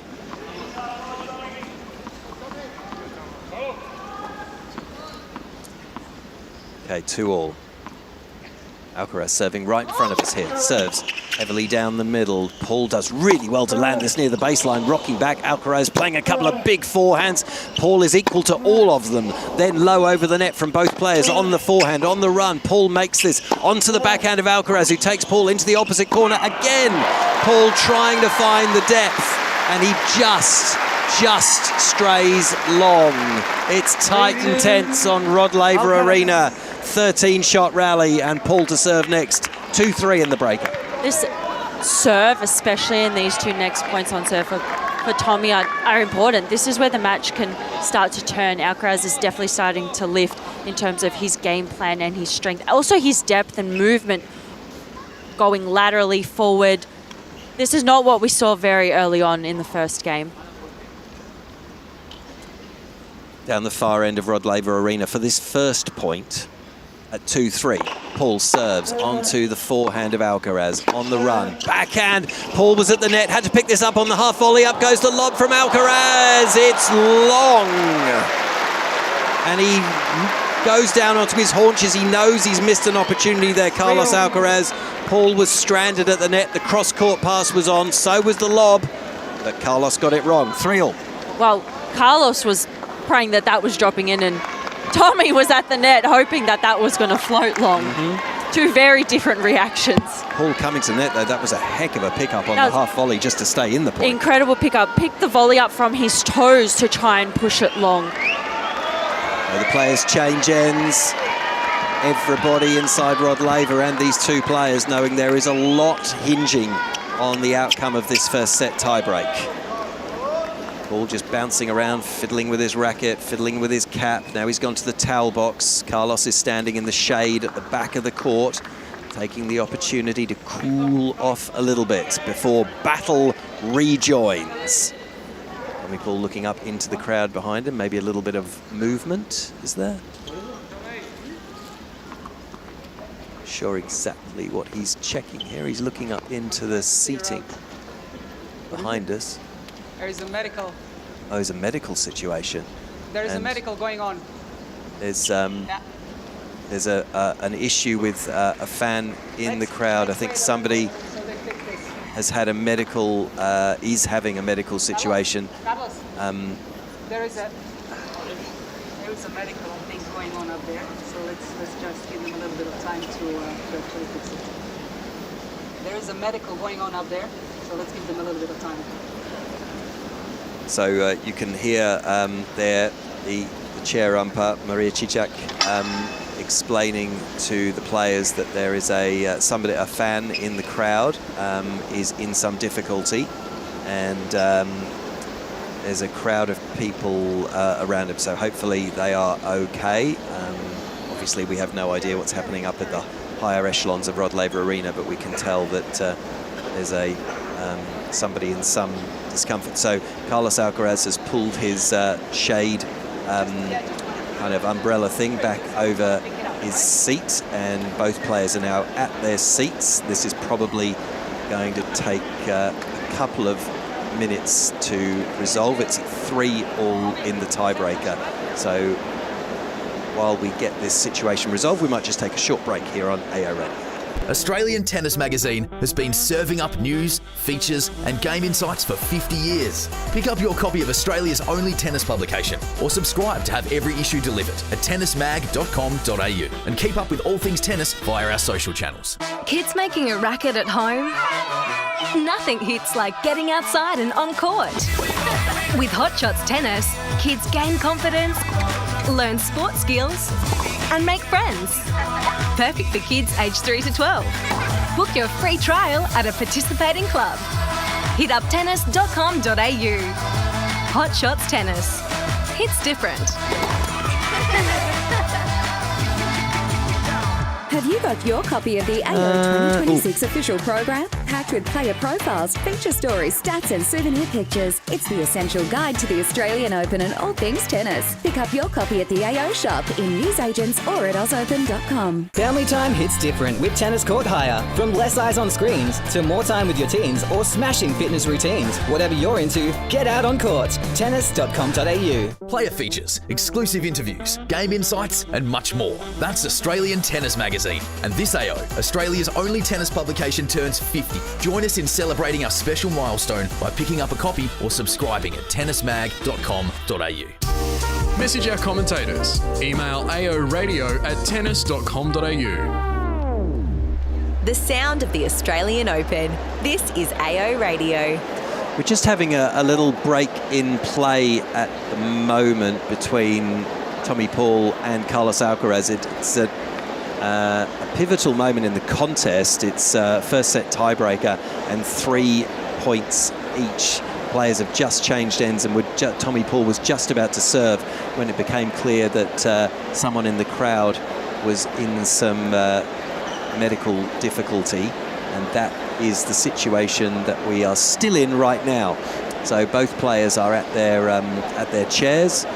Different approaches though. Tommy Paul is sitting down with a towel over his shoulder and jiggling his legs and spinning his racket, sitting in the shade. Carlos Alcaraz is standing up near his seat and looking up into the crowd to see what's going on, and now is standing in the shade as the players wait for this. Of course, this is sport, this is important, but it's clearly not as important as someone's health, so we'll deal with that situation first. And while we deal with that, it does give us an opportunity for Jamie to have a look at a couple of messages that have been coming our way. We've got some good ones. We've got Bill from Boston in the US, loving your coverage on YouTube, watching here late into the night on the East Coast, USA. Especially love Jamie's insight as a player. Keep up the good work. There you go, Jamie's insight as a player. That's you, Jamie's insight. That's me. Yeah, nicely done. It is good having That's your why I insight picked as a to player. read it out. That's why you're here. Thank you, Bill. Thanks for the message. Well, and thanks for joining us on YouTube. We know you're up there. It's lovely having your company on YouTube or on the app or on AO, however you're joining us. It's great having you along. Well, for a second, I thought my dad's name is Bill. So I was like, did my dad write in? Yes. But it's definitely not. Unless he said he lives in Boston. No, yes, true, exactly. But no, I'm sure that is Bill from Boston. Hello, Bill. Thanks for your message. And we also have another one. I must have missed a bit of the segment, but they would have been talking about great players and coaches. Oh, yes. So we have an email from Earl. So who are the best examples of people who are great players and great coaches? Being great at only one of those isn't good enough to make the list. The person must be great at both. I submit Amelia Mauresmo, Billie Jean King, Tony Roche and Ivan Lendl for starters. Enjoying your coverage from a very chilly Houston. Seems like a reasonable list to start with, doesn't it? I don't know if we addressed that earlier. First name that maybe springs into my head was Goran, maybe? Yep. Juan Carlos Ferrero is quite topical, maybe, as somebody who obviously guided Carlos Alcaraz for, 6 or 7 years, while he's many years. Gone from great junior protege into the main ranks and now up to the world's best player. And we also have the last one from Bronson from the Gold Coast. Oh yes, hello Bronson. Hello folks in central commentary position. 34 degrees here, having to work in a hot kitchen. Glad I don't have to work tomorrow when it's 37 degrees. Ooh. Stay cool, Australia. Yep. So Tuesday here is the upcoming hot day. 43 degrees forecast for that. So that's going to be a bit of a belter and actually quite unpleasant and probably very difficult playing conditions. So, you know, if we do get to that, I would imagine the heat rule will be invoked through that mathematical equation that we now use. Anyway, we'll get to that when we get to it, but there will be probably a period where there'll be some outdoor matches and some tough conditions, a bit like we saw with Jannik Sinner yesterday. I'll be interested to see if they start with the roof closed on all the show courts. It would be, instead of start with them open and then having to close them. But I think that's dependent on what the weather is like in the morning. And also there was an air quality issue this morning. Yes. They cancelled some of the players' practices because it wasn't safe to actually be outside. Yeah, there's a bushfire down a couple of hours away in the Otways, and the weather pattern was blowing the smoke back over Melbourne this morning. It seems to have cleared at the moment, Jamie, because it's a beautiful sunny Sunday afternoon. But don't think there'll be any preemptive shuttings of the roof, but of course we on that heat stress index we might get up to 5 by very early in the day on Tuesday, so in which case roofs of course would be closed and play suspended on outside courts. Anyway, we'll cross that bridge when we come to it. And then I think it gets a bit warmer later in the week as well. I think up into the mid-30s again by Friday, men's semi-finals day, and one of those semis of course will be played in the afternoon. So yes, that will be because one is the afternoon and then one is in the at evening. night. Yep. We moved away from the Thursday and Friday night men's semis a couple of years ago, so now it's a genuine men's semi-finals day. So one of those I really like competence. that. Yeah, I think it's the right. I think it's very fair. Yeah, and it also allows, of course, for a prime time for the women's semis on a Thursday night as well. So ticks all the boxes for me. So we're just waiting now for this medical situation to be resolved, and obviously, hopefully, that is a positive resolution. It's a tick on 2:45, so it gives us a chance just to check in with Josh, who's keeping an eye on I think it's only, and I don't mean this disparagingly towards doubles action underway around different parts of Melbourne Park. Josh? Yes, Steve, plenty of doubles action on right across Melbourne Park, as are the juniors as well on a lot of the outside courts. Just on Margaret Court Arena, it is Anna Danilina and Alexandra Krunic, and they play the Australian pair in Storm Hunter and Maya Joint, and it is the Australian pair who are down a set and a break as well. The first set 7-5 went the way of Danilina and Krunic, and they're up a break 2 games to love in this second set. So that's obviously over on Margaret Court Arena. Earlier this morning we had Sabalenka and Mboko. Sabalenka through to the quarterfinals in straight sets 6-1, 7-6. And then possibly the story of the day, Steve, it was Iviovic up against Yulia Potensova. She won 6-love, 6-1 in 53 minutes over on John Cain Arena through to her first quarter-final at a Grand Slam. As I cast my eye over towards court 16 as well, Casper Ruud just going through the motions at the moment, having a bit of a hit before his big matchup tomorrow against Ben Shelton. So good to see that the smoke has cleared, the sun is shining brightly. We've got lovely blue skies now around Melbourne with light breezes, so a few of the players getting out on the practice courts. Casper Ruud, one of them, he plays Ben Shelton tomorrow. Yes, Casper was pretty solid last night in that contest against Marin Cilic. Thanks, Josh. And it's the conclusion of that doubles match on Margaret Court Arena will then bring Coco Gauff back out onto court for her match against Karolina Muchova for a 4th round match. It's been 12 minutes since these two players. Everything's fine. We're going to continue in a couple of minutes just for everything to settle in. And there we go, the update there of how things are from Maria Cicak, the chair umpire. So we assume that means, anyway, private medical situations. Hopefully that fan is okay. But it's been so long since that last point. We'll have a warm-up, won't we? They'll re-warm up because it's over 10 minutes. Over 10 minutes, yes. So we'll just go through a little bit of a warm-up situation. Just going back to the one name that we didn't mention. Of course, there'll be quite a few names that we didn't mention, but of course Darren Cahill, a former player, turned into incredible coach. He was a pretty handy player, but when you think of he's got a current, still current. He's managed to eke out another year with Jannik Sinner, and used to coach, of course, Simona Halep. Yes. Can you put Leighton in that category, doing Davis Cup coaching, helping Alex? Or it has to be a full-time coach? I don't think there's any rules. Oh, okay. Unless, I can't remember who sent in the question. It was from Earl, was it? Both plays? Yeah, I don't think Earl set any actual rules around it, so I'm quite happy for you to put Leighton in. I mean, he's not an official coach of Alex, is he? But I think he's got quite a bit of input. Yeah. He doesn't seem to miss any of his matches. He'd be a pretty good coach. And, of course, Davis Cup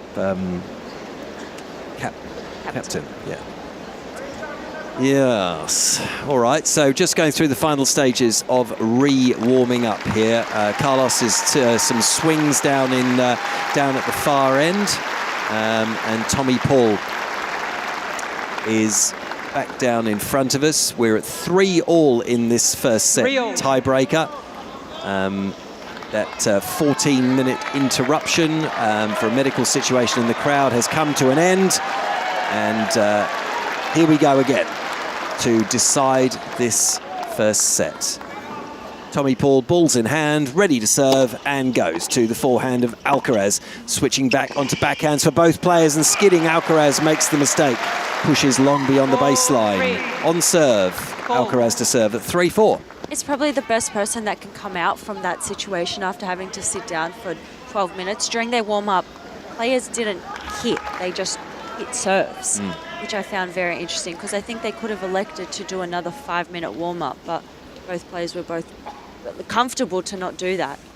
Jamie Forless, Josh Herriott, Steve Pearce with you here on AO Radio on this Sunday afternoon.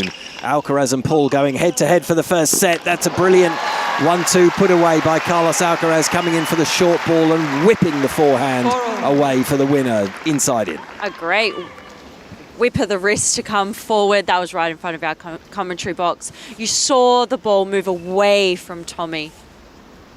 4-all. Getting to the business end now of this breaker.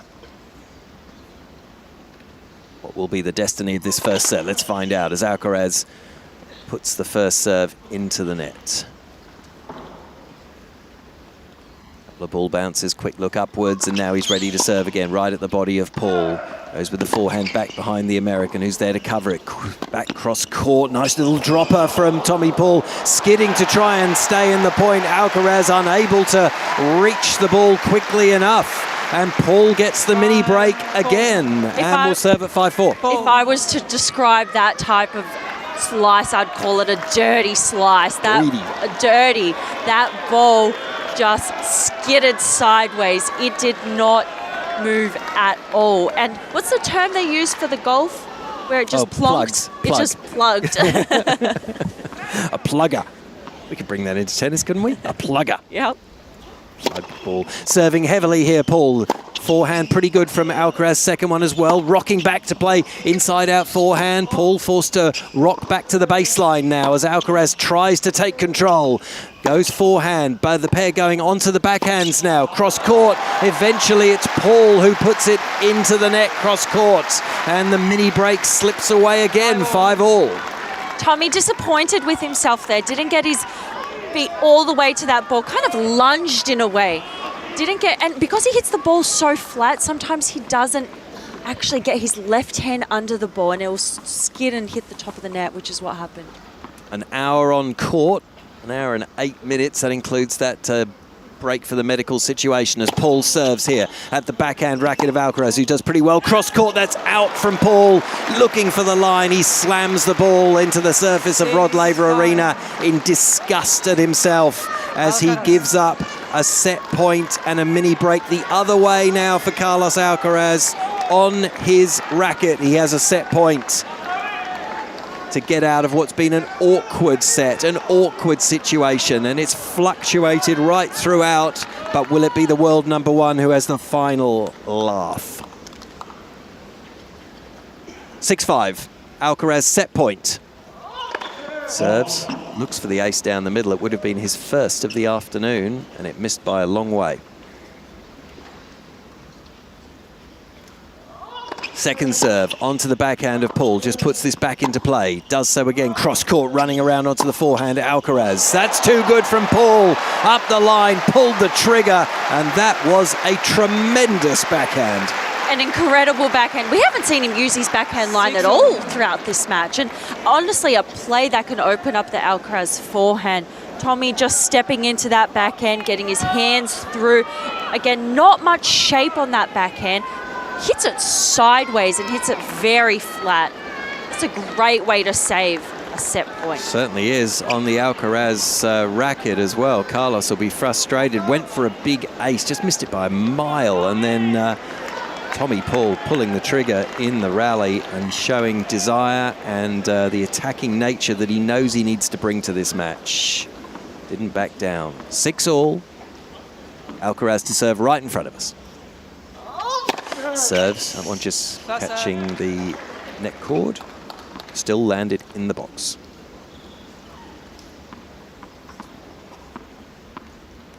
Second serve here. Sorry, first serve for Alcaraz. Clips the tape much more heavily on that occasion, but still manages to land inside the box.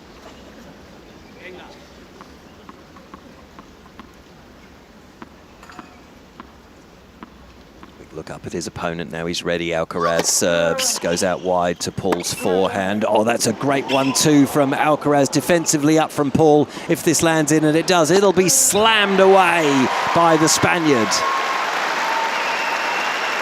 And he moves out to a second set point, this one on the American serve, but he's got a big grin on his face now as he has a little bit of a word with his coaching box there away to the left of us. It's always great to see when Alcaraz has a smile on his face, enjoys these moments. These are the moments that you want to be in as a player. You want your opponent coming at you. You want to fight for every ball. Pressure back on the Paul serve. So Tommy's got to face another set point here. At 6-7 in the first set tiebreaker, he serves. That one's just too long and too wide. Second serve. Oh, it's a double, would you believe it? He's gift wrapped it and put a little bow on there as well. Such a tight set between Alcaraz and Tommy Paul, and when Tommy desperately needed just to get that ball in and make Alcaraz at least earn it, he's doubled. And the first set goes the way of the Spaniard. An hour and 12 minutes, but there was a 12-minute break in that. So let's call it an even hour.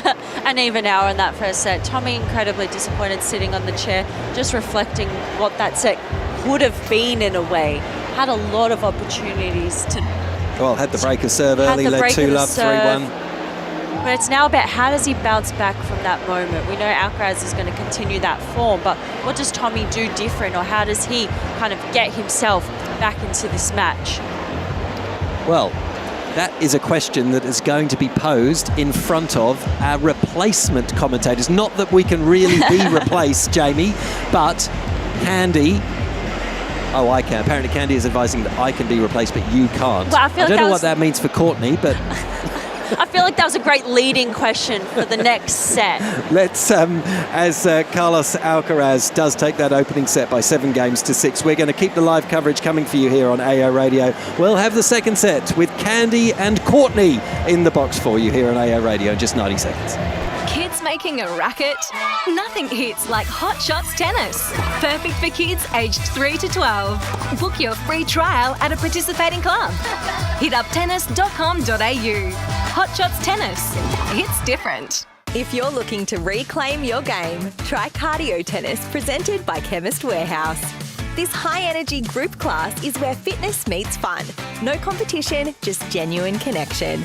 Set to great music, you'll mix tennis drills with constant movement for a workout that never feels like work. And no need to be a pro, qualified coaches tailor the session for everybody at every level, whether you're new to tennis or coming back to the court.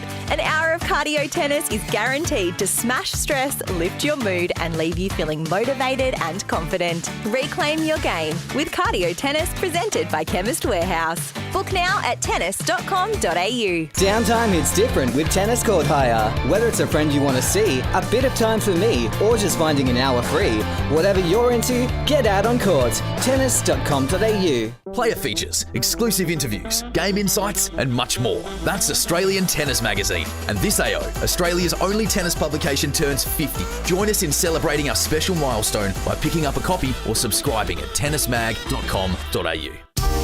Message our commentators. Go to ausopen.com/AO Radio and click on Ask the Booth. You're listening to AO Radio.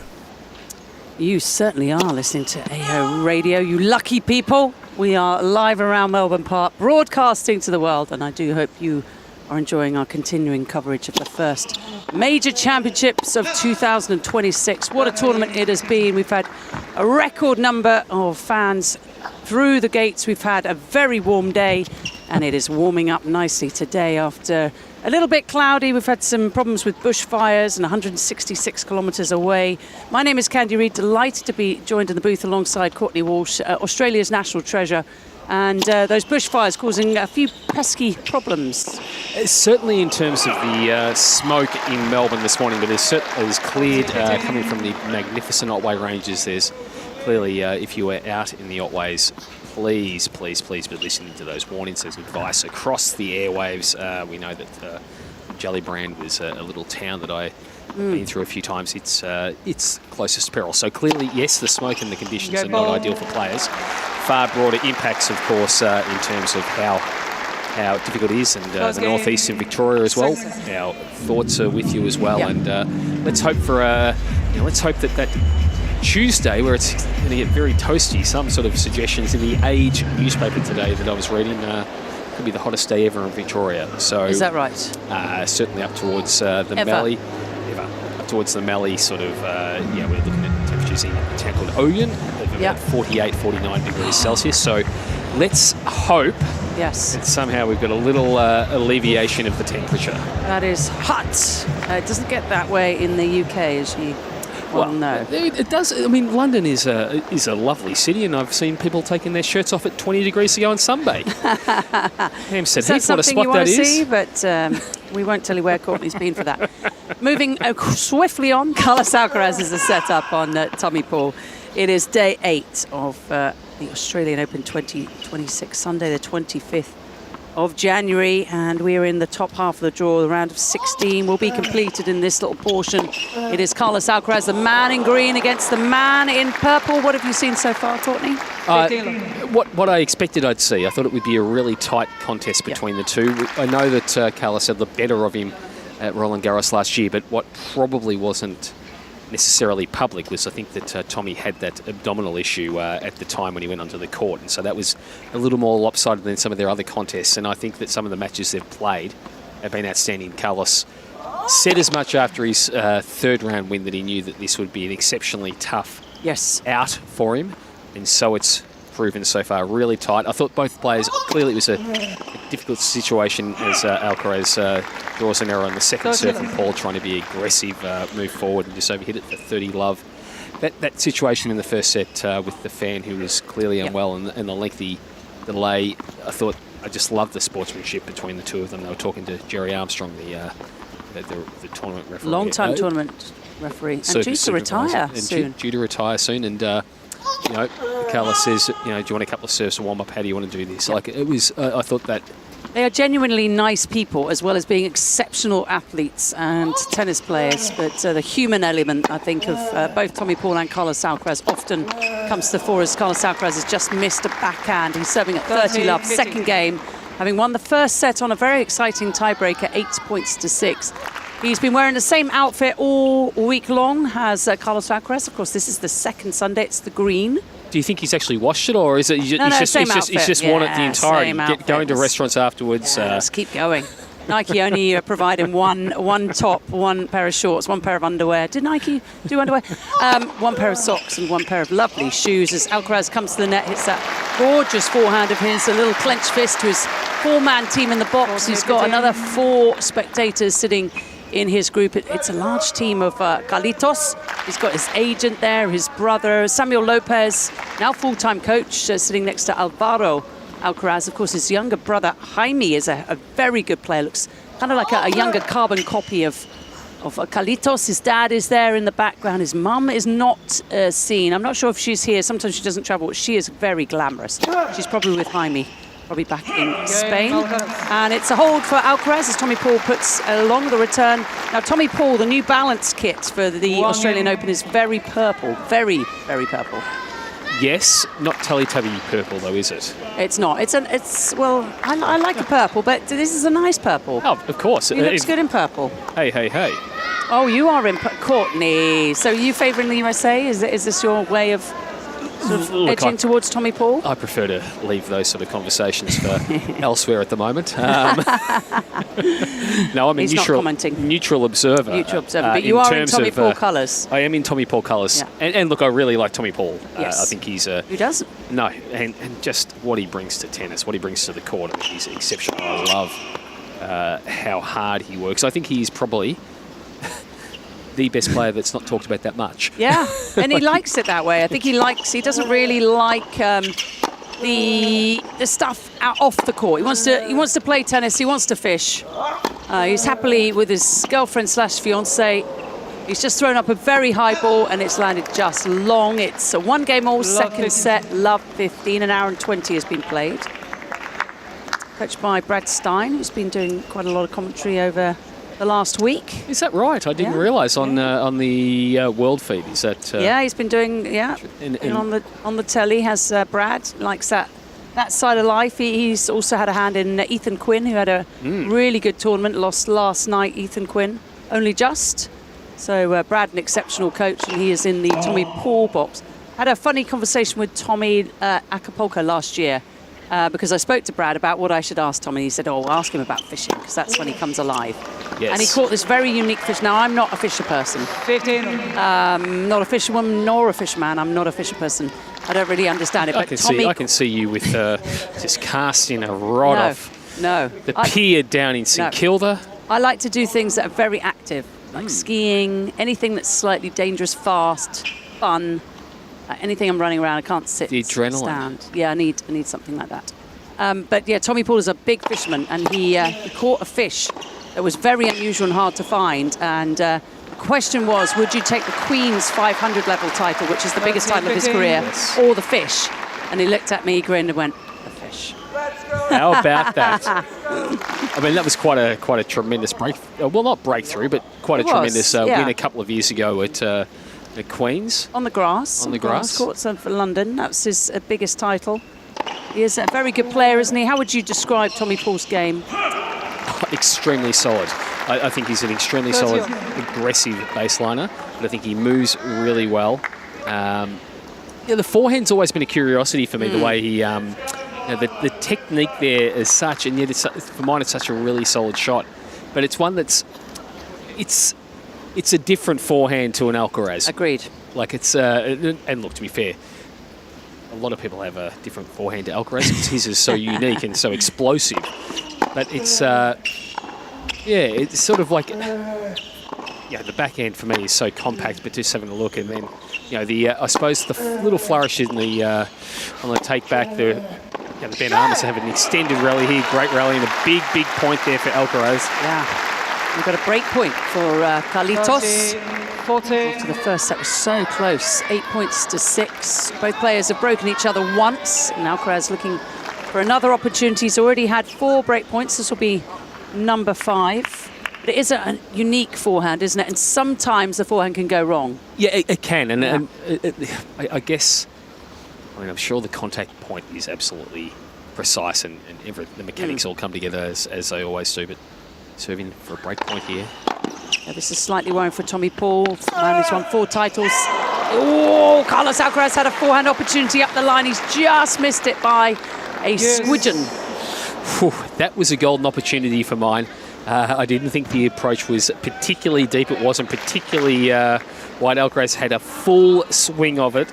And I think when Tommy Paul's coming in, he is going, I've left myself in some trouble. Yeah. Alcaraz narrowly misses down the line, and you can see the look of bemusement on his face after that. There was a puff of the chief, very relieved from Tommy Paul, who's the 19th seed here in the Australian Open, of course, representing the Stars and Stripes. He is a North Carolina boy, New Jersey, and then North Carolina, but lives in Florida, as so many tennis players do in that part of the world. Really good backhand from Tommy Paul. In he comes. And he should have made more of that backhand volley. He's netted it. Another breakpoint opportunity.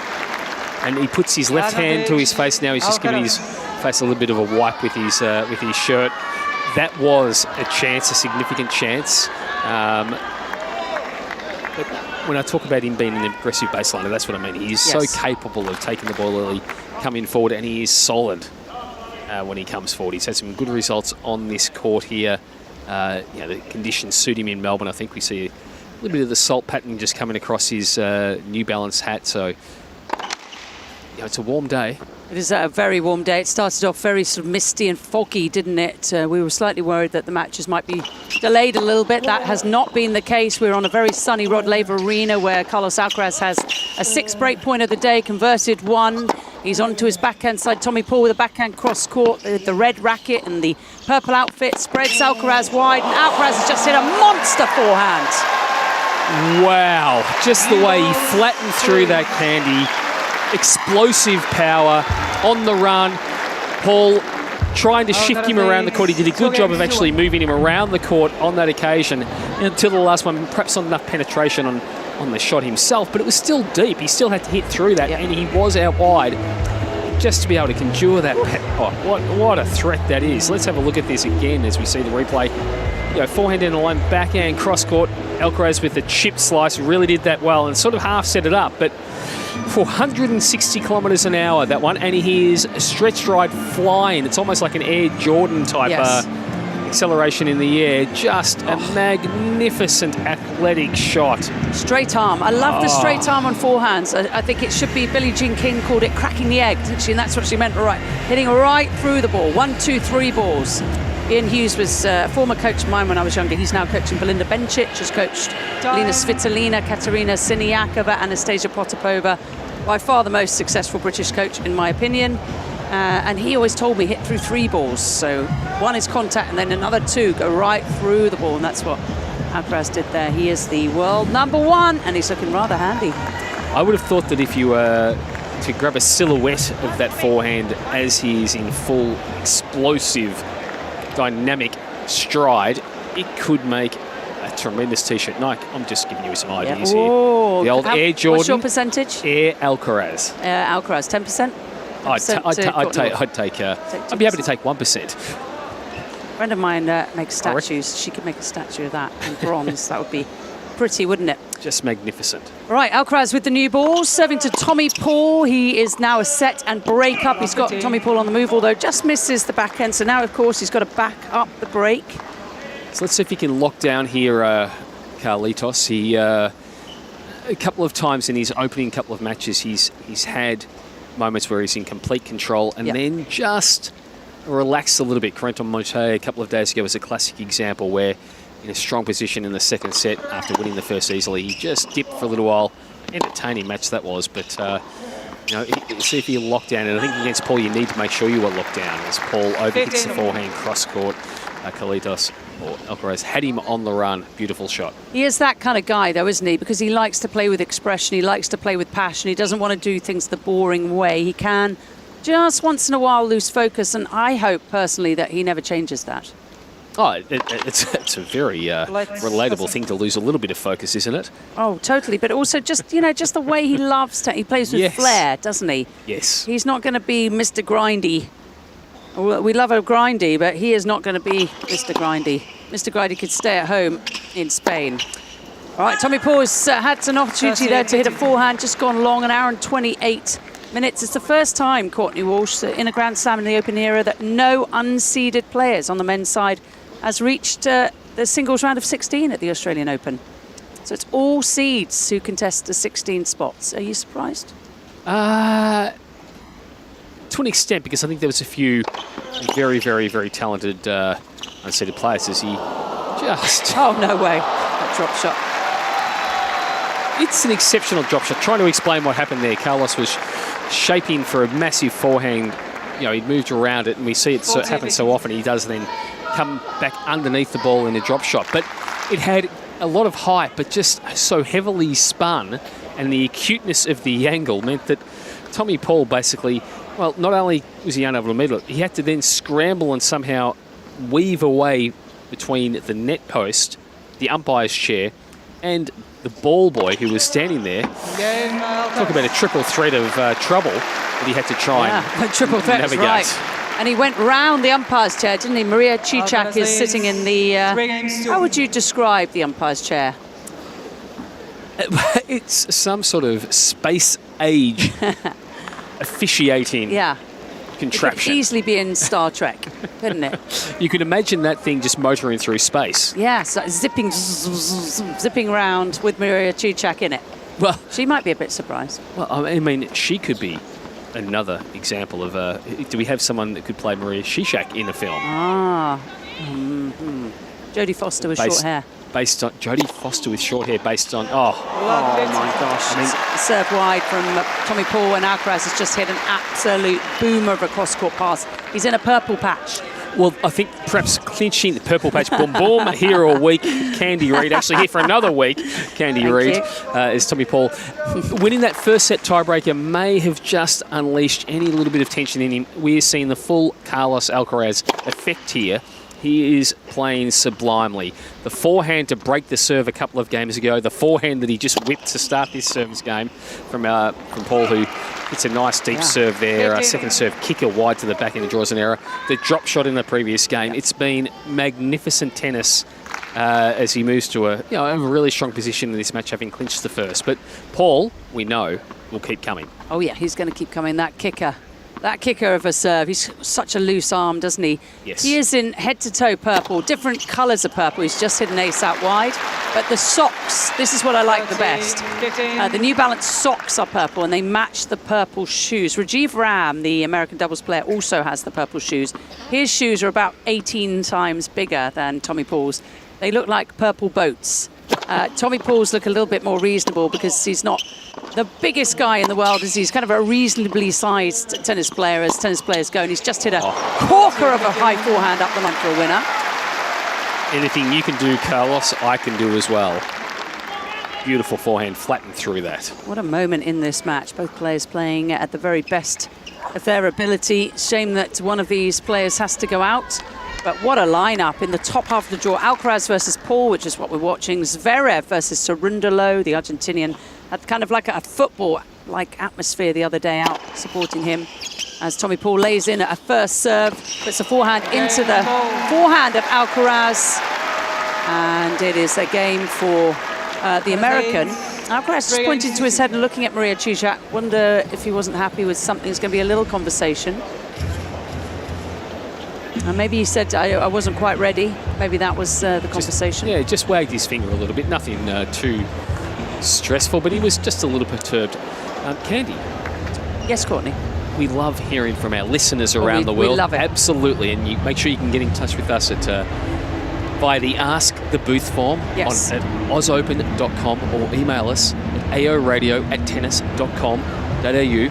And remember to give us your name and where you're listening from and what you're up to, as Debraj has done from Calcutta in India. He says, well, they say it's winter over here, and enjoying the awesome commentary from Melbourne regarding the Oz Open and watching on YouTube. Oh, super. Hello. G'day there. Hope all's well, and thanks for writing in. Always great to get messages from our listeners, and please keep them coming. It's wonderful if that's the case. Are you a fan of Indian food? Oh, am I what? I'll take that as a yes. Yes. I mean, I should. How do I put it? I'm a fan of food. There's not much that I do not eat, but I really do enjoy Indian food, and there will be times where I get into what my wife will call an Indian mood because I'm going. I just crave it and desperately want it. Okay. Can you have Indian food without having a beer? Yes, of course I can. Do you? Yes. Oh, my husband can't. Really? He can't. He has to have Indian food with a beer. I mean, I can have a beer. I can have a beer with Indian food, but no, I can also not have Indian food. Also not have a beer with Indian food. This is a question for later. It's a really good rally. This first point of Game 6, 3-2 to Carlos Alcaraz with the break.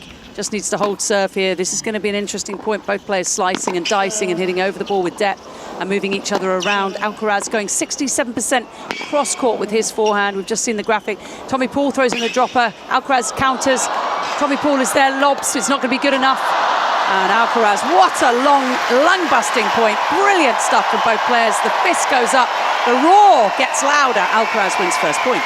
Just the artistry, the creativity from both men, the ability to use the racket like a wand, to cut under the ball like they did, to find the touch, feathery touch, Alcaraz, the slice backhand, and then the double fister.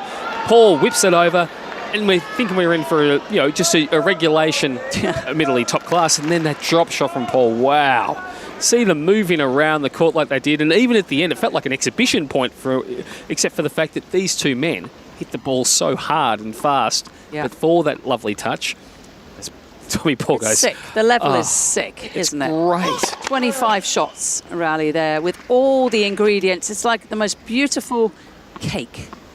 It's just been built slowly but surely. Who will get to eat it in the end? Will it be a man who's never won this title? Carlos Alcaraz in the sleeveless top. The muscles are bulging, and he moves up 30 love. And there's an indication. Paul's frustrated with that, understandably so. It was just there to be struck that forehand. He just seemed to fall off it, like didn't quite get the timing right. Punched his strings with the hand, not with much venom, but just with frustration. Having a good chat with his coaching team, including Brad, who's shaking his head saying, well, I wasn't the one that struck that forehand. That was you, big guy. Carlos Alcaraz throws in a first serve to the forehand of Tommy Paul, who's now drop-shotting again. Alcaraz will get there. Paul puts the volley away, beautifully stretched across by the American. I love that. That was almost Tommy Paul saying, OK, I can hit an even better drop shot. I dare you to sort of try and do some trickery like you did a couple of points ago. Carlos did his best. He got to it. He moved so quickly, lunged and was able to get across court, but Paul had to work to get across to it. He was able to make the forehand volley down the line, having opened up the angle. Like the tactic. 13 winners now for Tommy Paul. One of two on breakpoint chances, just hasn't earned himself enough, but that was really well played at the net. So Alcaraz serving at 30-15, 3-2 up in the second set. Alcaraz having a good run here, trying to get back into the quarterfinals. The quarterfinals at the Australian Open hasn't been a problem for him. It's getting past that. And that is an enormous backhand return winner from Tommy Paul. Wow, 152 per hour second serve kicker. Probably not the deepest one Alcaraz has struck, but Paul had to be good enough. He saw the opportunity, really moved forward rapidly. Short, abbreviated backswing on that backhand and was able to find the angle and well hit. Back to 30 all as he tries to find a way to level, to square this set, to retrieve the service break from a couple of games ago. Alcaraz has beaten Adam Walton in straight sets, Yannick Hanfmann in straight sets, Quentin Moutet in straight sets. He's got here rather easily. This is going to be a tougher contest. Slice from Tommy Paul, forehand into the backhand, and it's a beauty from Alcaraz. Just to be able to get so low and then whip around that. It was an off forehand, but he still came from inside out almost to then find that angle. The additional topspin kick beyond Tommy Paul's stretch. That was a magnificent forehand. It was almost like, the motion was almost like a 10-pin bowling ball when you're trying to put an additional amount of spin on that thing to whip it back and knock over the 10 pins. And Tommy Paul was like that 10 pin, just could not get there. Alcaraz with a little smile towards his bench, and he's just hit another fantastic forehand up the line. A roar as soon as he hit it. He knew it was going to be absolutely spot on. 23 winners for Carlitos, 14 have come off the forehand, as his dad must watch. I wonder what his dad thinks. Can he comprehend what a genius he has produced? Well, we know that he was a very, very fine tennis player himself, and but not to this level. No, and a coach. So I suspect he probably can conjure, can understand. I just wonder, as a parent, when you're sitting watching this artistry, what you must think.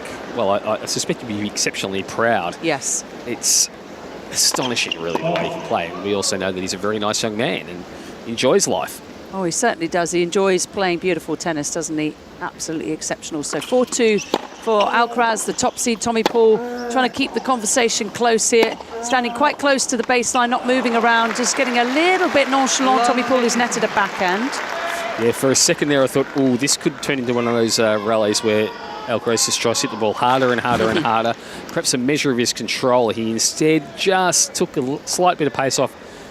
Paul not able to handle the slight subtlety of the change of pace there, and it's getting a little tougher for Tommy. Tommy actually was the one into the round of 16 with the fewest games lost. Playing beautifully. He has beaten Alexander Kovacevic, fellow American. It's a good win. Yeah, very good. He's beaten Thiago Agustin Tarante in straights, and of course 2 sets up on Alejandro Davidovich Fokina when the Spaniard retired. That made it a little bit more easy. Alcaraz just swinging his racket. He's annoyed at that. He's netted a backhand 15 all. I think that Alejandro Davidovich Fokina will have nightmares if he sees Tommy Paul's draw near him in Melbourne ever again, given the last 5 sets between the two. Painful. This venue, all 6-1. That is very painful. And Davidovich Fokina, He's one a of the very, best returners very on fine tour. player. Yeah, one of the best returners on tour. He's top 10. He's been in 3 ATP finals. Last year, in 2 of them, he had championship points, multiple. So he is a good player, but it's a bad matchup for him with Tommy Paul. Let's just say that. Tommy Paul serving, and he is 30-15 up. Alcaraz has just missed a return, and now picks the ball with his right foot. He could be in Spain's World Cup team when he decides to retire. He might just stuck into it, Yeah, I'd have him. Yep. He's good friends, isn't he, with a lot of the Spanish footballers. They all respect each other so much. He's champion athletes. Sick. Very good. 40-15, Paul. And that's a very good serve. Alcaraz almost hits Maria Cicak as he goes to the bench. He won't be bothered too much because now it's just about holding serve for Alcaraz. Indeed, and as you said, he leads 4-3, and that's a nice little segue, the last topic about Carlos and whether he'd be able to play, join a World Cup Spanish team. Yes. Given we have an email from Mark from Canary Wharf asking, and this is potentially a topic of fire for you, and asking about football, football, Premier League football, or as it's known in Australia, soccer, and also in America where Tommy is from. Yes, soccer. Candy. Yes. Are you Yes. West Ham or are you Millwall? Well, I am neither. I've been... hang on. We're just making sure there's anyone... Oh, yep, we might have a couple of fans outside upset by that answer. I have been to Fulham Football Club to watch them more, but my team is Liverpool. I had a brother who was a few years older, 4 years older, and he was a big fan, because Liverpool were the team in the late 70s and early 80s. And but you wouldn't have been born then. Well, as I came along, I was born, and then I did everything my older brother did, and my younger brother does everything I did. And I have been to Anfield on numerous occasions. I have a football, an actual ball from the Champions League final 2005 in Istanbul, and I have interviewed Kenny Dalglish in Anfield. I've spoken to all the Liverpool players. My favourite Liverpool player of all time is Xabi Alonso. So I have a lot of Liverpool history, but I'm not from Liverpool. Well, then, I thought, Mark, sorry. look what you've unleashed here. I will say, fandom. My former coach, Ian Hughes, we mentioned him earlier, is a huge fan of West Ham United. Absolutely mega fan. Sorry about that. I do apologise. Alcaraz serving a 4-3, just thrown in a drop shot, not for the first time. Now a lob. Is it good enough? It is. Yeah, beautiful drop shot. Nice 1-2 combination. The old classic, drag the rival forward and then whip it up back over their head. And he hits that beautiful raindrop lob, doesn't he? Yes. You can imagine a raindrop going up and down. Not that raindrops go calm. up. I'm feeling... Do raindrops go up? Do they go up? Australia, we are down under. Does everything work the reverse way? Gravity not a feature here? Well, certainly if you've used the bathroom and you see the different change in terms of the way the toilet swirls. Have you seen that? That's true. It goes the other way, doesn't it? There we go. Tommy Paul. What a wonderful forehand return there. Across Alcaraz, the serve, down the tee. Tommy, bang. That was an absolute banger from Tommy Paul. Caught it beautifully out of the centre. So it is a little bit tighter this game. Alcaraz not having things his own way. We just watched a replay of that. Tommy Paul again with the straight arm on the forehand. He's having to hit a backhand return. Another backhand from Tommy Paul. Backhand's pretty flat. A little bit more spin on the forehand, but he gets it wrong. That's the forehand we were talking about. It goes wrong. And on that occasion, and I think it's more the one that flattens out, skids through the court a little bit, doesn't sort of sit up for him to really rip the forehand. It just occasionally shanks it or frames it, not able to get his sort of... That's right. Yeah, effectively get underneath it. Well, not underneath it, but sort of just get the range of motion in time to be able to brush back over the ball because it's skidding through. It's sort of not.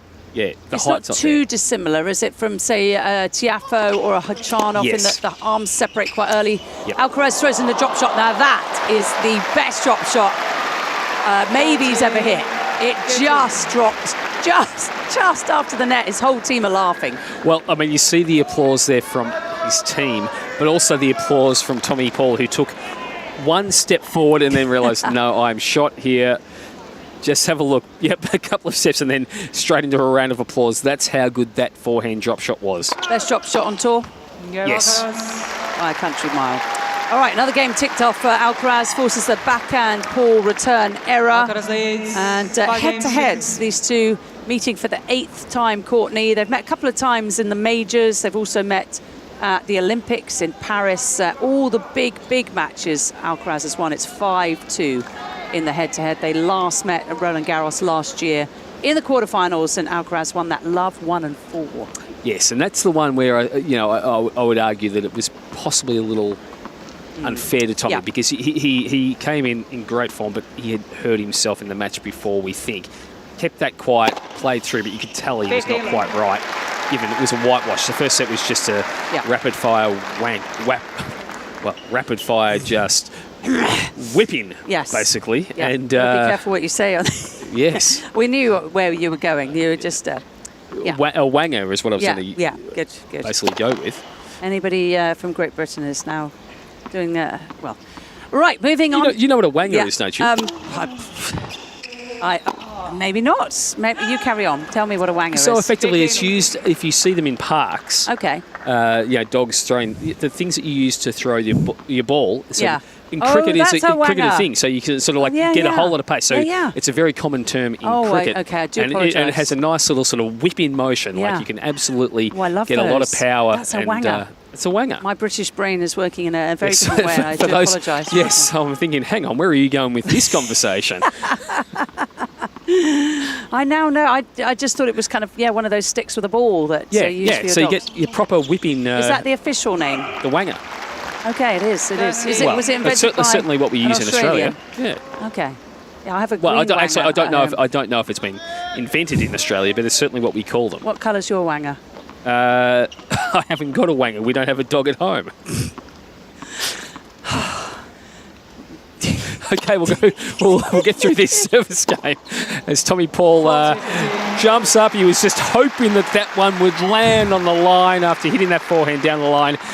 Made the forehand and moves to 2 break points. Two game points on service. Candy Reid just trying to compose herself here in the commentary box. At a moment. We are going to get to Kate Kearns, and I do apologise, Kate. We haven't been to you. We've just been having too much fun here in the commentary booth. But Kate is looking at all the matches around the grounds, and Tommy Paul is trying to keep this set close once again. It is 3-5, 40-15.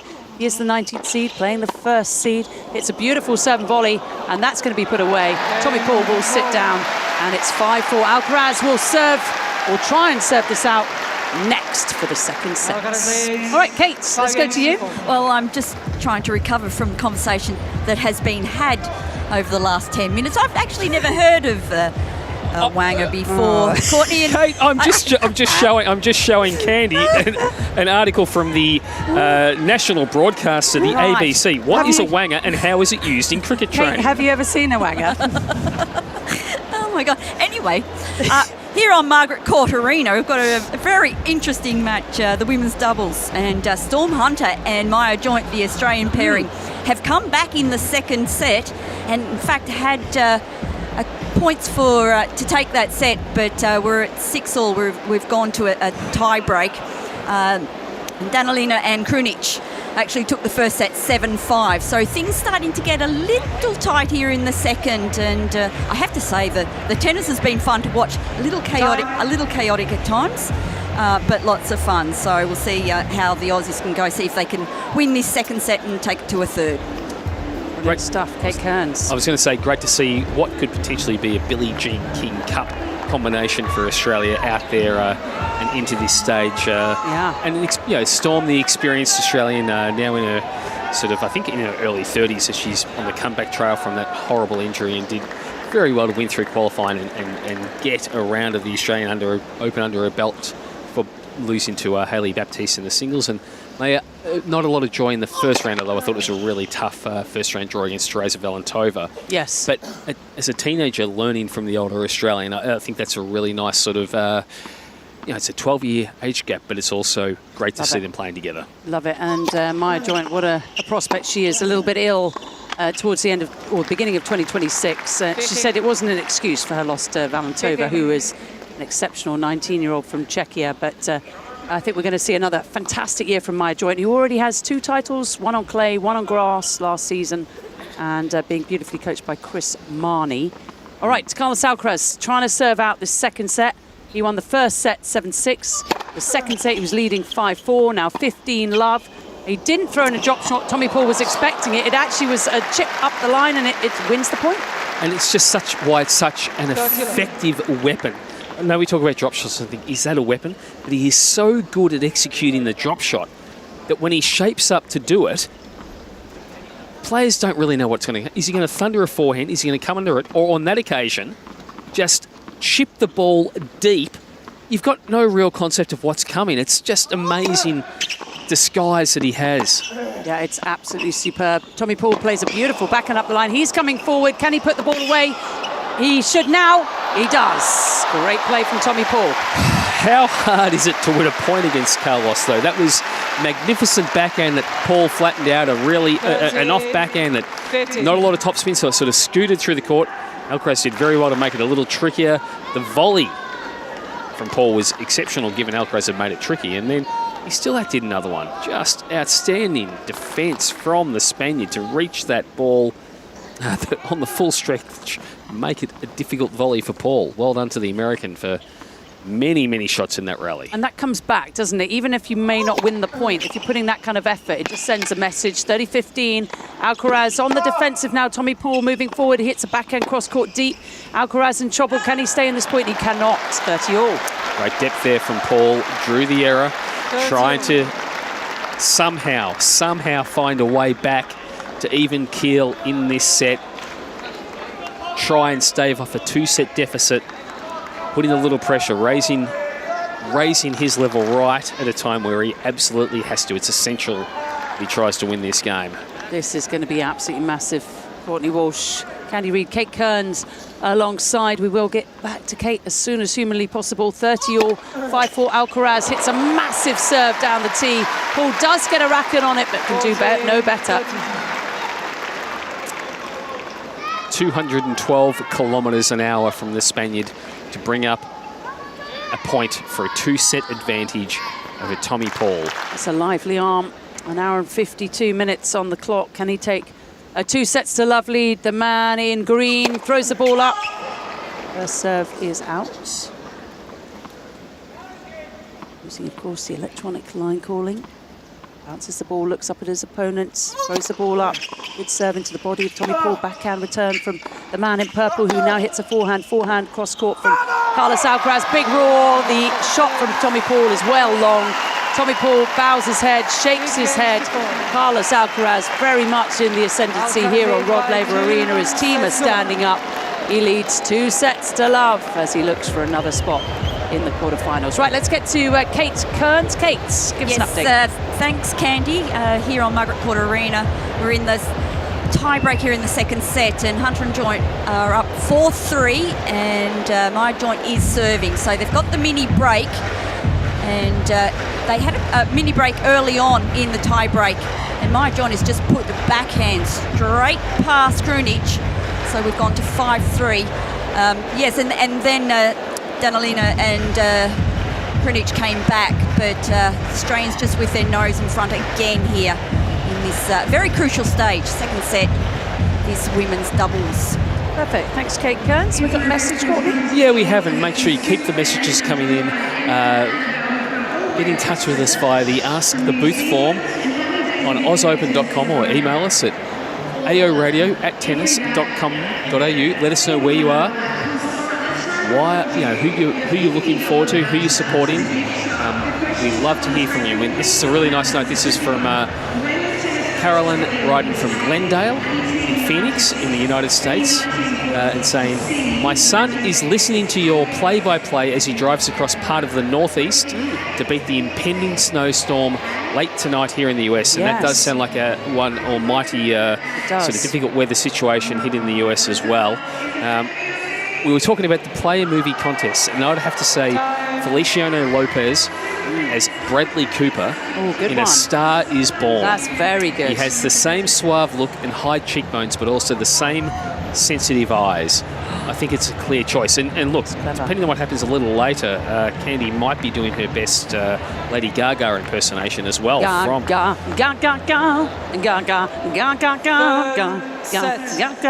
Would you like me to continue? Well, it wasn't actually a little bit later. Here we are, just bang.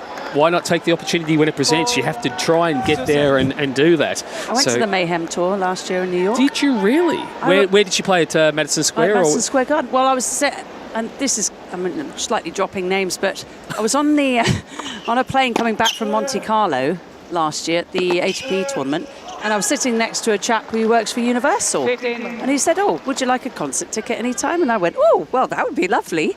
I'm going to be in New York from these dates to these dates." And he said, "Oh, well, let me know." So I said, "Well, Lady Gaga is playing there," and he said, "Here's a ticket."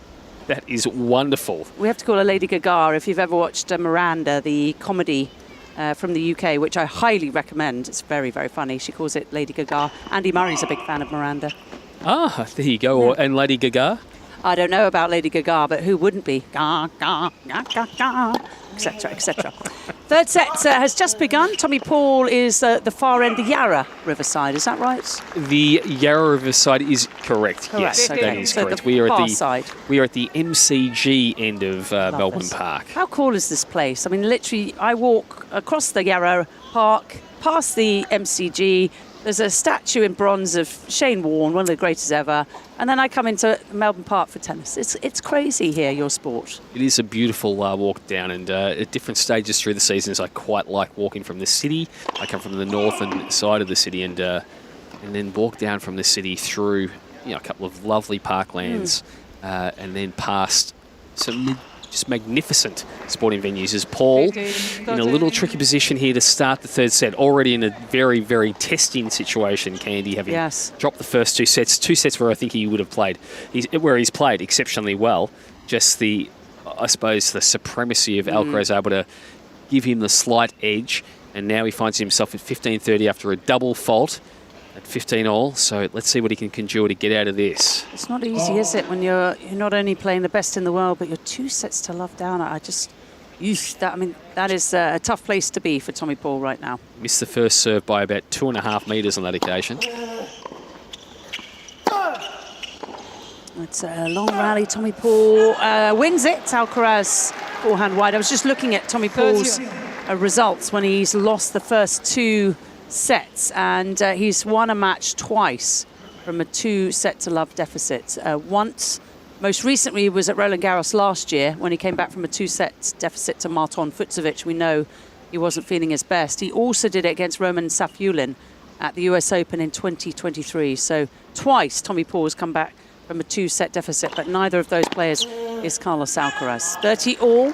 That one just long off the forehand from Alcaraz, spread wide. We played an hour and 58 minutes. Tommy Paul with a 40-30 head start in this first game of the third set. We've already seen Aryna Sabalenka on court against Victoria Mboka. Your thoughts? Great fight back from Mboka, but I thought in the second set to really make a match of it. The response from Sabalenka in the tiebreaker was extremely good, and she was awesome early. So she's a champion, isn't she? Oh. She turned the style on in that tiebreaker. Was it 7 points to love? 7 points to 1, I think it was. Okay. Yeah, that was good because she had an opportunity to finish it off. She was heavily in front. Boko fought her way back, but Sabalenka, her cream rising to the top, essentially. Very impressive. We're into a very long rally here. A couple of from Alcaraz, and he's just pushed too far wide on that backhand. Can't control it. Tommy Paul holds. Yeah, an extended rally. This was an interesting game. There was a couple of, the double fault from Paul at 15-all. Then Alcaraz a little impatient on 2 forehands very early on in the rally. That one, more like what we'd seen in the first 2 sets. Extended, both men working each other over. Paul able to use the forehand effectively. He was able to whip up through one to put Alcaraz under a bit of pressure. The slice really stretched him wide, and then another flatter forehand, off forehand, drew the error from Alcaraz. So he gives a little nod of the racket towards his team, trying to get himself up and going in this third set. Very hard position that he's in, but we do know that he is one almighty player, and he's an outstanding fighter. Yeah, he sure is. Later today, of course, we've got Alexander Bublik against Alex de Minaur. Bublik has won 9 straight matches against Australians, 2 of them against ADM. The last 2 matches against ADM Correct. he's won. Yes, Alex won the first 3. I've penned an article today saying that, how do I put it for the outlet that I work for, that Alex de Minaur helped create the monster that might dash his Australian Open He dreams. helped create Alexander Bublik, that's what you're saying. So effectively, Bublik left here last year as Alcaraz in the midst of a rally at first point, and again that beautiful drop shot, Candy. And Tommy Paul! You sounded like Peter Mercato there. Tommy Paul, magnificent the way he moved forward to that drop shot, perhaps saw it coming, and able to find a spectacular angle. Beautiful forehand drop shot response from Paul. What athletes these men are. Carlos Alcaraz is thinking, oh, hang on a minute, you can't do that to me. Paul has. He says, thank you very much. Yes, so sort of delved into that. Bublik left Melbourne last year after being beaten in straight sets in the first round. He then effectively went on to win only 2 first-round matches, and he was 2-10, 8 first-round losses, basically heading into Roland Garros. He lost to a world number 317 at Indian Wells. After that, his physio said, "Let's just go to Vegas, have the blowout." Went to Vegas, enjoyed a little blowout, went to Phoenix and had that good week at challenger level, but I think he was down into the 80s by this stage, and we know that he is far more dangerous. But I think he thought, I don't want to be playing in challengers, and so he got himself together. But still, it was fits and spurts. He was beaten in Hamburg a week before getting to Roland Garros, and then played Alex de Minaur in a second round match. He'd beaten the Duck, James Duckworth, in his first. And I remember asking Duckworth, Roland Garros, Bublik, de Minaur, what's going to happen? And Duckworth, he almost laughed me out of the box. He sort of said, Alex will just make him play way too many balls, Alex de Minaur, which he'd done. And in the first 2 sets, sure enough, 2-2, that's exactly what was going on. And one of the rare occasions where de Minaur let slip against a rival ranked underneath him as Alcaraz whips a forehand up the line to move to 40-15. Let it slide against a rival ranked below him. Bublik found a way to win that 3rd set, won at 4. Steamrolled him in the next 2. Then went on to beat Jack Draper a couple of rounds later in a match that, he was in tears afterwards. Makes the quarterfinal, loses to Sinner, but then goes to Halle, beats Sinner on the way to winning the title, wins another few titles, starts this year in Hong Kong with a win, and here he is on a big winning streak into this match. So my point was the belief that he got from beating de Minaur in that second round match from 2 sets down against an exceptionally tough player. That was the and turnaround. From then, he's been playing brilliant tennis by and large. Yeah. Less prone to those sort of big lapses that he's had, and he's been playing magic. So relaxed, isn't he? He won 4 titles last year. He's already won this year, has Alexander Bublik, just serving aces for fun, and another guy who loves to hit a drop shot. Another guy, yeah. So, look, I'm intrigued as to how that will go tonight. As you touched on, he has beaten de Minaur in the last 2. I wouldn't be... de Minaur was disconsolate after that loss at Roland Garros and talked about the fatigue he was feeling and how stressed and how he couldn't believe he'd let this guy off the hook. And then in Paris, Bercy at the end of the year, I think it would have been maybe a quarter or a round of 16 match. Bublik won that one 5 in the 3rd. So both close, very close. So he has won the last 2, and as Paul at 1-1. Alcaraz tries to hit up a very high lob in the first point, not to be when defending. I think clearly Bublik will end with confidence, but if I was de Minaur, I wouldn't be that downcast because there have been exceptionally tight losses the last 2. Have you sets. Had to put your hat on one side? Well, it's very hard. No, look, I think the way de Minaur's been playing has been fantastic. Yeah. You're going for ADM. Big match. It's warm and it's at night. So you're going for ADM? I think so. I think. And yourself? I'm going for Bublik, but only just. Tommy Paul is on the full stretch, running around. There's a groan. Carlos Alcaraz is at the net, and he's going to win the point. Too good. What a great point from both. Magnificent from Alcaraz to be able to close in. And this is what you touched on earlier, Candy. The fact that they're all the seeds... that there's no unseeded players left in this tournament on the men's side means that you're going to have some fantastic matches like this one here. You're going to have de Minaur and Bublik in a 4th round match, the number 6 in the world versus the number 10 in the world. It's what it just means every match from now is going to be, dreams, great storylines. There'll be narratives around what happens between them. So it's a lot to look forward to in the next week of tennis here at Melbourne Park. Make sure you can, as I said, you can write in. Let us know where you're writing from, where you're listening from, via the Ask the Booth form at ozopen.com. Email us at aoradio@tennis.com.au. Let us know what's going on as Tommy Paul again on the third point of his service game. He's only played 2 in this third set, but he's double faulted to give Alcaraz a half window. Yeah, this is a little worrying for Tommy Paul here, thrown in a 4th double fault to go with 6 aces. We played 2 hours and 5 minutes on Rod Laver Arena, and Tommy Paul's just missed a first serve. First serve's in, 55%, so not that great today, but he's won most of first serve points.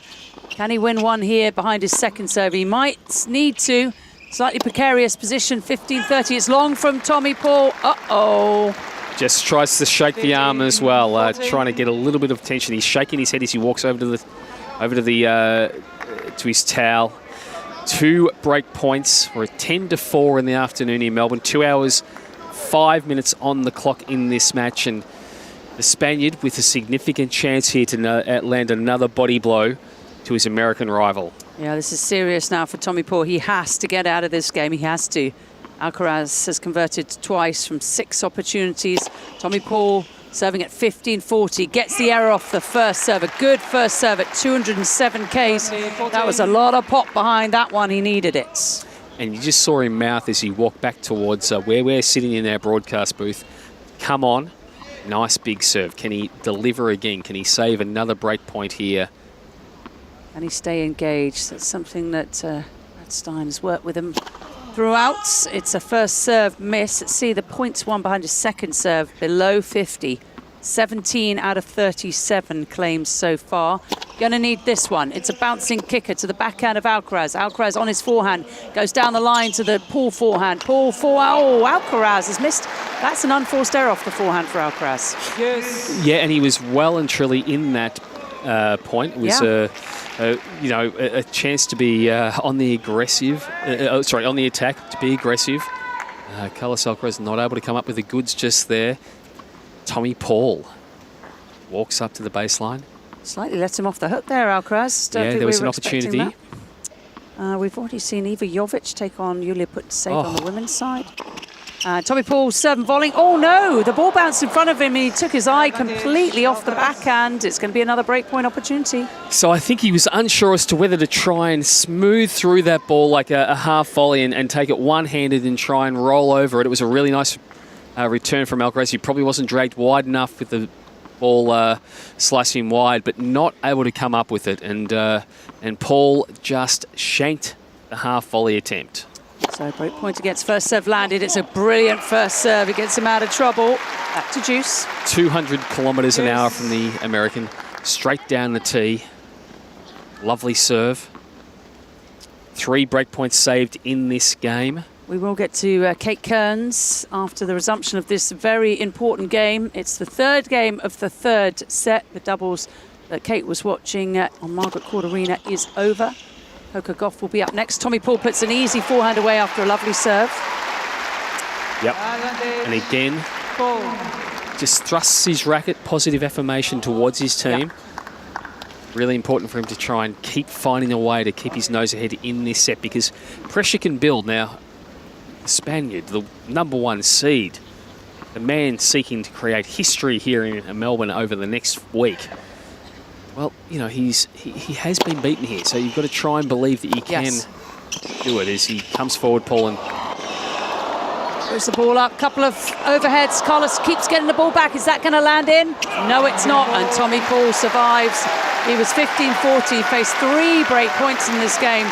Tommy Paul, the American, the 28-year-old, still in front here in set 3, 2-1, but that was Huge relief for the man in purple. Well, I had to stop there because I was about to say, and he puts the ball away, and I thought, no, I'm going to hand this back to the ball-by-ball commentator, Candy Reid, and let her take control because he hadn't put that away. You were doing a fine job. He could have put it away, he should have put it away, but he's playing Alcaraz, and he didn't. Right, Kate Kearns, an update, please. Thanks, Candy. Yes, at Margaret Court Arena, Anna Danilina and Alessandra Krunic have defeated Storm Hunter and Maya Joint in straight sets, 7-5 and 7-6. It was 8-6 in that tie-break. Things got very tight indeed.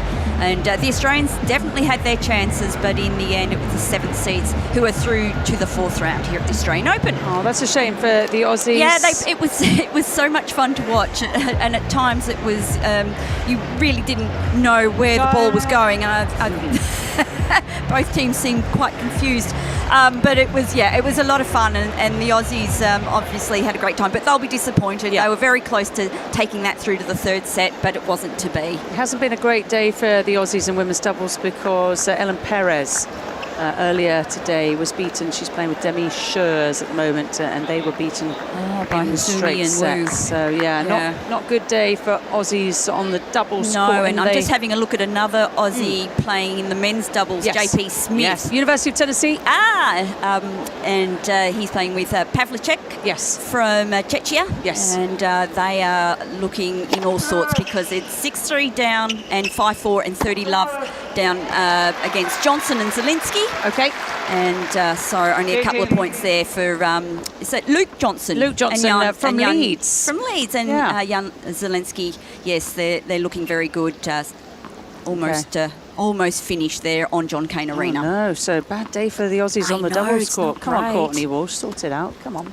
What's going on? Just quickly, mixed doubles. Yeah, Muhammad and King, the American pairing, up against Stefani and Aravalo, the 2nd seeds. And the 2nd seeds are doing very well. They're 6-3 and 4-2 up in the 2nd. Got the break.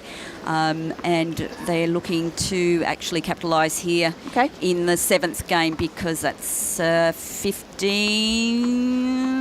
That's still 15:30. I thought it was going to be 15:40, but no, it's still going. I love mixed doubles. It's something very fun. It's a lot of fun. Yeah, we need more of that other than the mixed. Coco's just about to make her way out onto Margaret Court Arena. Of course, I'm really looking forward to this match against Karolina Mukova, the 19th seed. So Goff and Mukova, and I was very surprised to see that Coco has a 4-love. Head-to-head. That is surprising because Mukova was. I watched her play that match against Magdalena. She was superb, and she has a game style that I think would trouble Coco. But so far, it's been Coco all the way. 4-0. That is quite something. Let's see if Coco can make it 5-0. Certainly be a popular victory, wouldn't it? Because Coco is the highest-paid sportswoman in the world. She is indeed, as per Forbes last year. I think. 33 million US, I think.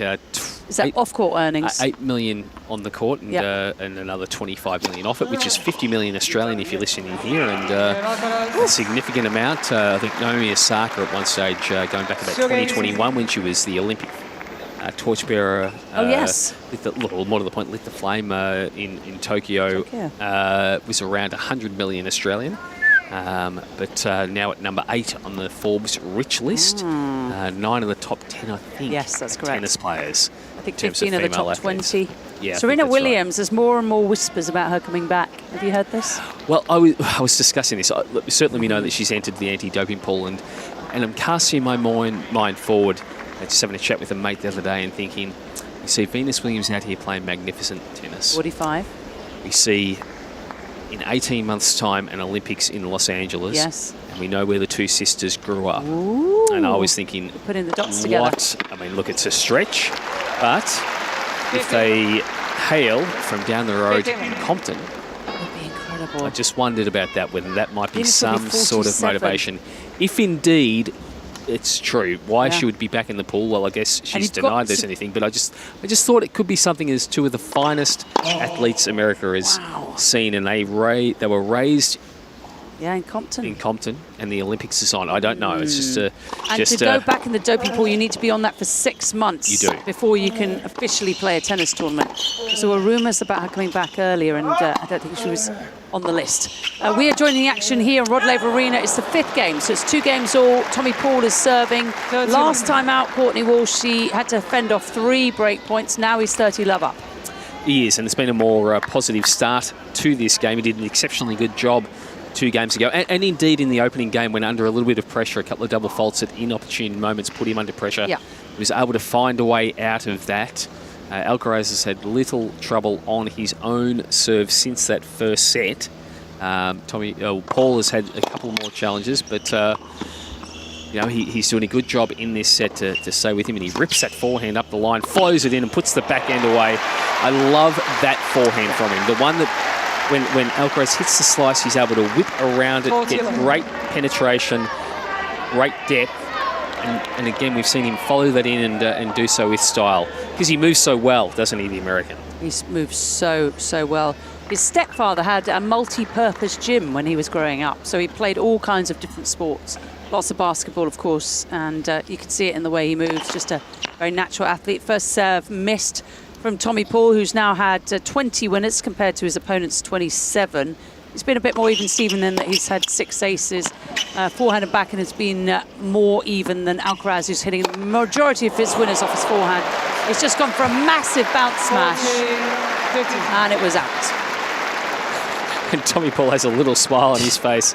Carlos just walking back just about a metre or so from us, going, what? He's just giggled. I think he enjoyed how hard he actually hit that. He hit the you-know-what out of the ball. I'm surprised that ball is still in play. Oh, it was in. 208 kilometres an hour bounce smash. It was in. It was so fast that I thought it was out. It was 208 kilometres an hour. It just scorched the line. I'm surprised there's not a little crater in the court after that one. Good grief.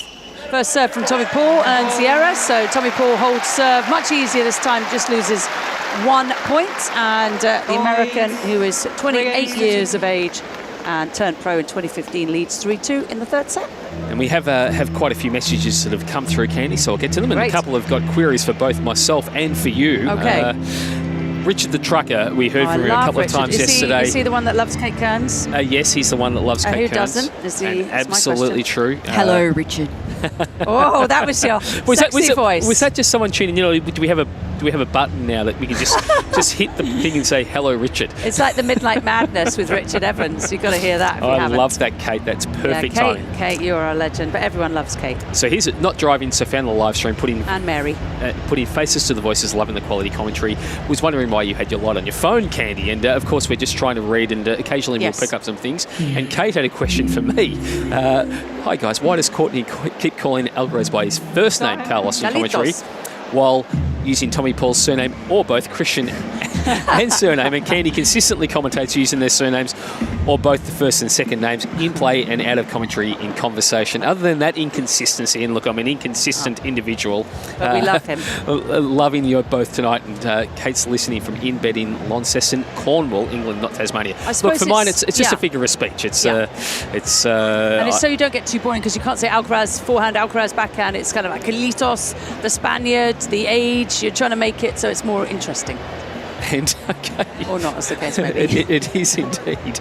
Now, this is the next one. It's a very interesting one. Is this another knock on Courtney's? No, not this time around. I don't think so. Anyway, perhaps. I'm trying to look. HC, who lives in the US. Yes. Candy, the next time you talk to Tommy Paul, ask him if he's ever considered entering a fishing tournament. Oh, I bet he has. Courtney, just curious as to how many different types of cheese and apples you have tried.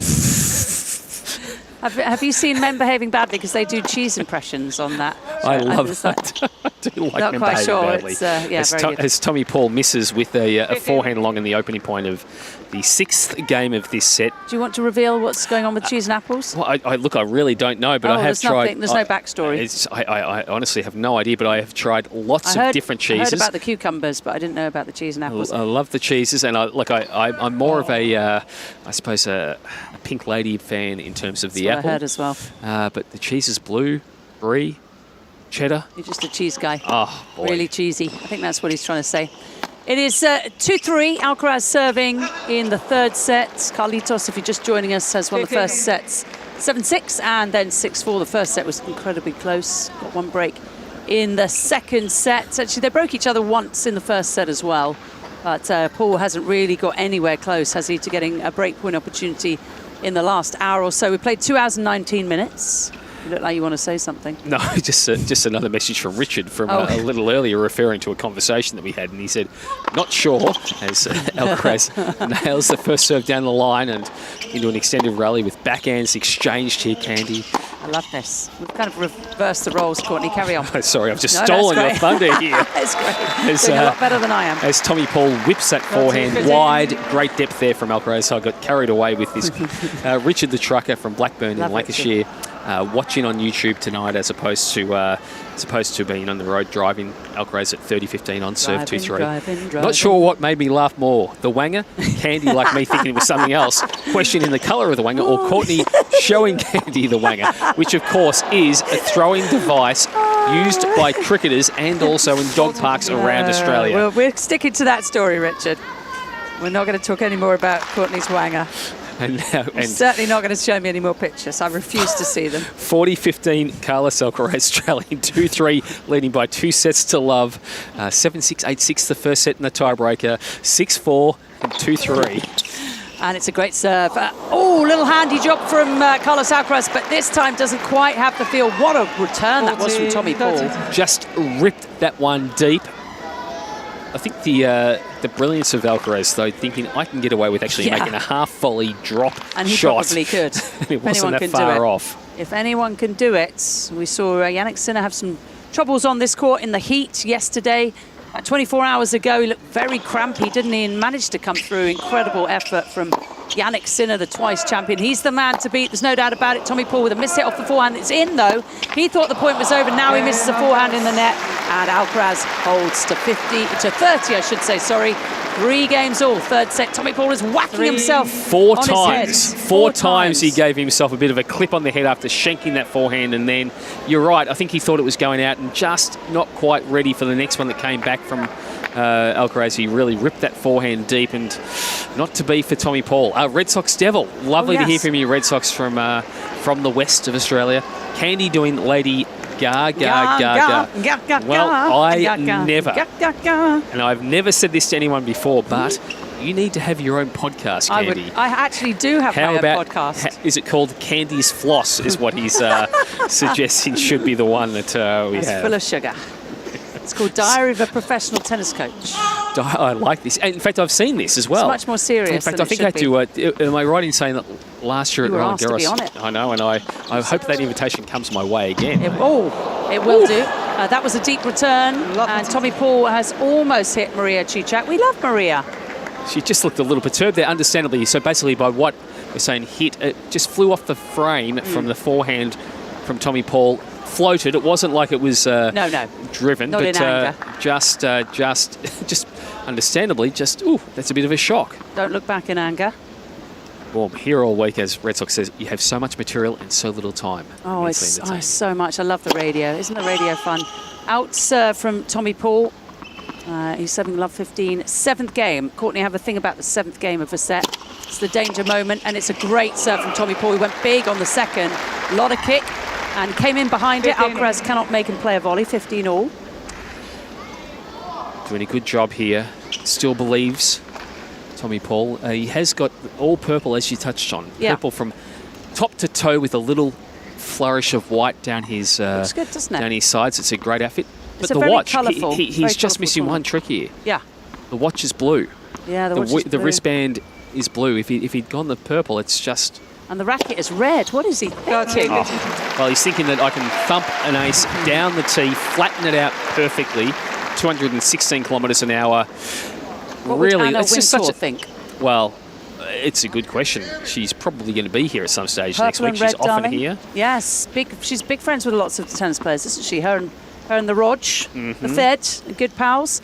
Right, 30-15 for Tommy Paul. He's the 19th seed. He's just hit a forehand into the Alcaraz backhand. Looks like he might come in after this forehand. He does. Doesn't have to hit a volley. That's big hitting from the American. Yeah, again, beautiful forehands. I love the motion. You talked about Tommy Paul and his loose arm. Yes. Relaxed arm. Fast arm. He'd be He's good with a wanger. He would be outstanding with a wanger, without a shadow of a doubt. And, effectively, I just love the disguise on it. He can go wide. He can easily carve around that ball. But like he did 2 points ago, flatten through it on the same motion. Just a little contortion of the wrist, and we see it there, up and over, and misses the serve, but just great acceleration through it. Fast arm, like you said, fast arm. 40-15, he's almost now won 50% of points behind his second serve. He's got a second serve coming, flattens it out. Oh, now it's coming. I was just predicting the future. I'm good at that. Candy Rose Lee, some people call me. Second serve, here we go. It kicks up 152 Ks, but a backhand netted. Didn't really get up to that backhand, did he, Tommy Paul? No, and just you could see the left hand came back and slapped his left thigh, just in a bit of disappointment.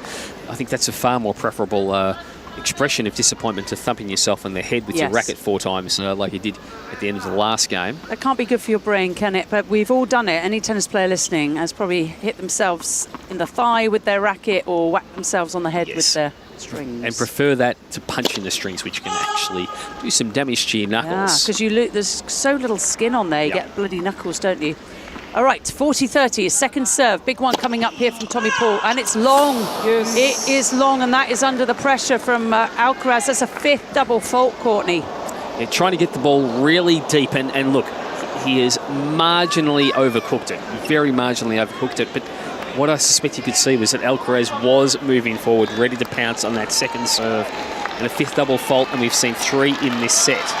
He's got to collect himself here, Tommy Paul. Earlier in this set, recovered from 15-40, so 3 breakpoint opportunities. The educated crowd here, many of which are bathed under the sun on Rod Laver Arena, are so understanding of the situation. They realise how important this is. It's juice. Great first serve from Tommy Paul. Alcaraz responds, but it's huge from Paul with the +1. Just moved very nicely into that one, transitioned nicely forward. Pause for a second and then flatten through the ball down the line. Lovely forehand set up by the exceptionally well-placed first serve. Later today, Alexander Zverev versus Francisco Cerundolo. Daniil Medvedev up against Lerner Tien. Tien beating 5 top 10 players last season, including Daniil, also known as Skeletor, according to our competition. Great serve from Tommy Paul. Alcaraz, that ball really kicked up, and the Spaniard could not handle the backhand. Tommy Paul remains in front in this third set. 4-3, but Alcaraz has the first 2 sets all wrapped up. Let's head to Kate Kearns. Kate, so what's going on? Well, Candy, children are crying from your singing earlier, and I don't know what to do about that, but I've told them it will stop soon. Margaret Court Arena, of course, Coco Gauff and Karolina Muchova have just begun. And Gauff has held serve, and Muchova is 15 all on serve. So, as I said, I'm really looking forward to this match. I think it should be a cracker, hoping for 3. We'll see how we go. And Muchova had opportunities in that first game to break too, so she's putting the pressure on early on Gauff. Excellent update. It's going to be an interesting match, Courtney. Oh, look, I think so. I remember watching Karolina Muchova when she was just basically breaking onto the tour, and I remember watching her play Ash Barty when Ash Barty had just returned to the tour in a match in the US Open on that court 5. Remember the 4-5-6, which was a great little sort of row of courts at Flushing Meadows. Is that the new thing, 6-7, 4-5-6? Oh boy! Courtney started a new TikTok trend. Oh boy! 4-5-6, and it was just such. And I remember watching, thinking, "Wow, these 2 women playing with such variety, so much to love about their ability from the baseline, but also their hands, the way they could craft points." Talking about people who are craftsmen. Carlos Alcaraz, beautiful start to this 8th game, trailing 3-4. But they were just wonderful to watch, and I thought, they're both going to do some damage in years to come. Special. With Ashbeam coming on the way back, and sure enough, she goes in to win 3 Grand Slams, a world #1, the Australian. Muchova makes a Roland Garros final, and she's had her probably far more than her fair share of injuries, but she's such a beautiful player, and a lot to like in that match, because Gauff Oh, wow, what a player she is. She's just become such a champion, and she's only 21. It's crazy. And I think Karolina Mukova, just the artistry, she is my WTA favourite player. I love watching her. Just the all-court style that she possesses. Just a beautiful tennis player to watch. Well, number 19 has been a top 10 player, as you said, a former Roland Garros finalist. Only won one title in her career. That's just crazy. It's just her body has not allowed her. And maybe a little bit of her mind as well, because there's definitely some questions that when she starts to feel an injury, can she get through the pain like we saw, say, with Jannik Sinner yesterday? He was cramping, seriously cramping, and he manages to win that exceptional battle with Elliot Spitzerion. The court we're looking at now, Rod Laver Arena, where Carlos Alcaraz and Tommy Paul have treated us to such a wonderful fourth-round match. It's 30 love to Alcaraz, now 40 love in this 8th game. You see me shaking my head if you're watching on YouTube, and I'm shaking my head because of what Alcaraz can do with the ball. Yes. The point prior, high ball, flattens through it, just drives a commanding winner. Similar height this time around, he just opts for, you know what I'm going to do? I'm going to rip heavily top-spinning balls wide to Tommy Paul, try and drag the American further and further and further out of court, just to the extent where Paul ends up flattening out with a backhand that goes into the back fence almost. And then on that occasion, the kicker follows it in, puts the forehand volley away, 4-all, and then turns around as he's striding with purpose back towards his team in the coaching pod on Rod Laver Arena, pumping the fist. Yep. The body language is all positive, and that's because he's playing some really well. perfect tennis, effectively. It's almost perfect tennis. It's wonderful to see. Why do you think he hasn't won here, Courtney? It's a really good question. I wonder... Look, one of the years, I think he missed 1 year through injury, so that didn't help. No. He's played a couple of very good players in Alexander Zverev and Novak Djokovic. Yes. Pretty handy play here on. We'll call them pretty good. Pretty handy players here on Melbourne Park. A finalist last year for Zverev, a 10-time champion with Novak. And I do wonder, in the infancy of the season, he's had to push deeper. We know he's had some injuries early on in his career, in the latter stages of seasons where he had some problems, and whether, just robbed a little bit of time to get into the new season. And he's arrived with, last year he arrived tinkering with the service motion. He's done that a bit here as well. But there's no other reason, though, is there? No, I don't think so. The court surface is fine. I think the court surface is probably ideal for him, because I think it allows him to do everything that he can do. Yeah. New York's pretty quick. Yes. Well, New York can skid through a bit more. I think this surface adds everything for him, because it can really jump if he wants to go with topspin. It can skid through a bit if he wants to do that. It takes the slice, the bite. I think it actually offers more to him than... I think it's an ideal surface for him. He has won the other 3. He's looking to complete the career slam. Will he do it? Will he do it in 2026? You're just looking at the losses that Alcaraz has suffered. Mikael Ymer, that's probably the one that sticks out, but that was 5 years ago now, in 2021. Was it Berrettini in an epic, like in a third round? And I think Berrettini wanted to make the semis perhaps that year. When was that?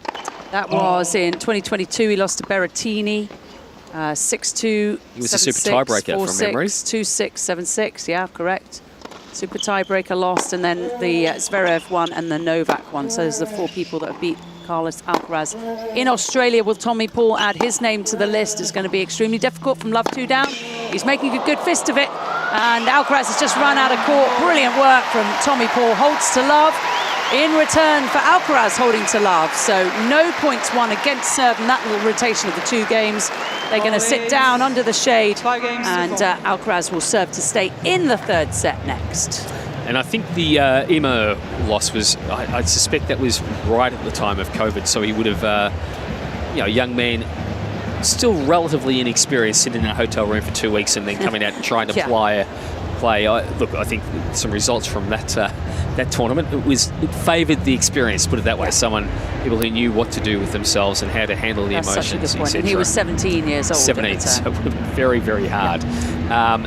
This has been a really impressive performance from Tommy Paul, even though he's trailing by 2 sets. Yes. I think he's played exceptionally well, the American. I think Carlos Alcaraz has played remarkable tennis when it's mattered the most. Yeah, he's just stepped up, hasn't he? 2 hours and 33. And the thing about both of those men is they complement each other so well. So we see really good points. We see all the touch, all the artistry, all the power as well, as we also see one young man, or one middle-aged gentleman, one with a very colourful hat.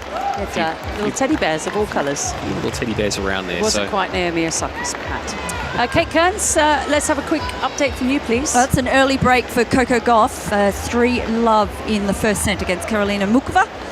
And she is in very good form early on in this match. Coco Gauff keeping the balls nice and deep. And Muchova has come into the net on a number of occasions and she's passed her. So sending warning signs early on. And you will be covering the match for us on John Cain Arena about 45 minutes before that match between Alexander Zverev and another cracker. Cerundolo begins. Yeah, Kate Kearns is on the job. I am. Very busy. Just very quickly, the couple of other of the doubles results. Yes. Luke Johnson and Jan Zielinski, was speaking about them earlier, have won 6-3, 6-4 against Adam Pavlicek and JP Smith from Australia. And Stefani and Aravalo have defeated Mohammed and King. That's the mixed pairs, 6-3, 6-2. Very good. Keeping an eye on, there's more doubles and mixed doubles and all sorts of doubles to be had this afternoon. Brilliant. Asia Mohammed playing with Erin Routliffe of New Zealand these days in women's doubles. As we see Alcaraz just hit a beautiful whipped kind of banana-like forehand for 30-love in this game where he's serving to stay in the third set. An inside in, and so much inside in that he basically had that curling away from Paul, who had done a good job to scramble defensively to stay in the point. It wasn't much of a window there. It wasn't necessarily like he double-footed his rival, but just had so much power and such curl. Wow, it just kept moving further away. It was a remarkable shot. You'd have to have Go-Go Gadget arms to get that one back. Tommy Paul did not. He is twiddling his racket, Tommy Paul, as Alcaraz serves the third point, and it's a good serve. And Tommy Paul knows this game is essentially over. So Alcaraz held to love last time out, now 40-love. And surging as he tries to make this 5 games all. We're all set for an exciting conclusion here to the third set of this fourth round match. Carlos Alcaraz versus Tommy Paul of the United States. It is 5-2 in the head-to-head in favour of Carlitos, who hails, of course, from Spain, just 22 years of age these days. He's the world #1, and he's thrown in a drop shot. Tommy Paul picks it up. Alcaraz cuts it off at the net. Hold to love. Just puts you in positions where you do not want to be. On that occasion, that was probably the ball girl as Tommy Paul was charging towards her, trying to actually retrieve that drop shot, the off drop shot from Paul, from the Spaniard.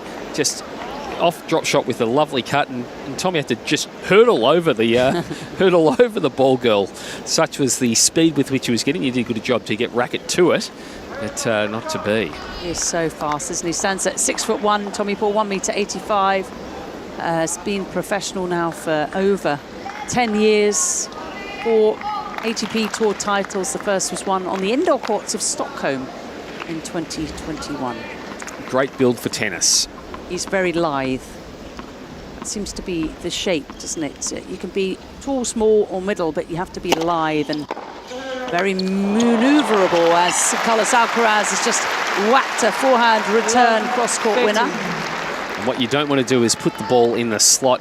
Paul trying to go wide. It wasn't necessarily a badly struck serve, 181 kilometres sliding out to the forehand wing, but Alcaraz had moved forward and sent that back with extra venom. You didn't want to do that. You didn't want to do that. It's a love 15. Tommy Paul broke through for the top 10 this time last year. 27th of January was the moment he made it. Top 10, that's very much a goal, isn't it, for most players? It's just such a, for mine, a phenomenal achievement. To be able to say that you're in the top 10, well, clearly top 1 is even better, but to say you're in the top 10 is Alcaraz. Again, he's had some success here, Paul, with the second serve, almost the body serve that sort of jams up the Spaniard as he's trying to move forward, and he drew a backhand error there from Alcaraz. He was trying to get around the ball, but instead just dragged it wide cross court. So 15 all. 5 games all. Alexander Bublik versus Alex de Minaur will be the next match on this court. Not before 7 p.m. local time on Rod Laver Arena. It's now 22 minutes past 4. Are we going to have more sets of tennis here in the match between Tommy Paul and Carlos Alcaraz. Not if Alcaraz can help it. 5-all, 15-all. They're into a long rally. Alcaraz covering a lot of court. Tommy Paul running onto a forehand. Alcaraz is making him go left and right and eventually gets the error from Paul. Yeah, exceptional work there from the world number one. Set.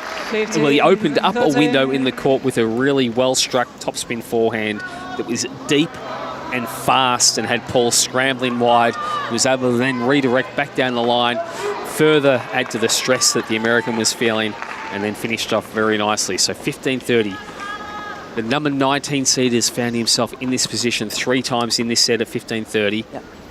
Can he find a way out of trouble again? He's done a good job in the first 2 times where second time he faced break points, but we'll see what unfolds. He's just missed his first serve. Alvaro Alcaraz, Carlitos' older brother and often hitting partner, has got his glasses on, he's chewing gum, he's looking pretty relaxed out there. He knows what his younger brother can do. We're into a rally. Tommy Paul has overhit a forehand. Uh-oh. Big, big, big trouble for the American, who strides towards the side of the court, grabs his towel, gives his elbow a little rub, the back of the neck, a little towel down. He's got a couple of tennis balls coming his way. What can he come up with to try and deny the Spanish champion, who leads by 2 sets? He has 2 break points for a 6-5 lead in the 3rd set. Pressure is building on Tommy Paul. He did manage to get out of a jam earlier in this set, save 3 break points, 2 from 15-40.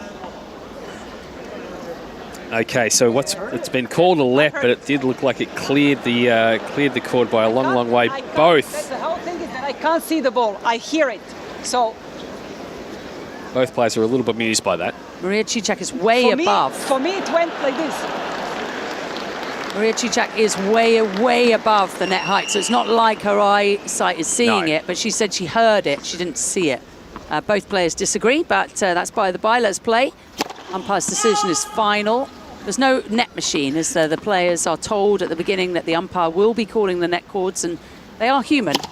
That is just the way it is. We're into a point, and Tommy Paul, oh, that is so unfortunate. His forehand has hit the net tape, and it's just gone long. It ricocheted long by about Courtney Walsh brain cell. That's how close it was. Very, very tiny. And Carlos Alcaraz has just broken 6-5. And Paul does give the chair umpire a bit of a look as he was walking towards the chair. Now, the one thing is that Alcaraz had made the return, the forehand return, so it would have been a live point. But nonetheless, he's unfortunate there. Just bounces out, tosses the water bottle away with his left hand. He'd been so strong in trying to find ways out of that. The racket's just sitting in the court in front of him. The disappointment is evident there. That what's been a really, really, really strong fighting performance, just a little misfortune there with that forehand, clipping the tape and bouncing along. But credit to his rival.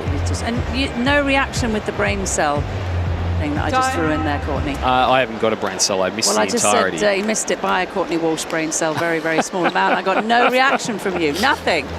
You were focused. I was focused on what Tommy Paul was doing. But no, Courtney Walsh, ever the professional, with the amateur that's sitting next to him making jokes, or seemingly. Well, look, I mean, the beauty is that I have actually got a call into our a message into our HR manager.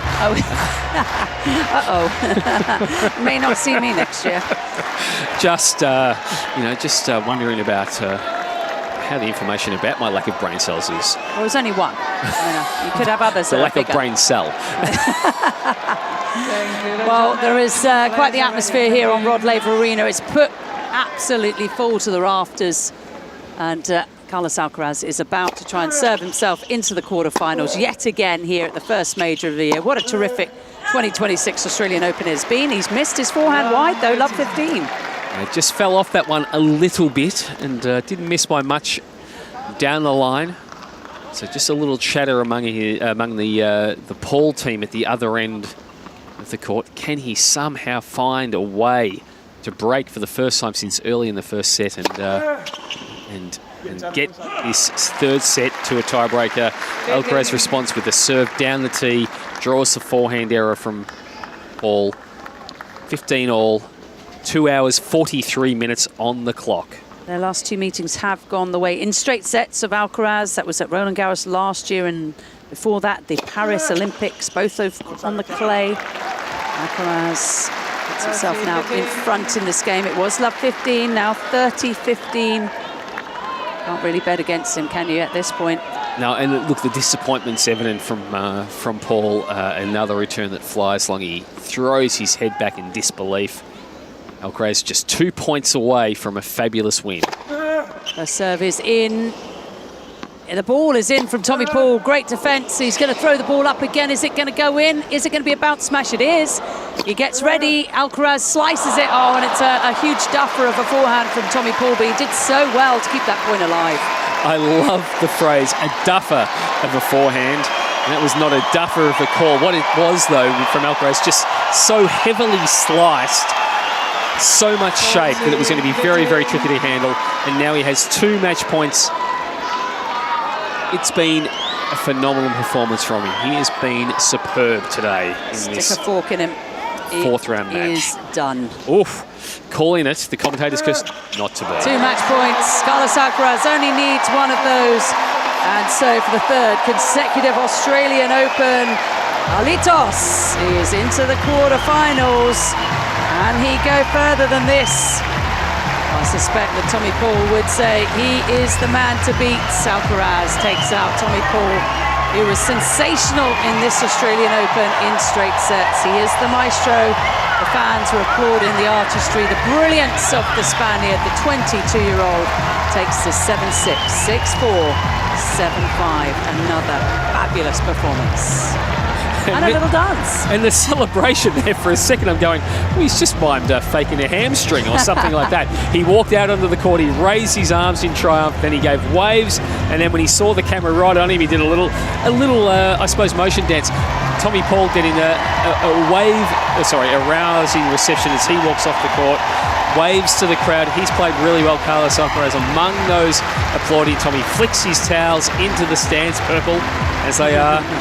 Look, he played a really good match, and it was a really lovely embrace from both men at the end. Extended.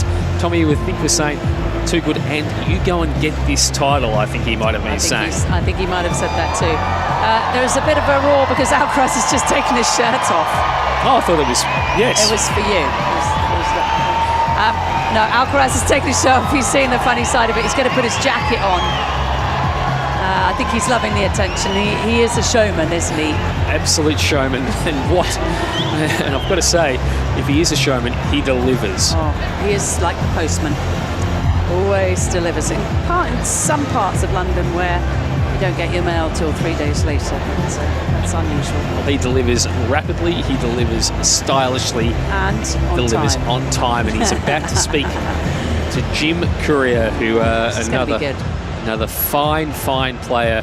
Melbourne, I think it's almost, 35 years since that success that Jim, the first of 2 successes Jim had in Melbourne. I think I remember watching Jim Courier at Rangi Park in Wimbledon. I was playing the juniors that year, and he got one of the single sticks because he was a fine baseball player, and his coach or somebody on his team was throwing baseballs, essentially tennis ball like a baseball, and he was hitting them with the single stick. He was hitting them so well. His forehand was like a baseball. Yes. Wasn't it? A baseball hit. Well, even the back and the way shape. It was unusual and effective. Right, let's go down on court and have a listen. Carlos, that was a high-quality match. Tommy is a tough opponent who's given you trouble in the past, but you're able to get through in straight sets. What was the difference for you today? Well, yeah, I mean, I think he started pretty strong. In the first game, serving, I thought I just played a good game though, yeah, I think he came with a really strong shots, really flat, as I said, and for me it was difficult a little bit, but I stayed there all the time. I knew that I was going to have my chances, and I tried to took it. In the first set, that I think I did it. So I think overall it's been a really high level of tennis from both sides, but just really happy that I got it in straight sets. It was impressive.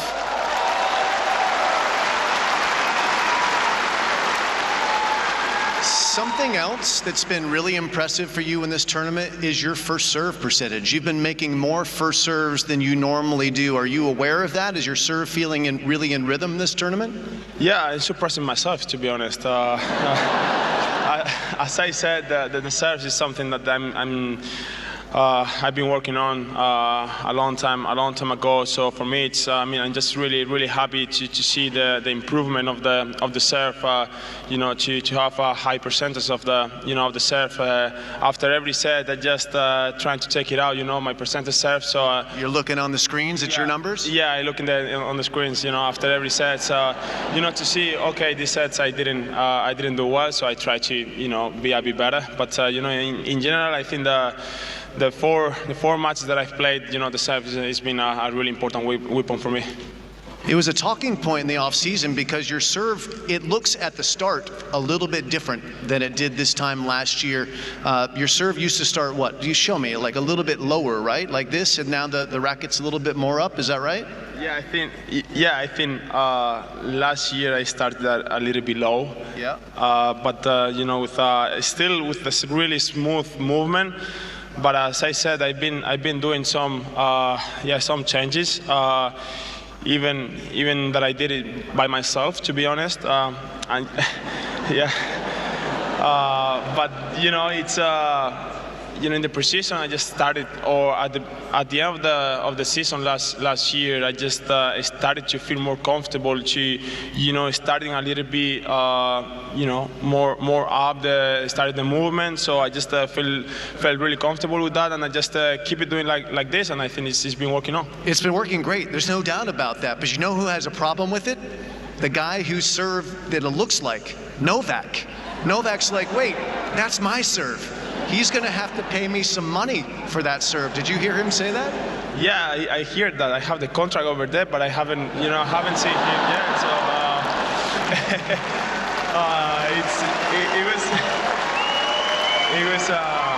it was funny because I was in the precision, and some videos came up with the movement. So I didn't, to be honest, I didn't aware that it was really similar to Nola's serve. So, I just woke up one day and I check it out. I check it out my phone. I had Djokovic's message like, all right, you had to pay me, for the serve before the season. He sent you a message directly? Yeah. He sent me the message, so it was fun. I think this kind of things in the locker, I think it's fun to share with another player. It's especially fun when it works out and you're serving better. His serve is one of the most accurate serves we've ever seen, so it's a good one to copy. But one thing you said, which I found really interesting, so many players, they work on their technique, but it's normally their coaches that are the ones who are really recommending it. Have you always tweaked your technique on your own on all of your shots?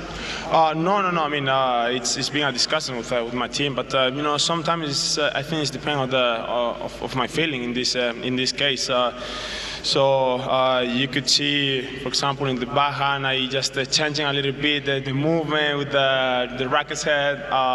So I just, I've been doing like really small things because I just felt it like that way, and I started to do it, and I just I think sometimes is the way that I'm feeling the ball, how I just I am comfortable with the movement or every shot. But there are some times that of course it's been a discussion with my team that there are shots that I really want to improve, and how should we do it? If I have to change the movement or not. But it's a little bit of mix it up. One thing I've also noticed here, when you make a change that has impact, when you change your shirt, man, the crowd's going crazy. When you change your shirt,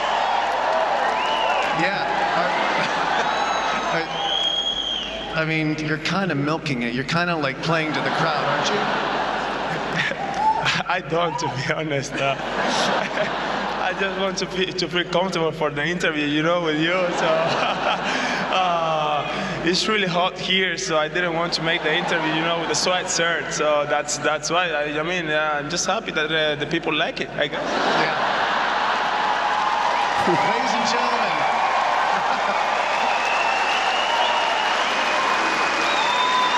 we have just captured Carlos Alcaraz lying on live television. That was magical. We've also captured you reaching the quarterfinals here for the 3rd consecutive year. We're going to focus on the tennis again. Congratulations. And you're going to be playing the winner of the feature match tonight at 7, coming up in a few hours' time, between Sasha Bublik, who's been playing great, and this other guy that they like around this place, Alex de Minaur.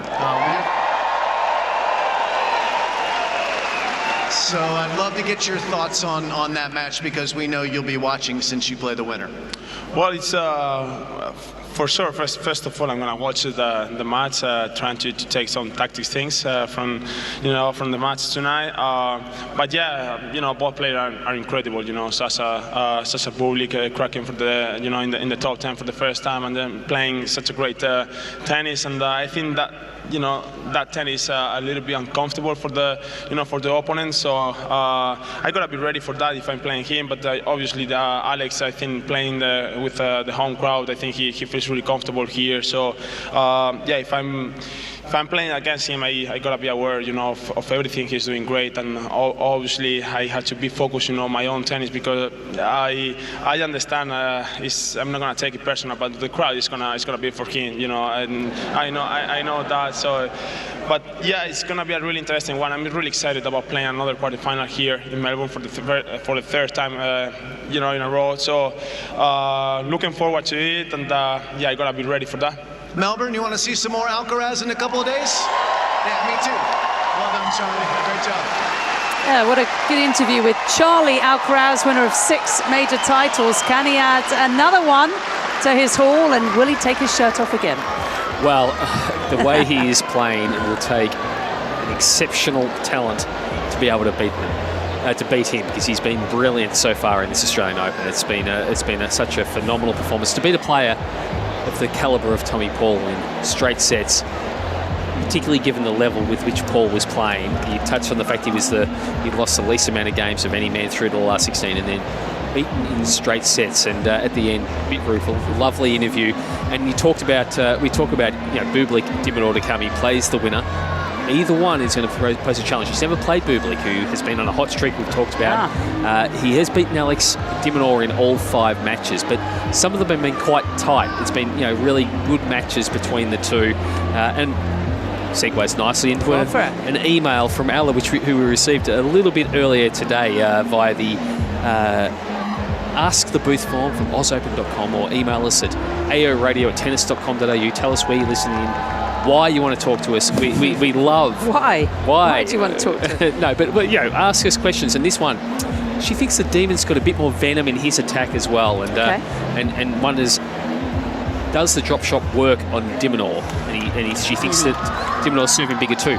We talked about Carlos Alcaraz's percentage, the serving percentage in that match. He was up near 69% through the 3rd set in terms of what he was delivering on the first serve. I think he was serving within himself and able to find really good sort of rhythm. A couple of nights ago, in his very good win over Francis Tiafoe, the Australian, Alex de Minaur served at 60 to 62%, which was a really good percentage for him. So Ella, spot on in terms of that serve.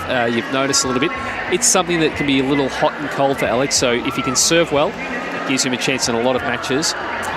And I think he has got a bit more pop in his everything. What he has been doing, Ella, is he's just able to hold and maintain on the baseline a lot better than what he was when he was a bit younger and a bit thinner, and he can move forward and transition exceptionally well. A lot of the players, I remember talking to people like Gilles Simon last year, and saying that just his ability to get on the front foot in rallies, out of defence and into an attacking position, is as good as any players in the world. And we see, so it's look, I'll be fascinated to see what happens tonight. Alcaraz, can he break that hoodoo of Grand Slam quarterfinals here? Well, only if he gets off the court, because he's just got so many things to sign. And he's going to sign everything. He's a superstar, isn't he? On and off the court. Fabulous player to watch, an entertainer off the court. He understands it's important to be that. So you can't just walk off the court and not smile, but that smile, wow, it is a megawatt, and more smiling brightly. He's back into the quarterfinals for the 3rd straight time at the Australian Open. Can he go further for the very first time? We're going to go for a quick commercial break, and then we're going to head to Margaret Court Arena for Coco Gauff versus Karolina Muchova.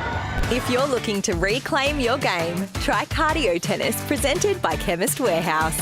This high-energy group class is where fitness meets fun.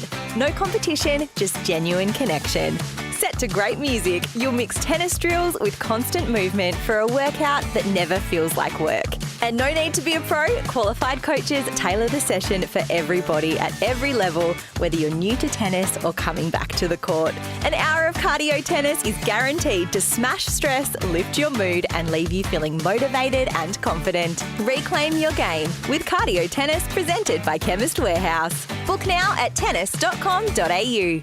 Kids making a racket at home? Nothing hits like getting outside and on court. With Hot Shots Tennis, kids gain confidence, learn sport skills, and make friends. Perfect for kids aged 3 to 12. Book your free trial at a participating club. Hit up tennis.com.au. Hot Shots Tennis. It's different. Have you got your copy of the AO 2026 official program? Packed with player profiles, feature stories, stats and souvenir pictures. It's the essential guide to the Australian Open and all things tennis. Pick up your copy at the AO shop, in newsagents or at ozopen.com. Message our commentators. Go to ozopen.com/AO Radio and click on Ask the Booth. Live around the world, this is AO Radio.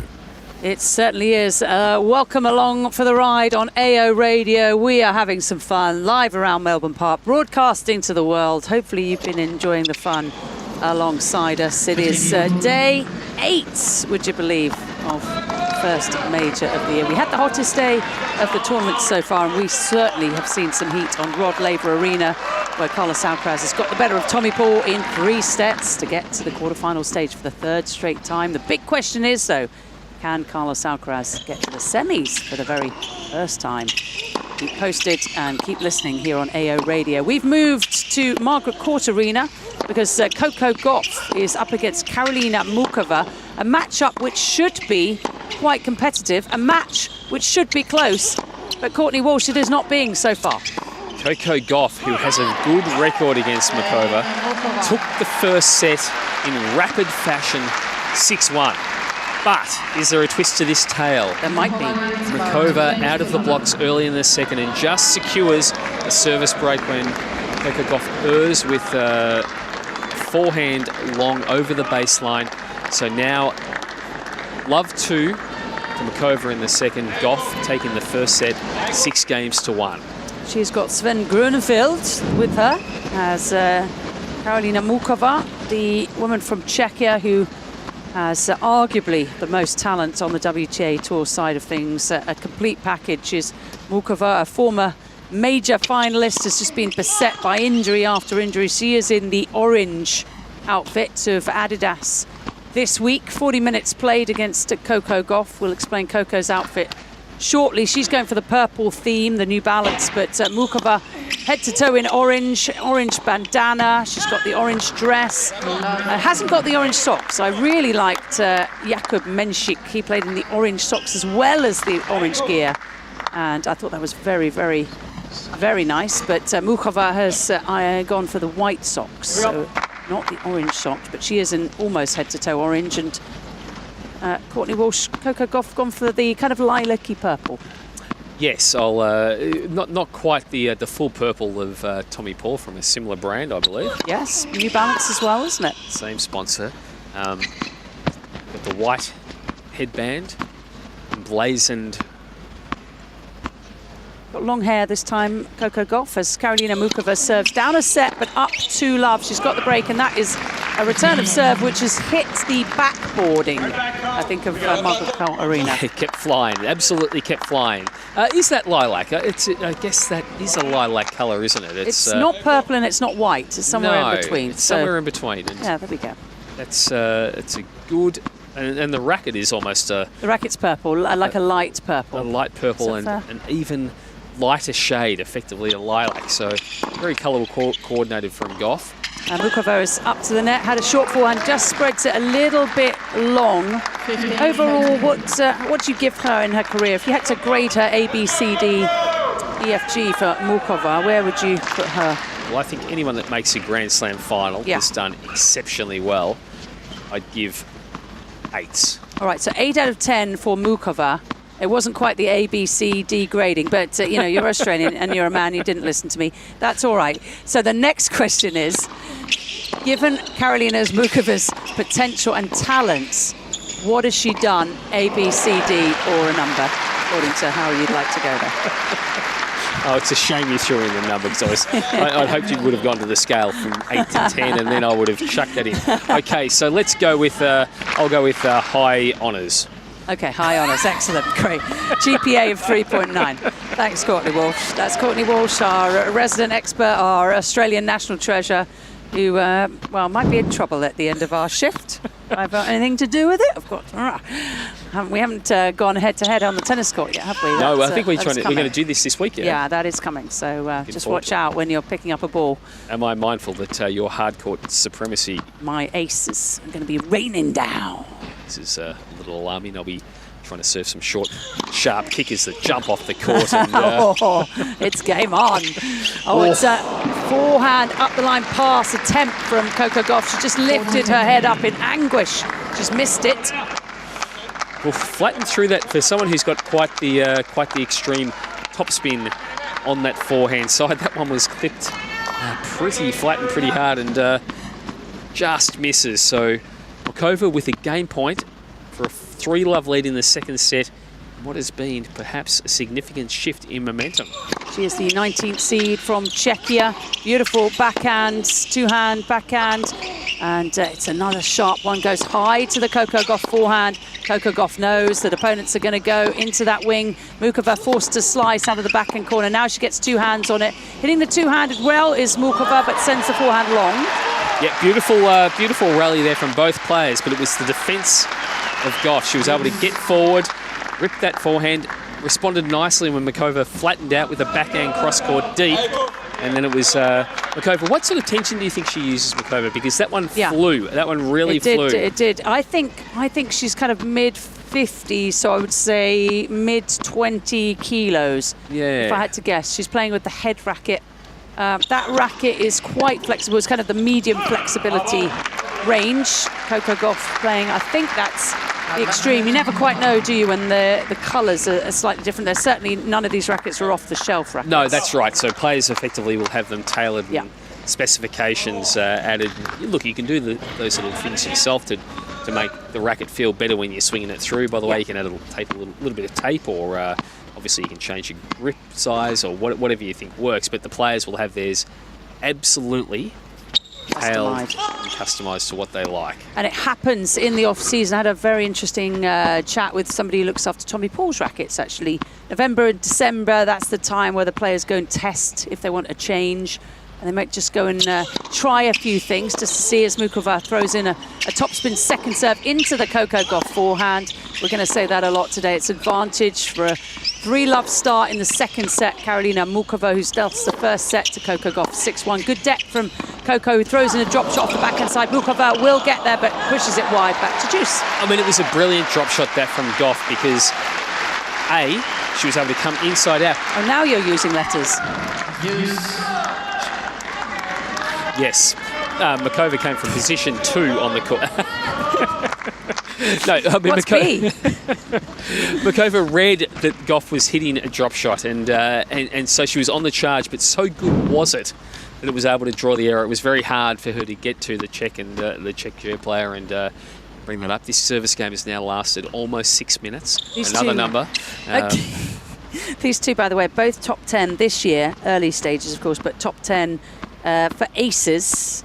Karolina Mukova sitting 8th on the WTA list, and Coco is up there as well, as you can imagine. Both good servers. Deuce, third game, second set. Coco is set to the good 6-1. It was a fast first set, but she's missed a backhand very long there. And it's another game point for Karolina Mukova. A couple of shots in this game from the ground have really flown. A forehand earlier on, and then that backhand missed by a long, long way. So the number 19 seed with another game point here, an opportunity to move to 3-love having dropped the first set 6-1. Mukova, surprisingly, percentage-wise anyway, she's winning more points behind her second serve. It seems like the kick serve is actually proving harder for Coco Gauff than the big flatty. Flat one goes in there. Mukova with a backhand up the line to the Coco Gauff forehand. Mukova again going to the forehand. It's long. And back to deuce. She smacks the strings on her racket after overhitting that. Really tried to flatten out, but you think she might have been better served with a little bit more topspin? A little bit more spin. Definitely needed a bit more spin there. There's no harm. She wasn't ever going to hit a winner there, was she? But she said it too long. The frustration evident on her face as well. So not just the palm of her hand getting a little bit of a sting from the strings, but she smacked. All right, deuce, third game. Mukova has won one title. It was in Seoul, and it was in 2019. 7 years since she last won a title. She's forced to hit a very low volley and pushes it just wide. And so a really nice dipping backhand to the incoming forehand volley for Mukova. Incoming Mukova just not able to handle that little angle wide, and now a break back point. She's won 2 of the 4 break points that she's had off. Easy, isn't it, though? Mukova, one title for someone that talented. She's the world number 19 right now, bounces the ball a couple of times, composes herself, win, just picking up on Margaret Court Arena, where the court is about third in shade. It's long ways, so both players being affected, light and shade. Mukova putting a backhand into the Coco Gauff forehand, goes there again. She's testing that side of Gauff. It's hanging in strong, and Coco Gauff does break the break back. So it's now 1-2 in the second set. She's got Gavin McMillan, the man she brought on to sort out the serve and forehand. She's got Jean-Christophe Forel, has Coco Gauff in a box, and she's back on serve. One thing about, I mean, there's many things to like about Coco Gauff in terms of what she brings, the strengths that she has. Her resilience under pressure. Yeah, amazing. She finds ways to win. She finds ways to win. Service games, break games, but you know, never write her out of a game. She's on throughout. And that was a demonstration there. Mukova 3 times in the ascendancy, game points for a 3-love lead, and now we're back on serve. I like this one. Oh, go for it. Now, we've talked a lot about Kate and what Kate brings. Everyone loves Kate Kearns. Now, Richard the Trucker, we know, is a fan, and earlier when she just chimed in with, hello Richard.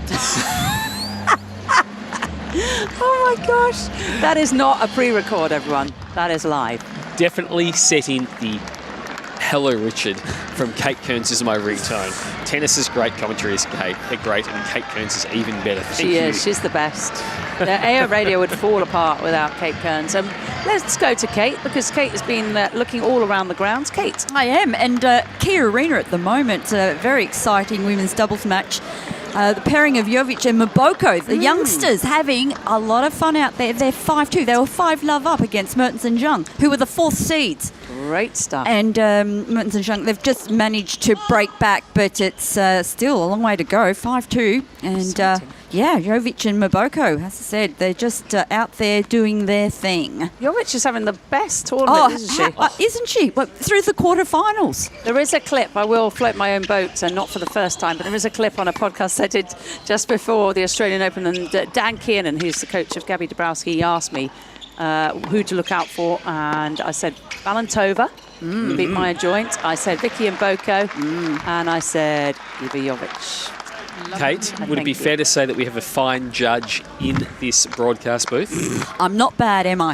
In the booth. Great. Oh, yes. You're in the booth. You're a woman around. Candy. And what about Candy? Yeah, no, she's fabulous. And like, what doesn't this woman know? Some things, Kate. I think Kate is the woman that gets around. That's all I'm going to say. 4th game, second set. Hello, Richard. And it's Coco Gauff, it's a very fine drop shot there, and then Mukova good enough to be able to track that one down. Magnificent scrambling there from Mukova as she tries to reset after dropping serve. Love 30 on the Gauff serve. Welcome to AO Radio, everyone. Courtney Walsh rescuing the situation. To do that a few times today. Love 30, 4th game, second set. Coco Gauff serving in her lilac outfits. First serve is slice out wide, and Mukova's miss-hit, return forehand lands in, but Coco up to it in a flash, hits a winner. Yeah, just flattened through that one really nicely down the line. Yes, no, nothing like responding under pressure, break points, or certainly being thrown under the bus. You need to find a way out of it. Absolutely. Can you imagine if you put Karolina Mukova's talent, just natural talent, with Coco Gauff's mental resilience? What a player that would be. Well, I mean, I think they're both super players as it is, but yes, that combination. My word, as we have just a little break here, something going on. I think something's happened in terms of... Something on the court? Yes. Coco Gauff is the best. She's one of those players, if you walk down the corridor, she looks people in the eye and says hello. It's very unusual, that. Very, very unusual. Even if she doesn't know you, she'll look at you in the eye. Very unusual. Did I say it was very unusual? Unusual. I like it. I like it. It shows what an amazing young woman she is. That one just slides wide from Karolina Mukova. And you know Coco Gauff's mum has the best name. Continue on. Candy. Her name's Candy with an I. Her name's not Continue On. That would be a silly name. It's Candy and Corey. They're both here. Corey is somewhere. Coco Gauff laughs because he's a lurker. Jasmine Paolini's a lurker on social media. Corey Gauff is a lurker in tennis matches. Doesn't want to be seen. He gets too nervous. Yes, and I understand that is the case. It's a lurker. Candy Gauff, meantime, sits. She's there. She's supporting her daughter. They go to award ceremonies together, and why wouldn't you?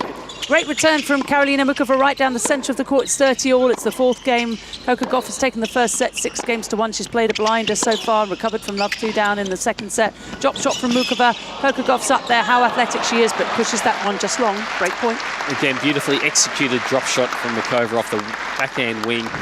This is the type of tennis that we expected right from the get-go from these two women. This second set's been exceptionally tight. Some lovely flourishes from the pair. Can Mukova, with an opportunity here to retrieve the break that she'd just given back. 1 for 1 on break point chances, Mukova. And she's got another one coming. Coco Gauff has broken 3 times from 5. Throws the ball up. 54 minutes. It's a little bit long. She was going for the kick serve there. As we said a little bit earlier, she's been working with Gavin McMillan on her biomechanics, trying to sort out the service problems. She hit more double faults last year than anybody else on the WTA Tour. Still had a great year, won Wuhan and Roland Garros, of course. She is a major singles champion twice and a major doubles champion. And she is only 21 years of age. Crazy. 77 wins at Grand Slam level from 100 matches leading into this match. It's it's an outstanding record. You just came up with that off the top of your head. Almost like I'd written it a couple of days ago. That would have been Carlos Alcaraz's 88th win from 101 Grand Slam matches. Wow, that's so good. Courtney Walsh, our expert. Well, they both hit the 100 on the same day in terms of the matches played at Grand Slam level. Okay. And Carlos, 88 wins. Coco seeking his 78th win here. Crazy numbers. Great strike rates. Talking of crazy numbers, Coco Gauff has just collapsed on a second serve. Absolute collapse. 2 aces today, 3 double faults. She's been encouraged by a team, but facing more pressure. Another game, a lengthy one, 5 minutes this one. And that was actually a show of emotion from her. I think she was staggered by how far off balance, or how far she knocked herself off kilter there when she threw that ball. So let's see how she responds here. It's a kicker of a serve from Coco Gauff. Prepares to hit her forehand. Early preparation. Backhand is always great. Really leans into that one cross court. Will she change direction? No, she goes back cross court. Mukova goes down the middle with her backhand. She's being peppered and kept in that backhand corner. Coco Gauff could have come in. She refuses to. Another forehand to the backhand, and eventually the backhand of Mukova collapses. So Mukova's had some chances in the last 2 games when she's been in the ascendancy. That time it was the backhand that she mishit. Earlier, just a few forehands that were errant, not able to quite get over the top of them, blowing some flat forehands long when in positions where she had control of the point. Really big struggle here when we talk about Gauff, her ability to just stay in matches, stay in games, find ways to solve problems. She refuses on the to lose, doesn't she? First serve is good with a little slice to the juice court, hits a backhand into that Mukova backhand. She's been reminded just to keep pumping balls into that corner. She's going to be in trouble here though. Mukova up to a short ball, puts it away. She's got another break point. Exceptional movement there from the Czechia player. She really rapidly got to that ball, gave herself plenty of I suppose, height to be able to get over it. Beautiful reaction. Wasn't a bad effort from Goff to actually reach that forehand volley, but Mukova just a little flick over the ball. Lovely court coverage from her. And really, Coco Gauff should have been moving forward. She was actually moving backwards, and that opened up the space. Another break point from Mukova. Coco Gauff throws in essentially a kicker as the first serve, just to make sure keeps that high first serve percentage up. That is a wide forehand, and Karolina Mukova is leading 3-1. We are in the top half of the draw, by the way. Aryna Sabalenka is through to the quarterfinals. She will play Iva Jovic. Coco Gauff at this point will play either Alina Svitolina or Mira Andreeva should she get through this, but now Karolina Mukova looking very strong in set 2. We are all due for a commentary change, and it is the best in the business. Peter Mercato and Chris Bowers are alongside, waiting to take over in the hot seats. Once there was a time where two men were ready and willing to talk tennis on AO Radio. It's coming soon, folks. Hold on to your hats. Let's see if Karolina Mukova can hold serve. I suspect the conversation between those two will be cleaner. That's arguable. I mean, you know Fewer them both. euphemisms. There's certainly been some euphemisms yeah, used. Maybe. I'm guessing Courtney's never going to want to sit next to me again. Next to you again. Hello, Kate. Hello, Courtney. Richard the Trucker is very upset right now. It's 15-love to Mukova, throws in a short ball. Coco Gauff is up there hitting a backhand, has put away a great smash, a little turnaround from Coco, wins that point 15-all. So let's see what unfolds in this service game from Czechia star, the player that you think could well win a major. I think she's still capable of winning a major. I'm not sure if she can put together 7 amazing matches body-wise. I just think her body lets her down. But talent, no doubt. And I'm sure that's why she probably hasn't got the run of titles. When she's played, she's tended to target coming back in the big events. Yes. But a lot of players are scared of playing Karolina Mukova. 1-on-1 winner over Magda Linette in her last round. She was just sensational because Linette had been playing good tennis, but absolutely overwhelmed. Coco Gauff into a rally. Good forehand there from Coco, and it's a missed forehand from Mukova. So again, a half window in this game for the American. She tries to, well, continue what's been a run of service breaks.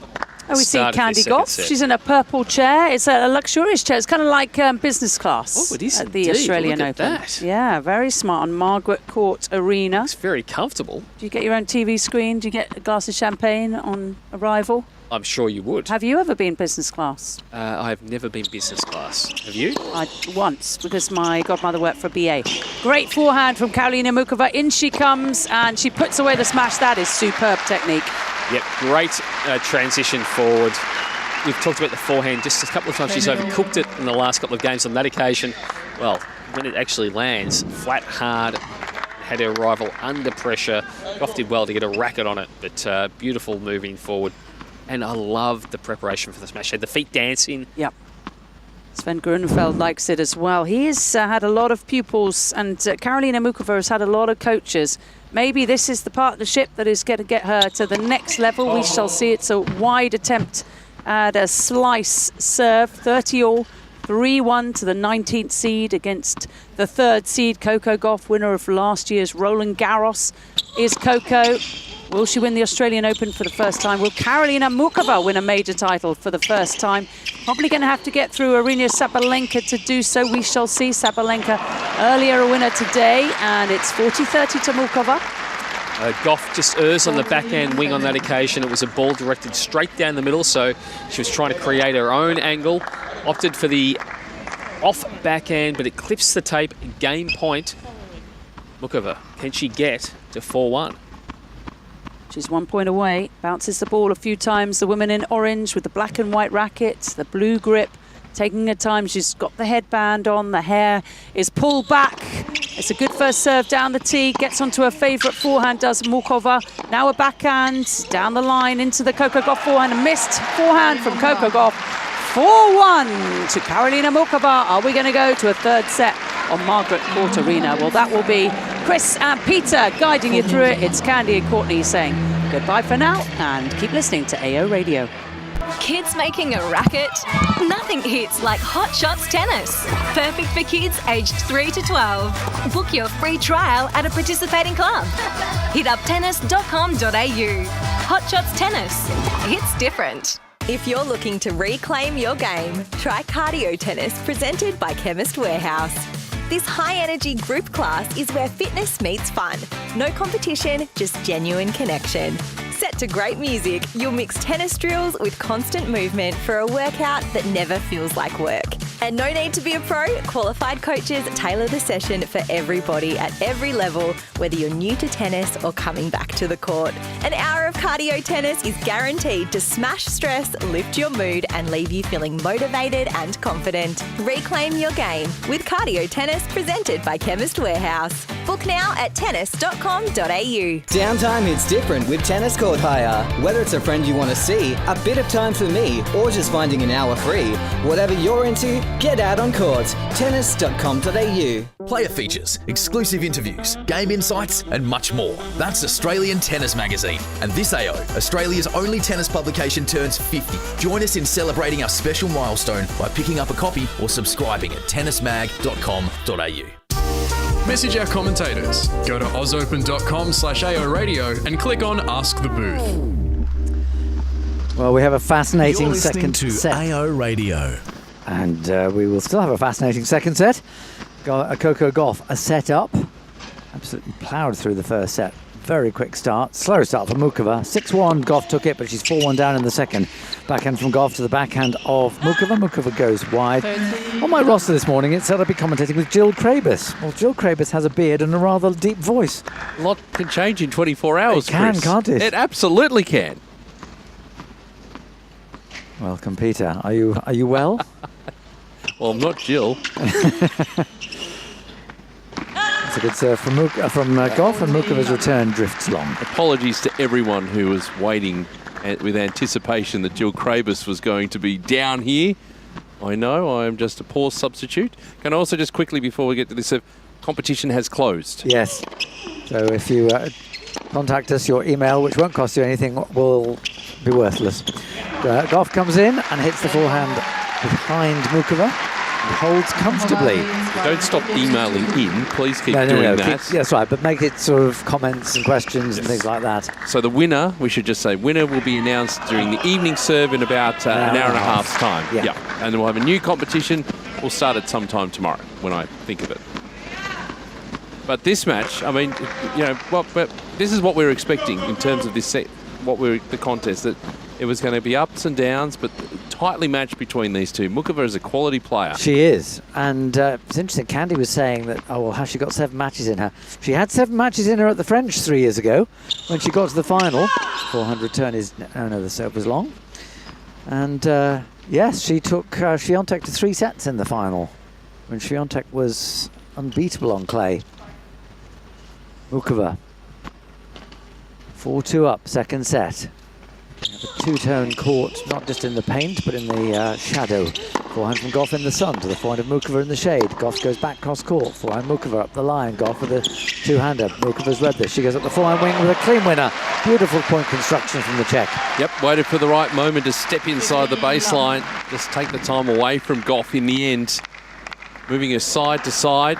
And then she had that mid-court ball and put it away beautifully. She's not going to miss out too many times from there, and she's done that brilliantly. Yeah, I first came across her, I first saw her play at the Wimbledon qualifying many years ago, and I thought, my goodness, a woman with quality volleys. Because most women play volleys just if either it's a swing volley or the whole point is pretty much won. Backhand from Mukova at the middle of the court. Backhand from Gauff. Forehand from Mukova to the forehand of Gauff. Mukova's moving extremely well at the moment. She goes back to the forehand. Now she'll go cross court to the backhand of Gauff. Gauff with a two-hander deep to the backhand of Mukova. Forehand of Gauff deep. This is going to go on. This is excellent hitting from both women. Forehand from Mukova. Forehand Gauff off the frame and well wide. Well, brilliant hitting, as you say, from both players. That was exceptional. And this is the quality that's rising now. That first set obviously ran completely the way of Coco Gauff. But now Mukova has settled to the contest nicely. Yes, and I always have so much fun watching her play tennis because it is very much an all-court game. It's fluent. She will throw in all sorts of shots that you don't generally see. Mukova at 30 love. Serving out wide, forehand return is long from Goff. Well, the question I have then, if you talk about the 7 matches in sort of isolation here, what's coming up potentially next? If she does happen to win this, it's a meeting with Svitolina or Andreeva. They're playing out on Rod Laver Arena tonight. I could see her beating either of those 2 players, Mukova, if she does get through. Yeah, I mean, absolutely. Coco, yes, obviously. Potential semi-final with Sabalenka. Well, Sabalenka didn't look rock solid today. I mean, she continues to have phenomenal record in tiebreaks. Mukova holds to love and leads by 5 games to 2 in the second set and is looking at the moment very comfortable. More importantly, she doesn't appear to have any injuries, which is... well, yeah, the main thing, isn't it? It's almost 2 steps forward, 3 steps back. You know, Sabalenka has won 20 consecutive tiebreaks in Grand Slam tournaments. How's that for pressure points? Remarkable, amazing, isn't it? And yet she didn't handle the pressure points particularly well. She had 3 match points of 5-4, second set against Mboko, but eventually won it 7-1 on the tiebreak. So Sabalenka is, I don't know, blowing hot and cold. She won her last match on 2 tiebreaks, so she's handling the pressure points extremely well, but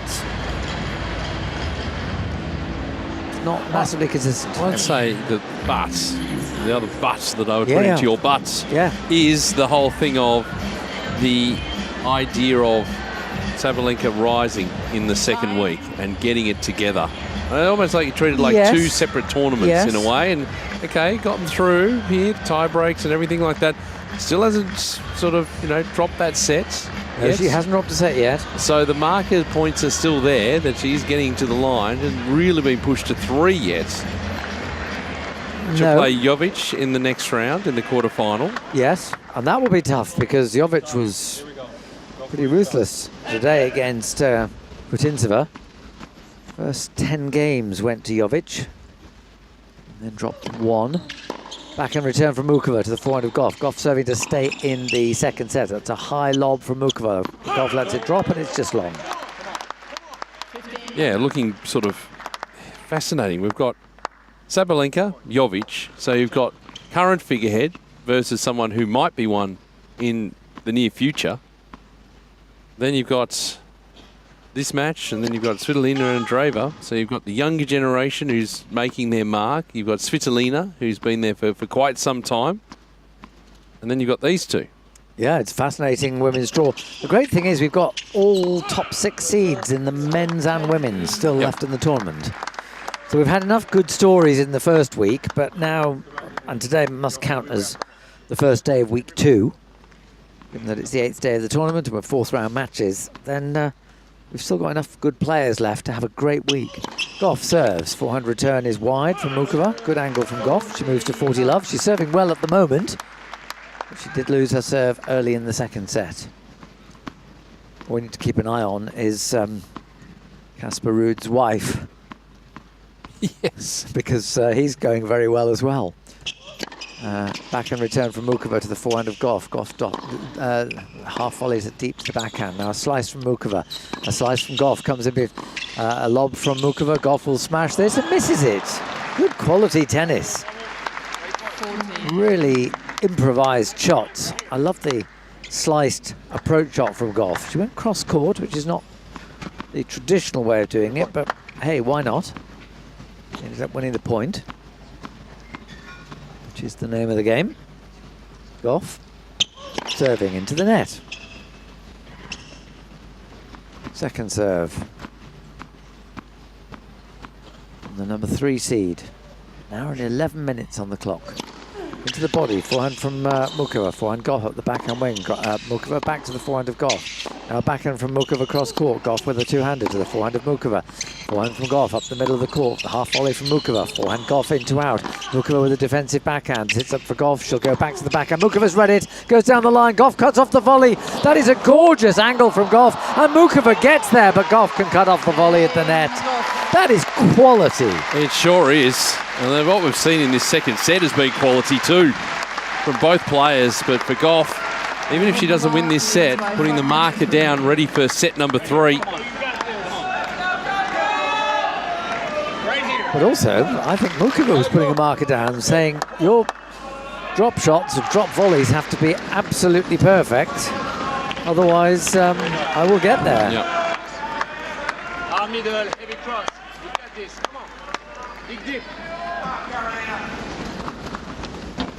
Karolina Mukova, the 19th seed from Czechia, serving for the second set. 5-3, serves to the forehand of Goff. Flattened out forehand from Mukova, back to the forehand. Mukova comes into the net, but Goff nets her forehand.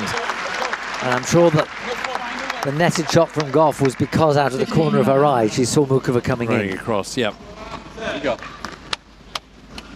Don't forget, send us your messages. I've got it all up and running. Got it all up and running. I don't Excellent. usually sit in this chair, so I'm quite enjoying this. Ozopen.com.com/listen. And then if you just find the AO radio, it's on the right-hand side of the screen. Alongside listen is a button that says Ask the Booth. Or you can email us, aoradio@tennis.com.au, as Goff hits a backhand rather lamely into the net. Bouncing around at the back of the court. She's still got that belief, obviously. But it's all about Mukova at the moment. Goff has an outfit that is the same colour as the frame of her racket. Yes. Sort of shimmering, very light purple. Purple. Okay. So down the middle from Mukova is an ace, and it takes her to 3-set points. Oh, I can't offer any more than that. It's purple. That's all I can go with but it's here. very light purple. Light purple. All right. Yes. Don't go with lavender and all that sort of stuff. Yeah, lavender I can go with. Oh, as well. no, don't. Just sitting in the chair, I feel like I've got to use other colours. Well, certainly her racket is lavender coloured. The frame of her racket, at least. So, Mukova, set points. Into the body of Goff. Goff goes into, out, into the tram lines. And that is an excellent set for Karolina Mukova, having lost the first in the blink of an eye. 30 minutes for the first, 43 for the second. We have a final set. And it could be a really good one. It could be. And obviously we've got Medvedev and Tien coming up. But around the courts, Kate Kearns, because matches are happening around the place, particularly Cain Arena singles match underway. They are, Pete. Zverev and Cerundolo in the early stages of their match, and it's 1-love, and Zverev is 30-love up. So, on serve, I imagine we could say. Now, very exciting match, though, on Kia Arena. You would not believe this scoreline. Jovic and Maboko, the youngsters, against Mertens and Zhang. They were 5-love up in that first set, and then Mertens and Zhang come back and win 7 games straight to take that first set 7-5. My goodness. Unbelievable. So from 5-love, they've lost at 7-5. Yes. And they're struggling just in the first game in the second set, yeah. So really interesting, but it was Mertens and Zhang just, showed their experience and why they're the 4th seeds here in the women's doubles. Well, yes, Mertens was a former champion with Sabalenka. Yes. Yeah, yes. So interesting that match with Zverev and Cerundolo. It's getting underway. There's Cain. I think Cain Arena finishes tomorrow, usually does, the second Monday. We get through the 4th round of matches. And then all the singles... Moves to here, Rod Laver Arena, where we're sitting right now, Rod Laver Arena. Yeah. Final set, Goff to serve. Interesting to see which way this final set's going to go, because it's Mukova with the balance of power, I feel, at the moment. This is going to be a really telling service game. It's the balance of power, but it's amazing how often the momentum shifts at the end of a set. And the momentum in the second set does not necessarily carry forward. That's why you made the comment a few minutes ago that Goff was just making it clear that she was still very competitive. 400 return from Mukova is off the frame and into the ground. You don't have the results that she has if you don't have that belief at this particular moment in time. Absolutely, yes. And a belief that dropping a set is an irritation rather than a sign of impending doom. Goff at 15-love. That's point of the final set. She serves, forehand return is lofted deep to the backhand of Goff. Backhand Mukova is netted again. Again, it's funny how the momentum can change. It hasn't fully shifted yet, but she was so smooth throughout the second set and starts off with 2 really rather unforced errors. Goff at 30-love, serving. into the... No, would have been into the body, but the net impedes the progress of the ball. Second serve from Goff. She's bouncing the ball and serves. No, she doesn't, because she catches the ball. I wonder if she's just looking into the sun a little bit. The sun's right at the side at the moment. Forehand return from Mukova, backhand from Goff. Forehand Mukova, backhand Goff at full stretch. Sits up for Mukova, who goes up the forehand wing and overdoes it. She just hooked that into the sidelines. Yeah, she has to go that close to the line. The answer is no, even with Goff's speed across the court. Oh, you turn. Yeah, perfect start for Goff if she's able to finish here. Yes, 40-love, opening game of the final set. Goff. Sloppy whistles. That was not necessary, but she's fairly calm about these kind of things. Serves to the backhand of Mukova. A pushed forehand from Goff, deep to the forehand of Mukova. Forehand from Goff with topspin. Backhand from Mukova to the backhand of Goff. Forehand from Mukova into out. Two-handed from Goff. Cross court up the line from Mukova. Goff with a defensive forehand. Where will that land? Just wide.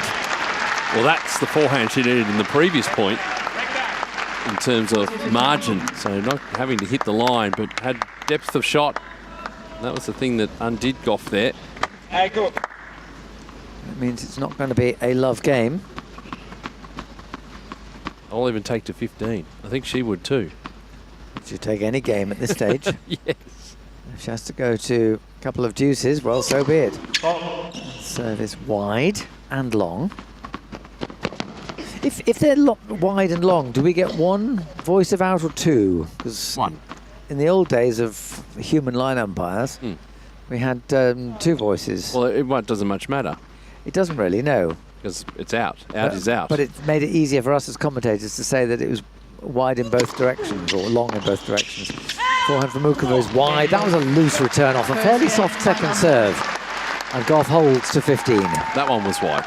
It was. So we're clear on that. Absolutely. Yeah, but the thing is, it's just going to make one call because it doesn't matter where it is in the call. No, I just wondered whether... The close call, when it comes up as a close call, though, you could have a look at it and go, yeah, okay, that's where that was. Yes. But yes, spatially, sometimes we're caught out a bit. Yeah, and it's just that... Yeah, we can't judge so easily. And I wondered whether the system had been set, that you get a call every time it misses. There was an instance yesterday where I think it was Djokovic hit a loose ball away. Yes. And because it was a loose ball, it didn't affect the play, but the call still came and the light still flashed. And therefore I just wondered whether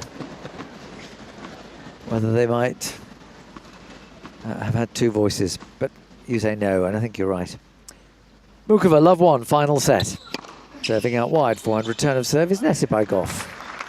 So an email's come in. I don't really want to read it, but I will because I'm sitting in this chair and I'm obliged to read it. So our friend Richard the Trucker, who's been a regular correspondent to us. From the north of England, yes. Yes. Sir Chris Bowers. Did you win an Ashes series? That's how you get knighted these days. No, I just think you have to be in politics to be knighted these days, but I haven't been knighted, no. Yeah, just checking. Forehand from Mukova to the forehand of Goff. Backhand from Mukova. It's backhand to backhand now. Goff goes down the forehand wing. Goff is changing direction a lot. Now she goes back to the forehand, but it's overdone that one. And it's 15 all. Doing a sterling job as usual and looking fine watching us on the YouTube stream. Hello. Jill needs a shave. Looking more like Pete, to be honest. Well, that's very observant of you. Not going to mention Kate Kearns this time, and fair enough too. She doesn't need any more air in her tyres. Completely pumped up. Right. Okay. Mukova at 15 all. Serves down the centre. Backhand return is lofted to the forehand of Mukova. Forehand Goff. Mukova runs around her backhand, flattens it out into out. Goff with a defensive backhand. Smashed by Mukova, put away beautifully. Well, that movement forward, both of these players very comfortable at the net. Mukova playing more and more doubles as well and getting good success, as is Coco Gauff. They're so comfortable forward of the service line, and they are willing to make that move. It's the variety that they've got in their games that makes it so great to watch. This is that Mukova's index finger is separated from the rest of her fingers on the grip of her racket. I never found that particularly comfortable. You don't have your four fingers together. It never feels I used to at one stage see the kids sometimes put the finger up on the grip. Yes. Well, Round, in a which way, is that's bad. what Mukova's doing. It's bad practice, that. Well, I break think your so. finger. I always felt like I was about to break my finger. Yeah. Forehand return from Goff to the backhand of Mukova. Driving Goff to the backhand wing. Now Mukova up the forehand side. Good loft from Goff, and Mukova's forehand is hooked wide. Yeah, a couple of those that we've seen already in this final set. Hey, Noise, come on. Hey, go. Getting herself into the rallies. Who's going to be able to hang in? Because the rallies, I suspect, are going to get a little bit longer from here. Probably. But Mukova is the one who's really making Goff run. Mukova serves out wide, too long and wide. You can see that that was wrong in both dimensions. Second serve from the Czech. He's ready now. Kicks it to the forehand of Goff, deep to the forehand of Mukova. Forehand Goff up the backhand wing, flattened out by Mukova. Goff goes back to the backhand, cross court. Now a slice from Goff. Forehand from Mukova. That's long. That's long. And it's just getting to that stage where if you get to 8, 10, 12 strokes, that's where Mukova's making the error. Well, I think also, yeah, and it's the error on the forehand. So you expect that Goff's probably going to isolate this just for a little bit, knowing that that's probably the place to go. Break point for Coco Gauff. Mukova serving.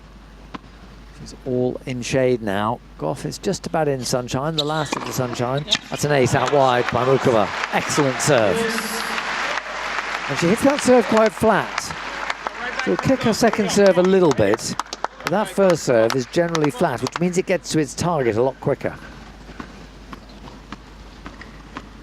If it's within the hitting zone of the opponent, then it's an easier one to hit, to get back. Shade is now absolutely on the sideline, single sideline. Mukova serves, forehand return. Mukova will try and kill that one. Oh, she's gone wide again. So again, the forehand. Again, it's a forehand. I wonder if the light is playing a little bit of a part in this as well. Because she served that one wide into the shade.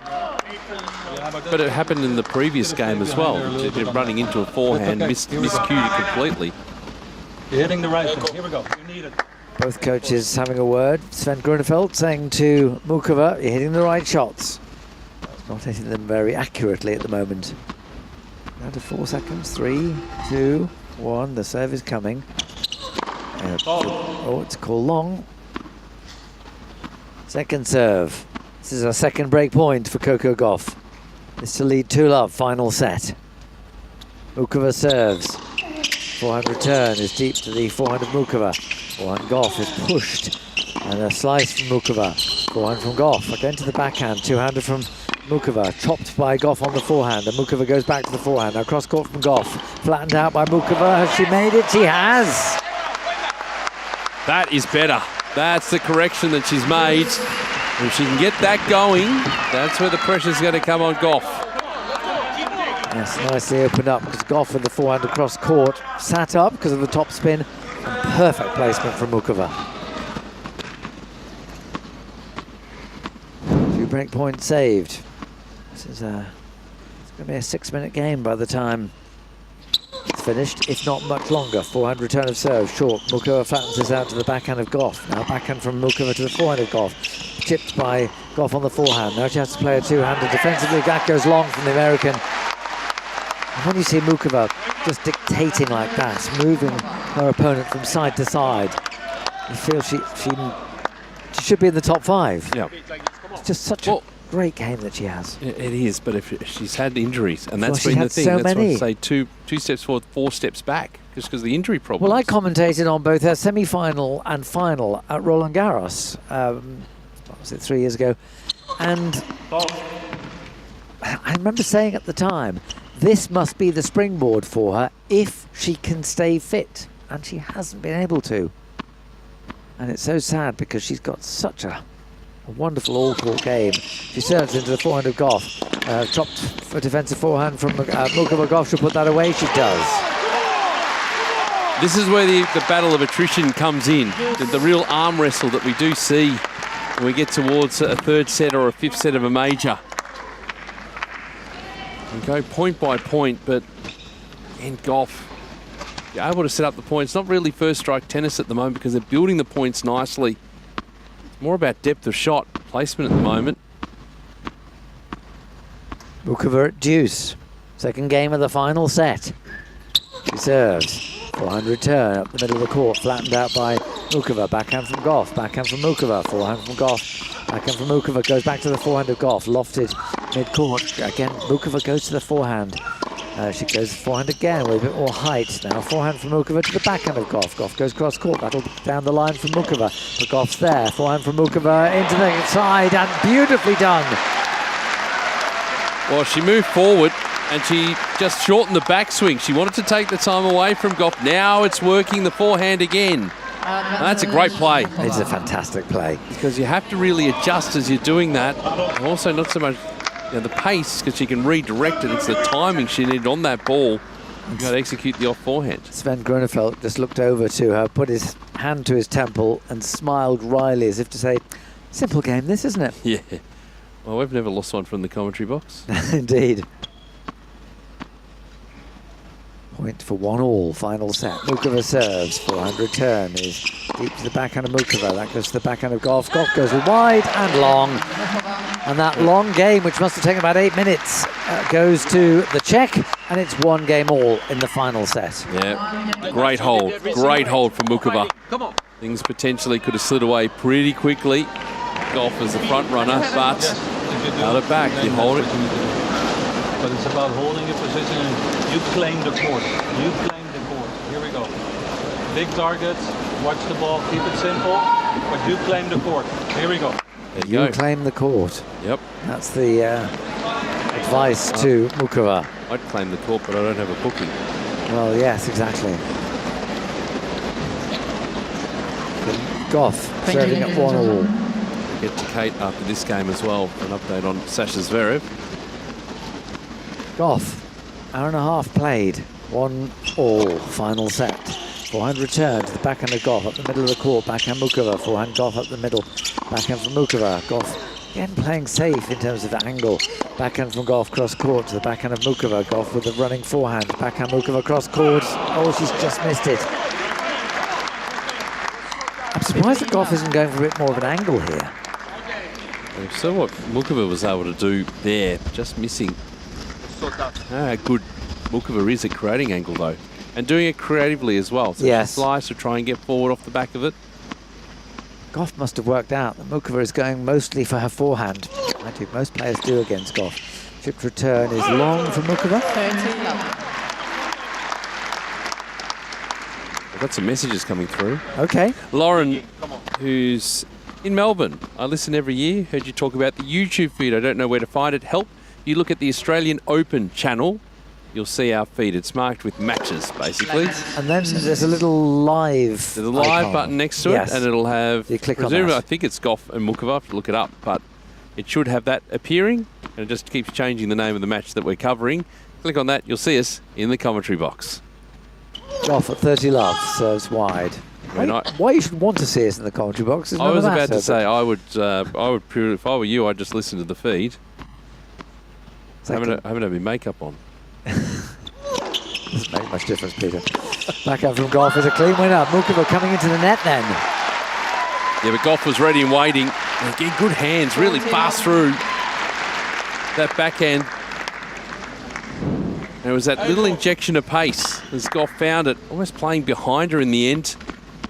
But it just added a little bit of extra speed, and that was the thing that undid Mukova on that occasion. Goff at 40 love. Serves into the tram lines. Served by Goff, bouncing the ball a couple of times on a racket. And then, yeah, the ball's been handed back from a member of the crowd to the ball girl. All called ball persons officially. Forehand return from Goff. A chopped forehand from Goff to the forehand Mukova. Mukova now to the forehand of Goff. Goff goes up the line but misses. Pushes it wide.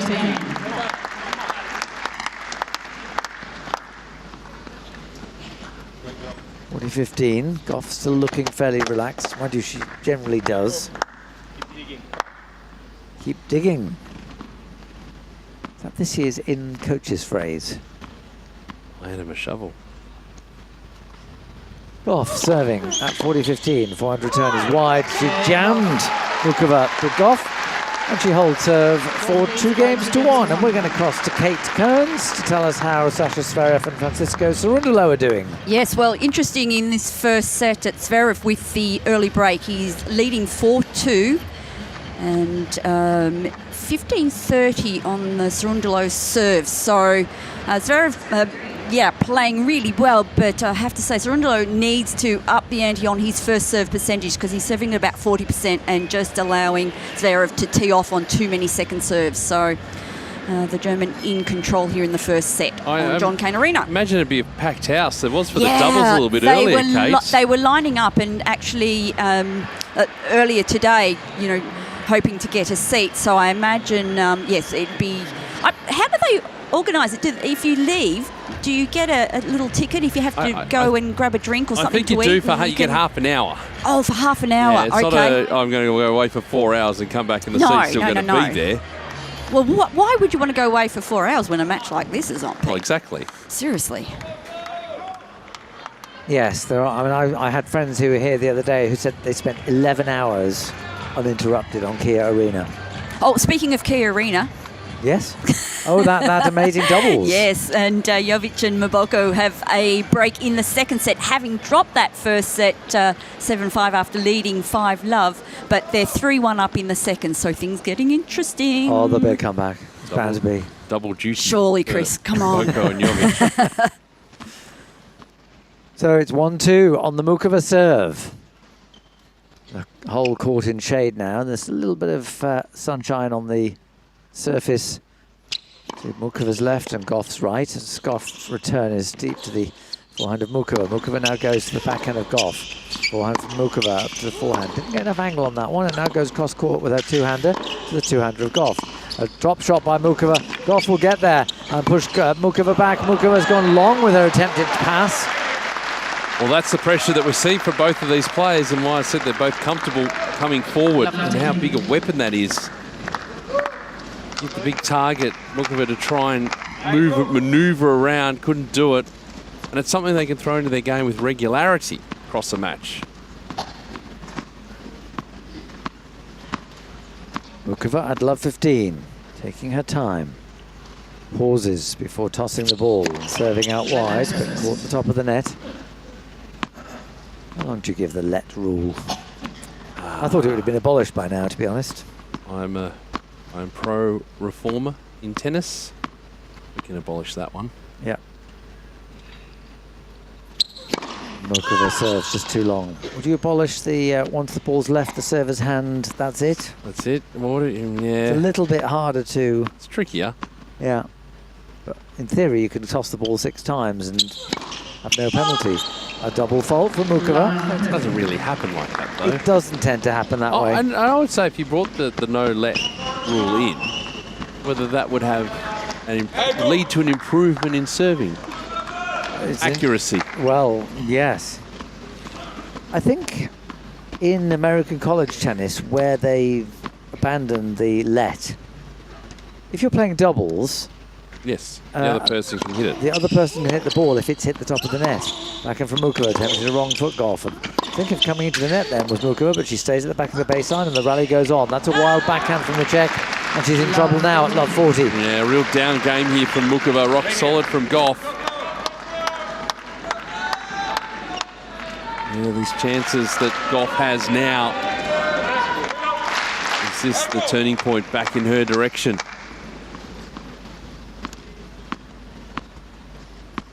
Three break points for Goff. Mukova serves down the centre, forehand return, forehand from Mukova. Oh, she's mishit that. You could just see that. It's a soft return from Goff. Mukova set herself for the forehand cross court.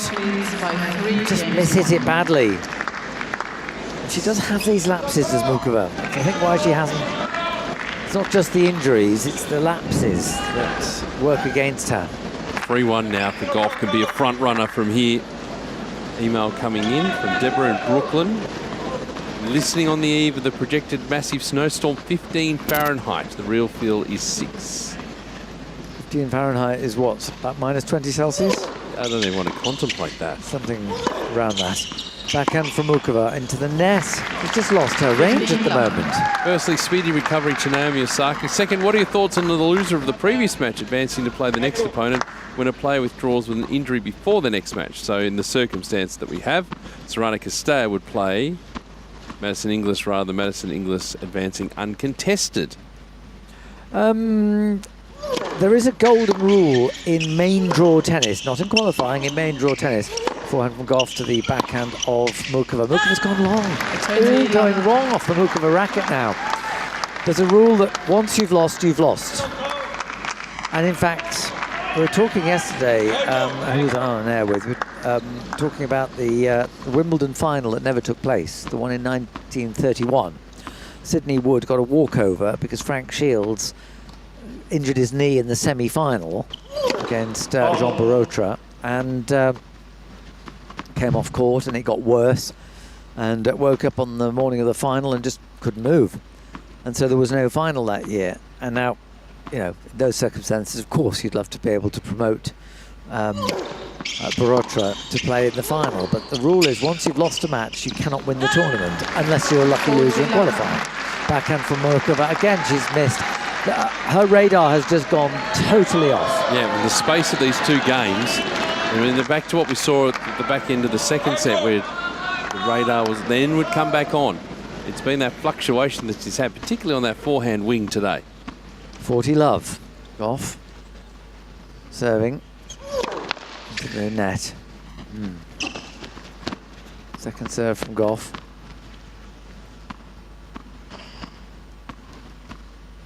Hear the bouncing of the ball. Now she's finished. She's ready to serve. She kicks the second serve into the body. Court return. Forehand Goff to the forehand of Mukova. Mukova nets going up the line. And she will, I think, be very upset about the two games she's played. Some very, very unforced errors, even though nothing is totally unforced in the final set of a Grand Slam fourth round match. If I could just finish the yes. I mean, that was the Sidney Wood winning Wimbledon without having to play the final. There was a famous case in about 1973 or 74 when Tom Gorman was playing the semi-finals of the Masters. I forget who he was playing, and he felt his back go and knew that while he could probably finish that match, there's no way he'd be able to be fit for the final. And he didn't want to deprive the tournament of a final. So he got to match point and then defaulted, which is what players do in club tournaments when they can't play the next match. one. Yeah, particularly if they can't get there. Kate, you got a set point? No, I don't. Kate, you had a set point. I had, well, Sasha Zverev had 3 set points and he only needed 1. So he's taken that first set 6-2 against Francisco Cerundolo. But he was just so dominant in that first set. Big serve. He's serving at 85% first serve percentage and he's winning 82% of them. Fastest serve coming down at 213 kilometres an hour. He hit 11 winners. Unforced errors around 9. So, you know, we like that sort of an even Steven sort of thing, don't we? The unforced errors against the winners. But yeah, Alexander Zverev in 30 minutes, 6-2. Kate, I've been impressed with Cerundolo. Is he just not making any impact on Zverev? Yeah, he really can't get into this match whatsoever, and the points aren't long enough for him to sort of find his way in.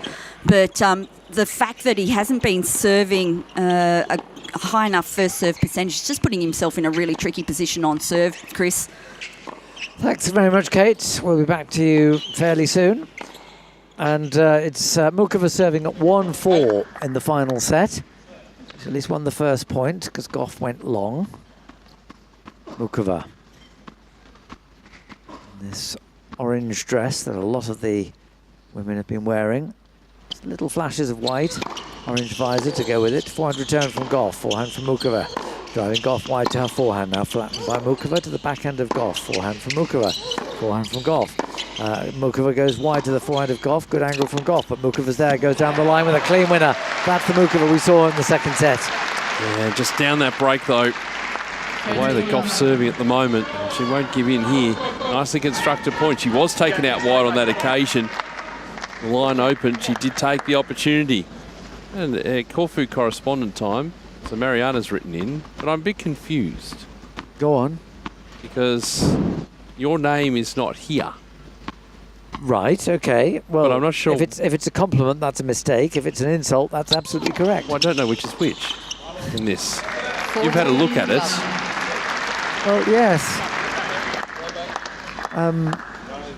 She refers to a Mr. LaRousse. Yeah, which is you. Okay. I'm Shining Mikado. Right. And you're all the knowledge of Mr. LaRousse. I'm not entirely sure why. That's a variation of Dr. Jekyll and Mr. Hyde, I think. What a wonderful player Mukova is. I could watch her all day. Yeah, absolutely, Mariana. Backhand return from Goff. Backhand flattened from Mukova. Goff mishits the forehand. It goes wide. And Mukova holds comfortably. But she will be ruining those 2 games where she really did play some bad tennis. She goes to take her towel. Actually, same position, a little bit more up. And if you don't see it, if you don't see it, just go for one target. One big target to the forehand. Listen to Sven Gronefeld, her coach. The Dutchman telling her to, if you don't see it, just go for one big target. Now, but which is the target? Goff serving 4-2, final set. Serves into the body, forehand return. Forehand from Goff is netted. Just a little window of opportunity here. She's been working a lot on the serve, has Coco Gauff. Another off-season where that is the focus. Yes. And for these particular moments. Yeah, absolutely. Because she needs the serve to be reliable now. She serves wide. A lofted return from Mukova. Lands just inside the baseline. Goff waits for this one. Goes up the middle of the court, but long beforehand. And for the first time, we're seeing a bit of frustration on the face of Coco Gauff. Well, you can understand that because she's so close to the finish line. There's the point now of being the higher ranked player. I should be running out this match. Should be getting it done. Mukova throwing in the variety again. Keep you guessing. Love 30 on the Goff serve. Serves into the body, backhand return. Backhand from Goff cross court to the backhand of Mukova. Forehand Goff cross court. Mukova is there, goes flat cross court. Goff is there, up the line. Backhand Mukova. Backhand Goff. Excellent hitting. Down the line from Mukova, just misses. Right idea. Right idea. Moment, I give the compliment, get the error, but it's just excellent hitting. All the trigger, but the clean hitting from both players. And Mukova's up to 15 unforced errors for this set. To just 5 from Goff. But Mukova, I reckon, has hit a few more winners along the way too in this set. I suspect so, yes, although she did have those 2 games where there was no winners. Goff serving too long. She hits the loose ball away, fielded by the ball kid at the net. Second serve. Off bouncing the ball a lot of times. Now she's going to start again. She looked like she's about to start her service motion. Now she is. Tosses the ball and serves down the centre. Forehand return, lofted to the forehand of Goff, who goes in to out. Mukova is there. Forehand from Goff. Backhand from Mukova goes cross court with a lot of topspin. Backhand from Goff. Backhand from Mukova. Goff lofts this to the backhand of Mukova. Forehand from Goff onto the baseline of Mukova. A drop shot by Goff, but there's a lot of air. Mukova will get there. She goes cross court. Goff throws up a lob. Where's that going to land? It's long.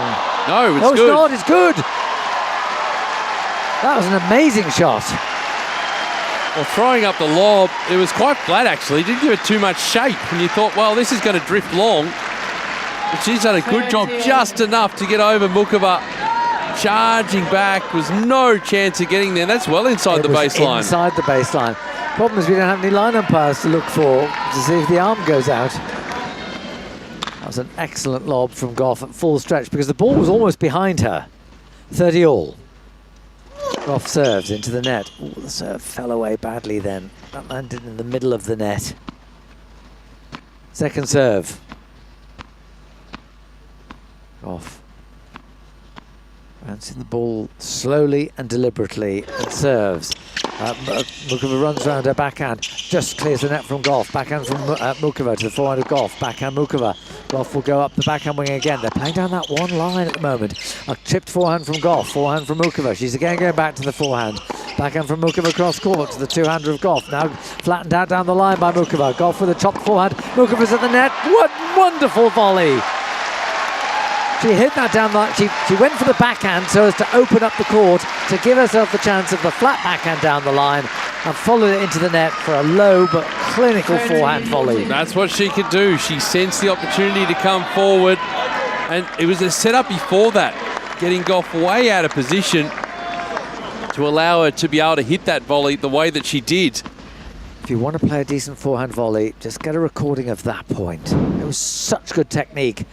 Goff, break point against her, forehand return, a drop shot. No, it's not a drop shot, it's a chipped forehand from Goff. It lands on the baseline and it draws the error from Mukova. Well, it would have surprised Mukova the way that was coming in. Sort of motioned for it to be a drop shot. She did. She shaped up for it, but then pushed it long quite deliberately. Although she did apologise, so whether... I suppose it probably caught the back of the line. 4-2 Goff, final set, deuce. Goff has saved a break point. Close to into the body, forehand return deep to the forehand of Goff. Now forehand from Mukova to the forehand of Goff. And Mukova will go back to the forehand. Oh, she's netted that forehand. Well, these are the moments. These are the moments. Needs to be able to just sort of find a way through, stay in those rallies. You're now kind of in a no-miss situation. Because if you do, you're in all sorts. Point for Goff to lead 5-2. Goff bouncing the ball. Brings the racket and balls together. She serves now, just too long. Lashes the loose ball away towards the ball person at the net. And now is ready for her second serve. Goff. Where will she go with this one? It's kicked into the body, taken on the forehand. Backhand from Goff to the backhand of Mukova. Backhand from Goff is a clean winner. And the scream is from Goff. She knows how important that game was. Saved a break point and leads by 5 games to 2 in the final set. That's why she's the third seed. Found a way. And twice Grand Slam singles champion. Yep. So she knows these situations, the pressure moments, she can step it up. And she certainly did that. Speaking of stepping up, Kate, how's Sasha Zverev going? Oh, he's doing very nicely, although Cerundolo has held serve in the first game of the second set. So 1-love, and Zverev is 40-love on serve. Just across to Kia Arena, Jovic and Maboko against Mertens and Zhang. 5-4 in the second. Of course, Mertens and Zhang took that first set 7-5, but we're on serve in the second. And Jovic and Maboko had the break, but Mertens and Zhang have been able to get that back, and we'll see how this plays out. It's a very, very fluctuating match, that one. Right. Potential of 5 sets over there. Potential of 5 sets in the next match coming up here as well with Leonard Tien and Daniel Medvedev. Yes, the sequel indeed. to what they did here 12 months ago. Which was 5 sets. It was 2 in the morning. It was later than that, wasn't it? 3:15? I've regressed it out of my memory. Oh, okay. Fair enough. I deleted the time. I didn't delete the result. No. I deleted the time that we completed. We haven't had too many late. Oh gosh, I'm not going to. I've discontinued that line. I'm not using it. I've stopped. It's because they put Medvedev on the earlier matches. I think that was a request from the Aero Trams. So Mukova serving to stay in the match. As goes to the backhand of Mukova to the forehand of Goff. Backhand Mukova. Forehand from Goff. Pushing Mukova back. Backhand from Goff. She has a lot of time to tee off on this one, but doesn't catch it right. Mukova's there, goes cross court. Forehand Goff to the forehand of Mukova. Backhand from Goff to the backhand of Mukova. Down the line from Goff is netted. Well, it's the last stand now for Mukova. And this... No, she said it's whether now we've seen the fluctuations and they've been quite quick backwards and forwards between the two. Can she click it back in? Because obviously the break point previous game, old serve here, make it interesting. And when she beat Sabalenka in that semi-final in Paris, she was 5-2 down. In fact, she saved a match point at 5-2 in the final set and ended up winning the last 5 games for 7-5. Mukova serves, forehand return, forehand from Mukova. Goff throws up a high ball, Mukova will smash. Goff's there though with a backhand from Mukova, has to build again. Goff goes down the backhand wing, a slice from Mukova, a slice from Goff. Forehand from Mukova cross court, onto the sideline, and now half volley from Mukova is exquisite. Absolutely exquisite. That is one of the shots of the tournament. It is, isn't it? For that control that she had. That is exceptional. It was a half volley. It was a half volley. A half volley. She was moving across the court, across the service line to pick that up. Actually, it was a proper volley in the end. Was that a proper volley? Yep. Well, that was I just don't have amazing. a look at the replay, but I'm pretty sure she got down to it as she was running laterally to play across court. A stunning That is amazing. volley. Stunning the control. volley. And it was a drop volley in the end. Yeah. Yeah. 30 love. Mukova serves, backhand return, backhand from Mukova, forehand from Goff to the as long from Goff. 40. And it's all very well building yourself up a lead, but actually converting it into victory is not as easy. That final point is the hardest one to win. 40 love, Mukova. 19th seed against the 3rd seed. Mukova serving into the body. Forehand return is long by about a good 2 meters. So 5-3. Mukova throwing down the gauntlet to Coco Gauff, saying, right, go on then, see if you can serve it out. And, well, let's see what she's like as a front runner here. Get the job done, get into the locker room, get ready for another quarter-final. On Coco Gauff. This is where she shows her mettle. Serving for the match, 5-3. Final set. She serves into the body, backhand returns into the bottom of the net. Very good body serve.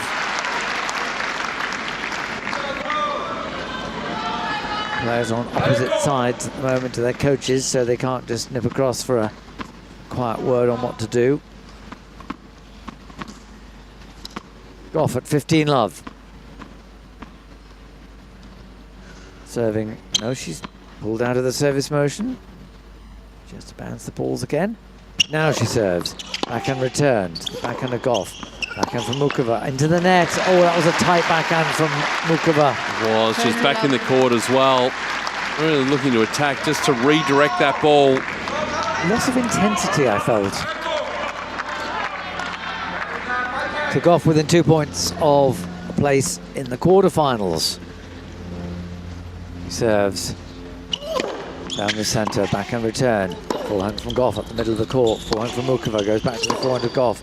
Backhand from Mukova across court. Goff making good ground to her backhand, but that leaves the forehand wing open. Goff's got back quickly. Forehand from Mukova to the backhand. Goff won't get that back. There's that forward movement again, well inside the service line. When she's got that intention, she just shortens the backswing. Just redirects the pace from Goff. Takes control of the point. Well, she needs a few more of those right now. I hope the Mukova body is holding up. I mean, she is so valuable to tennis. Such an entertaining player to watch. Goff serving. Forehand return up the middle of the court. Backhand from Goff to the backhand of Mukova.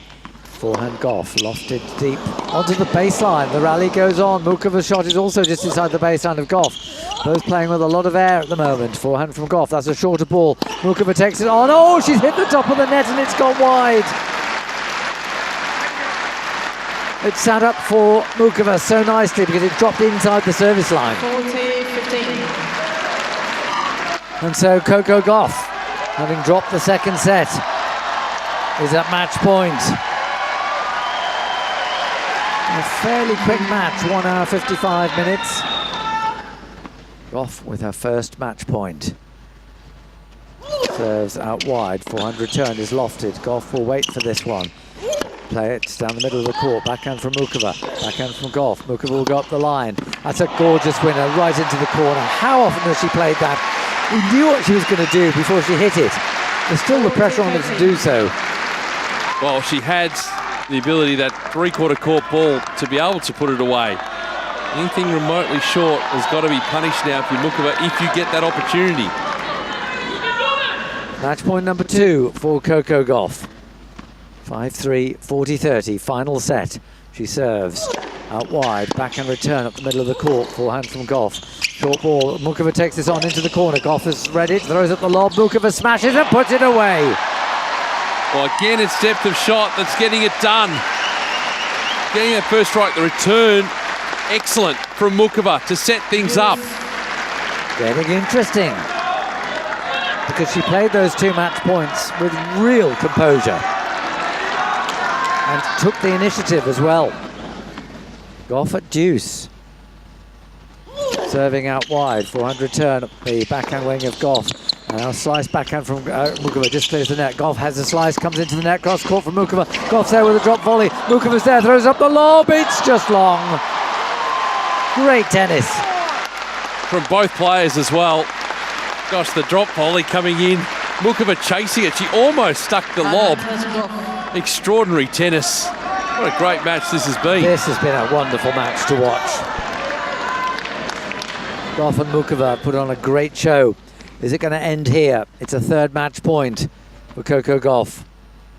5-3 advantage. She serves, backhand return up the middle of the court. A drop shot by Gauff. No, it's not a drop, it's a pushed forehand. Mukova to the forehand of Gauff. Lofted to the backhand of Mukova. Again, she goes to the Gauff forehand. Mukova goes back to the Gauff forehand. Gauff goes cross court and misses badly. That was wide of the doubles line. Well, she was tempting Gauff there, was Mukova, to try and hit that cross-court forehand. She had plenty of latitude across the court to hit it. It was the right shot to play. She just completely miscued it. She did. Put her hands to her eyes after that terribly miscued forehand. 3 match points have gone. Gauff serving. Too long. Second serve from the American. She'll have to wait because the ball bounced off the clock and went out to Gauff. She's hit it back to the ball kid and now serves. Second serve, forehand return. Forehand from Gauff. Backhand from Mukova up the middle. Forehand from Gauff. Mukova will have to go to the backhand here. She does. Backhand up the line is off and she's netted it now. Well, she had to go to the backhand, but it was an obvious shot because that gave her the next one up the backhand up the line, but she netted that. It was, again, a slightly snatched shot. And it's a 4th match point. You can't give her this sort of opportunity, Coco Gauff, because she will take it. She'll take one eventually. This is match point number 4 for Gauff. She serves. Kicked. No, catches the top of the net. It's interesting, she's not going for a big first serve, she's going for a high bouncing first serve. We have found that the weather here over the first 8 days at Melbourne Park has been very conducive to the kick serve. Has been bouncing very high. Gauff, match point number 4, not happy with her ball toss. Adds to the drama. She serves now. To the forehand of Mukova. It's long from Mukova. And Gauff roars and clenches her fist. She knows that was a battle. She knows that could yet have got away from her. But it didn't, and there's a warm embrace at the net from the two, who are just great for tennis. And they put on a superb display.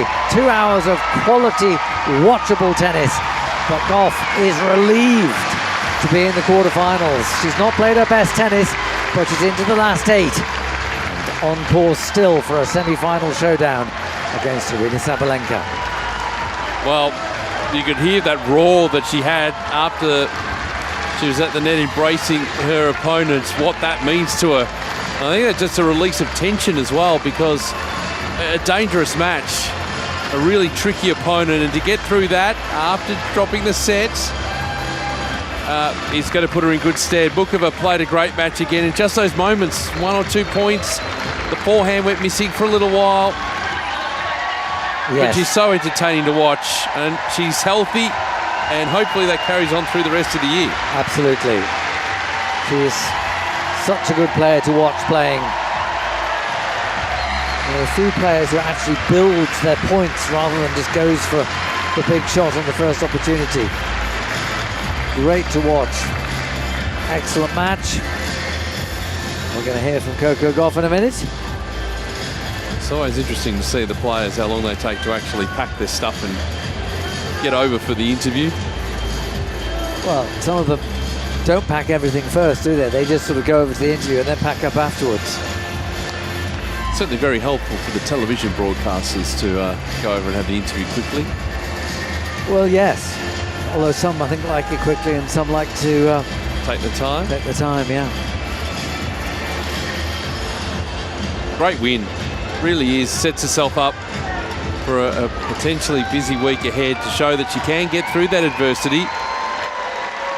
I imagine she'd be pretty relieved to be through to another quarterfinal.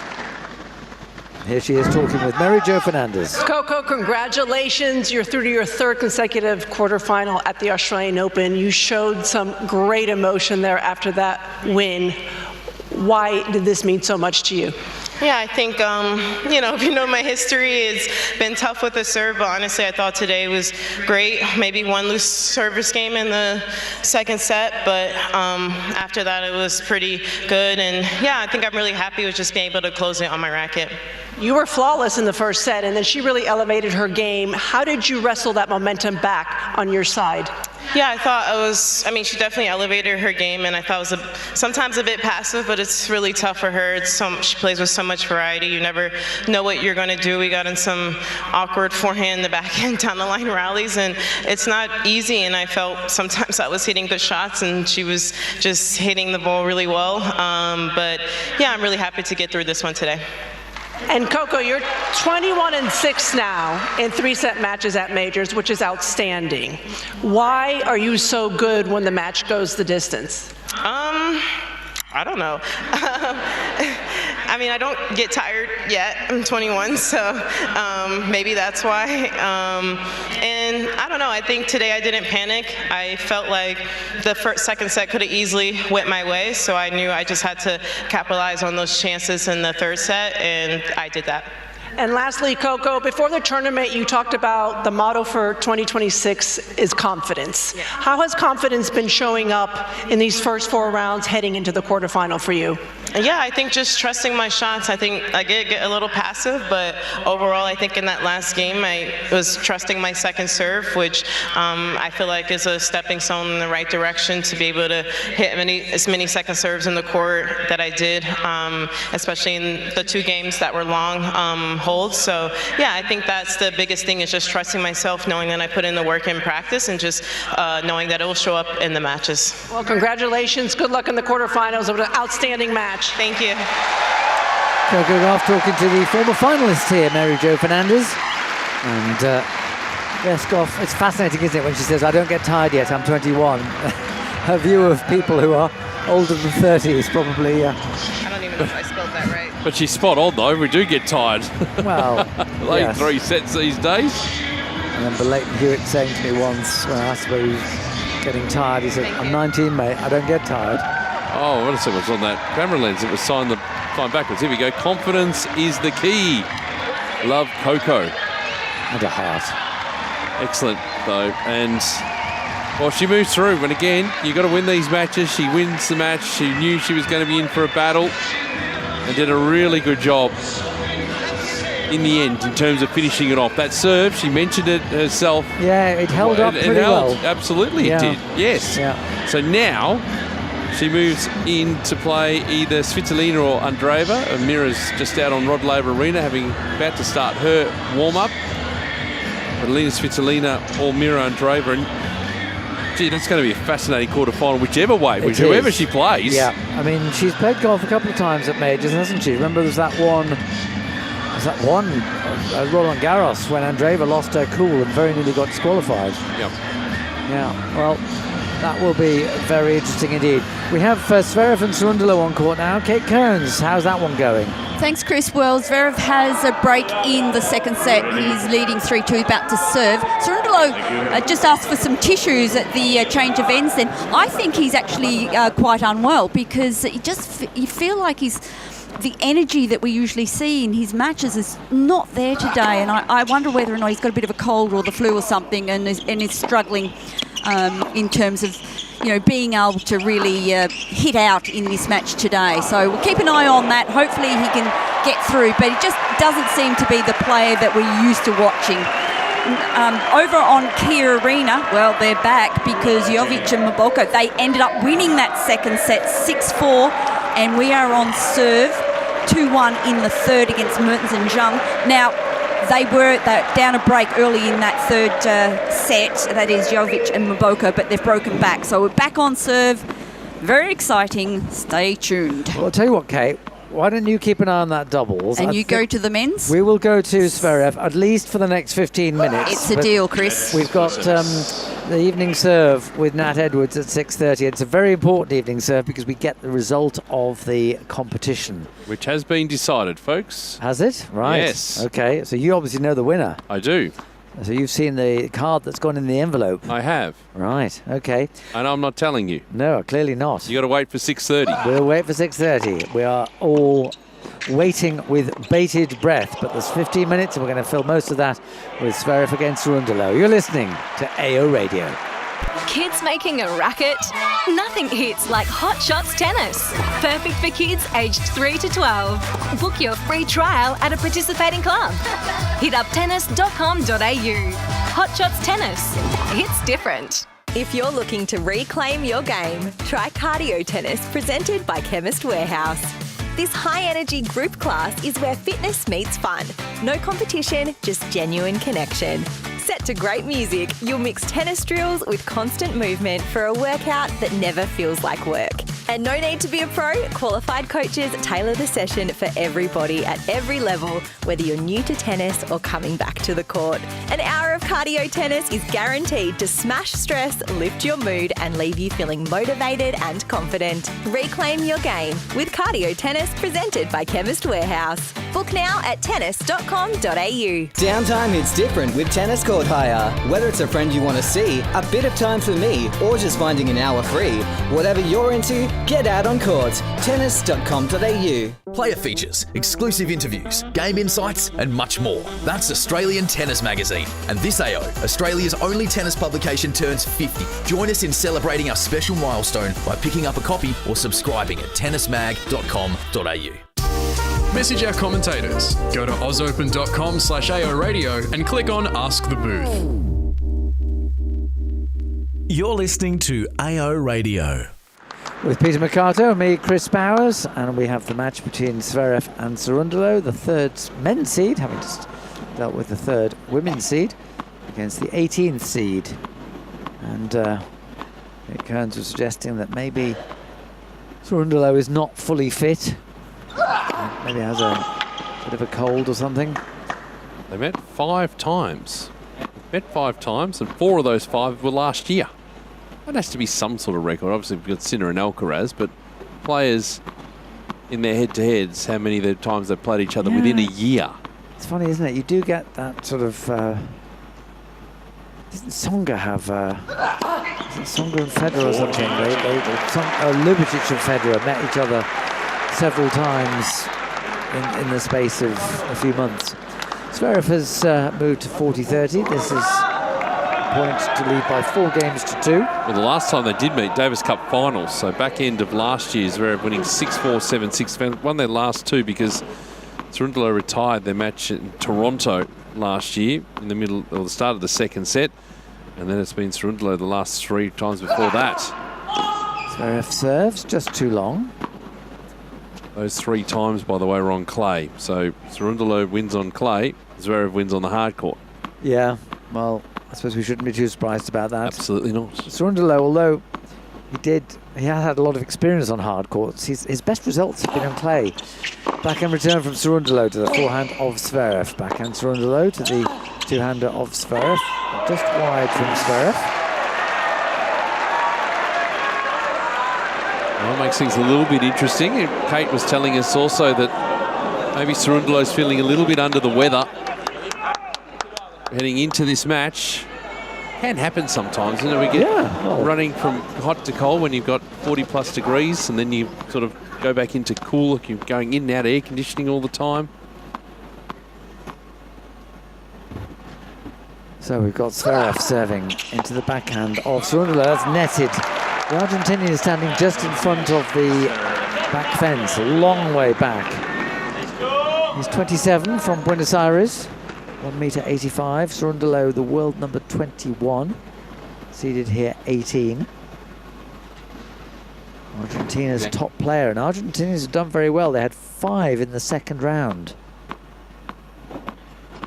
which is as good as they've had since that golden generation of Albandian, Coria, Caleri, Gaudio, Taylor, Zabaleta at the start of the 2000s. Second point for 4-2 for Sasha Zverev. Serving now into the body, forehand return, forehand from Zverev. Cerundolo has to make a lot of ground to that, it's too long. And it's that error from Cerundolo, I'm pretty sure is down to his court position. Yeah, he's 15 kilometres, he could be high-fiving the crowd in row one. Absolutely. Now, if you're that far behind and you drop the return short, it's absolutely clear where your opponent's going to go. Just getting shots on our monitor of Pablo Cuevas, a former Uruguayan player who now coaches Cerundolo. And one of the more masterful players on the ATP Tour, Pablo Cuevas. A lot of his hot shots and everything like that, what he was able to do. Yes, a very neat player. Cerundolo, 2-4. Serves out wide and draws the error on the Zverev racket. Cerundolo's gone around better than last year, so his career high is 18 back from May last year. So having gone around further this year, he might be up, depending on what other players do, might be at a career high ranking come next week. Back in return from Zverev, and a forehand from Cerundolo is wide and long. It would have been easier to get the ball into court. Cerundolo with his cap on with a peek at the back. Also his brother playing on the tour as well. Yes, left-hander. Yep. Yep. But it seems now that Francisco is the one who's really taken and made that push up the rankings. Yes, because Juan Manuel is still ranked in the 80s, I think.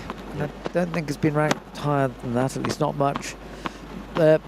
3 siblings in the family. Francisco's the eldest. Back in return from Zverev. Forehand from Cerundolo to the backhand of Zverev. Forehand Cerundolo cross court. Zverev pushes this one. Short ball for Cerundolo to attack.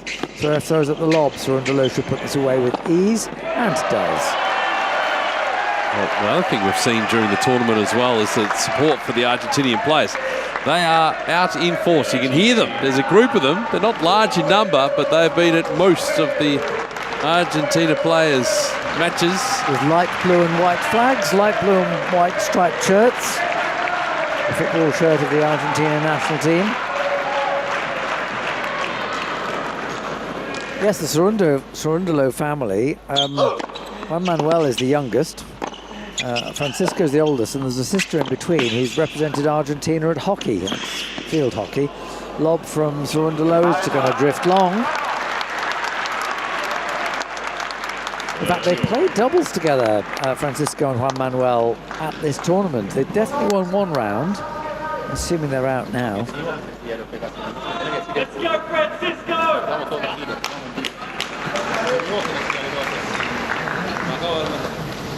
Spanish is not good enough to pick up everything Francisco is saying. Pablo Cuevas. So off the top of the net and just dribbles in. I heard it. Said the evening serve's coming up with Nat Edwards in about 10 minutes' time. Yes, that's right. He's all over it. Well done. Yes. Your Spanish has really improved, you know. That's a serve out wide, and the forehand is netted by Zverev. And Cerundolo has a point to level the second set. No, not to level it, but to reduce the deficit.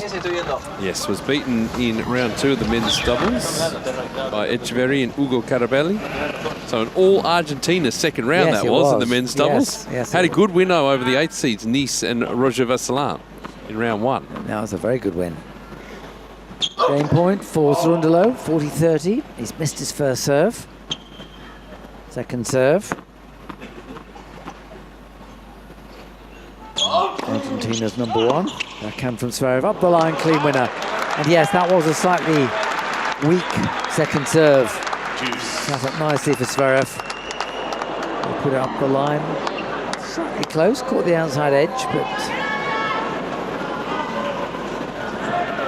would that count as a double zoomer? That I would say so, yes. Yes. I mean, we're sort of the Zoomers have taken a back seat, really, because they do it a slightly different way these days. Yes. But you still get the idea, the Zoomers. Yes, well, zooming in. Yes. That's all needs to be said. Zooming in, they give you the picture, the representation of what happened. It zooms in, it's close. deuce. Surundalo serves and then goes to the backhand of Zverev. Zverev with his two-hander to this slice backhand of Surundalo. Forehand Zverev into out. Backhand down the line, Surundalo cut off by Zverev. That's a great angle. Surundalo is there but can't control it. And it's break point Zverev. Red Sox Seville saying that putting Daniel and Tien on a night is clearly tactical unforced error. Well, it wasn't supposed to be. It's supposed to be starting at not before 4 o'clock. So at 6, I think a sense of Midnight Madness might be on the way. Well, I'm tipping Midnight Madness is probably going to come from Rod Laver Arena rather than Margaret Court Arena this evening. Well, we'll see. And you're hosting it. Exactly. I'm on final shift tonight, aren't I? Oh, you are. Yes. Oof. Surundalo, break point against him, serves into the net. Got some topics ready for our audience. They're going to be wanting it tonight. You've got to give it's a people segment. Second serve from Surundalo to the backhand of Zverev. Backhand from Zverev. Oh, Surundalo off the top of the net, goes wide, but it was going wide anyway. And it's a rather tired-looking Surundalo. He goes back to his chair. Double breakdown. Zverev leading 5-2 in the second set, having taken the first. And the Medvedev-Tien match starts after that doubles that Kate was watching, yes? No, it's happening right now. It's happening right now. Oh, they're on court now. Kate's on Kia Arena. Oh, that's Kia Shall we Arena. check in to see how the score is? Kate, That's a great idea, Pete, because it's Jovic and Mboko 4-1 up in the third set. So set a piece, 4-1 up, and they're looking the goods here in the third. So I imagine that within the next 5 minutes, I'm not sure that we'll have time to cross to get to match point before the evening serve. But yes, the young pairing of Jovic and Mboko have done so well after, as we mentioned early on, that first set. They were 5-love up and then lost 7 games in a row, but have come back to take the second and now looking really strong in the third. They're 4-1 up, and Mertens is serving at the moment 40-15. And well done to Mboko and Jovic, because they had double duty and getting used to playing at this level, the highest level, obviously the singles as well as the doubles. Yes. The extra workload there. That's great. They're 1 for 1 in terms of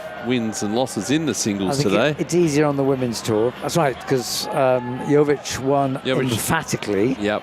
Whereas Mboko was beaten, albeit by the world number 1. So I think we've got 2 more games. I reckon will get us to the evening serve. Yes, 5 minutes to go. Let's see how we go. I hope we'll get this set done, because Zverev is serving for it. Zverev, all in black. Serving to Surundalo. That's an 8. Oh, it's not an ace. That was called wide. Second serve from the German. Lots of ball bouncing for a second serve. He's ready now. And into the body, and that's netted by Surundalo. In fact, he managed to put that in the net to the point where it's stuck. It's stuck up just above the Kia sign. Yes, well, I think it was between the Kia sign and the net. Gosh, this time next week, Chris, we'll be preparing for the men's singles final at We this will. time. Yes, absolutely. A week to go. Yes. A fascinating first week. I'm sure it'll be an equally interesting second.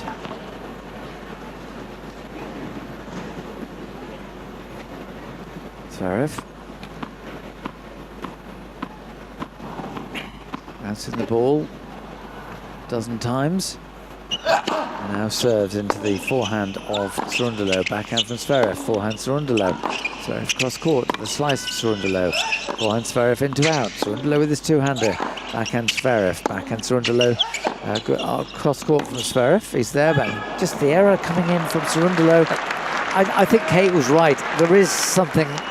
He seems a little bit lethargic in his movements. Well, you just saw him when he walked to the chair after the previous game, how slowly he was walking. There wasn't really a sense of enthusiasm. I think we might just keep an eye on Surundalo after set point. Zverev has moved easily to 30-love. I don't think he'll give up, but it's not impossible.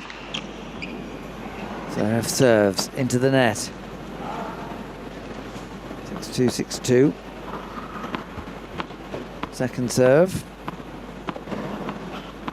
from Zverev. his kick to the backhand of Cerundolo. Just clears the net. Backhand Zverev, backhand Cerundolo. Great stop by the Argentinian. Flattened out his backhand, got an excellent angle. Well, there's a bit more life to that. And that particular rally way back in the court, of course. Well, yes, except he was inside the Melbourne sign. Which to him is probably near the baseline. Correct. It's a lot closer than he's played most of his shots. Exactly. Zverev at 30-15 serves. Just the top of the net. A race against time as to whether we'll get this set finished before the evening serve.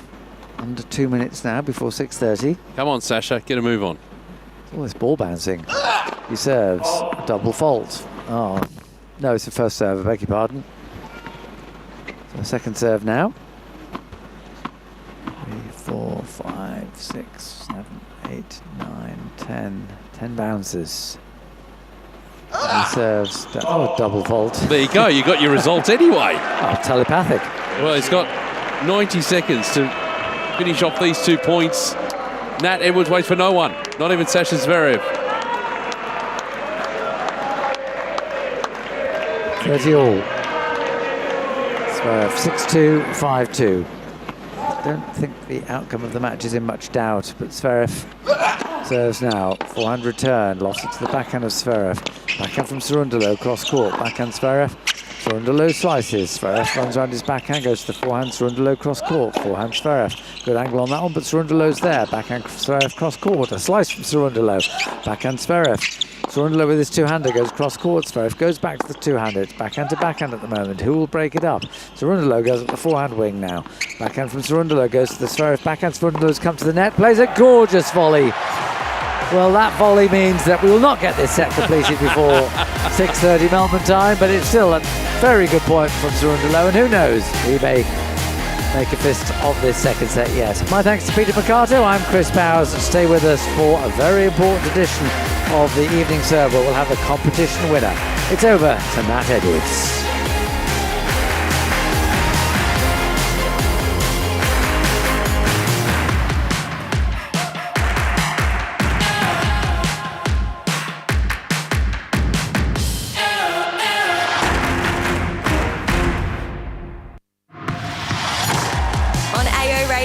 This is the Evening Serve with Nat Edwards.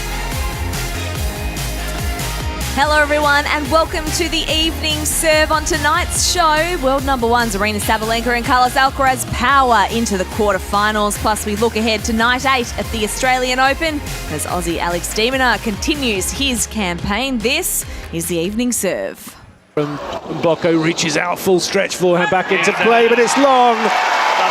And in the end, Sabalenka, that incredible tiebreak record, she maintains it. She takes her place in the quarterfinals, 6-1, 7-6.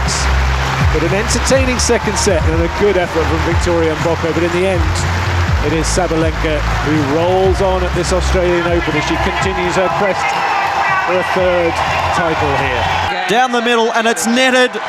And Iva Jovic is through to her first ever Grand Slam quarterfinal. 6-love, 6-1 after just 53 minutes in what might be the most dominant performance we've seen all tournament. 2 match points. Carlos Alcaraz only needs one of those. And so for the third consecutive Australian Open, Carlitos is into the quarterfinals. Can he go further than this? I suspect that Tommy Paul would say he is the man to beat.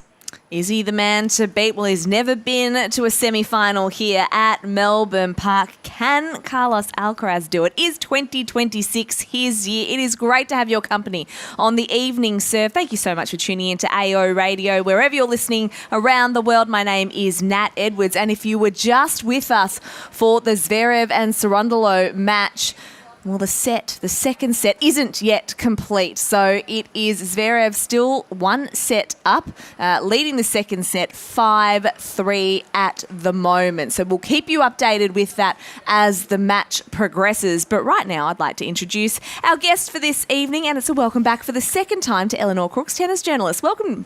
Thank you very much. Nice to be here. I've no idea what day it is or how far we are into the tournament, but there we go. It all merges into one. Now, did you get out and see some tennis this morning in, I guess, cooler conditions? Yes, I was saying, I had a lovely early afternoon where I just sat and watched about 3 hours of tennis, because the great thing for us here is that with the time difference being the way it is to Great Britain, the day here is the night at home. That's true. Yeah, so I don't have any of my bosses nagging me for no hard deadlines. Exactly. So yeah, I just sat and watched some tennis. It was absolutely marvellous. And didn't get fried because it wasn't 40 degrees here today at Melbourne Park. It was a much cooler, about 25 degrees, I think it was. So much nicer conditions, especially if you're a player playing tennis. Well, indeed, yeah, that's it. I mean, yesterday was unpleasant watching, let alone playing. So I have to say, I will never understand your weather, how it can be 40 degrees one day and then 25 the next. But yes, 25, much, much better.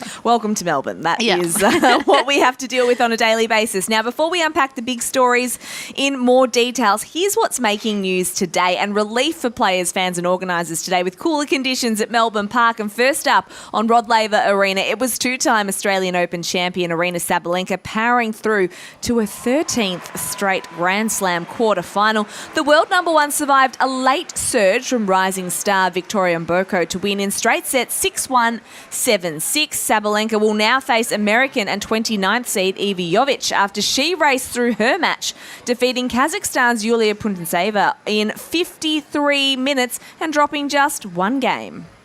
Oh, I feel great. I'm really glad to get through. Obviously, the scoreline is favorable, but it doesn't matter how you get it done. I just wanted to get it done, and I felt like if I let her come back a little bit, it would become a dogfight. So I just tried to keep it as far away as possible, and just so happy to be in the quarterfinals. Quarterfinals for the first time for Evie Jovic. The third seed, Coco Gauff, has advanced to a third straight quarterfinal here at Melbourne Park with a 3-set win over 19th seed Karolina Muchova. Meantime, men's world number one Carlos Alcaraz has defeated American Tommy Paul to reach the final 8. The final score there, 7-6, 6-4, 7-5, and Alcaraz will now face either 10th seed Alexander Bublik or Australia's Alex de Minaur. Yeah, I mean, I think he started pretty strong. In the first game, serving, I thought I just played a good game though. I think he came with a really strong shots, really flat, as I said, and for me it was difficult a little bit, but I stayed there all the time. I knew that I was going to have my chances.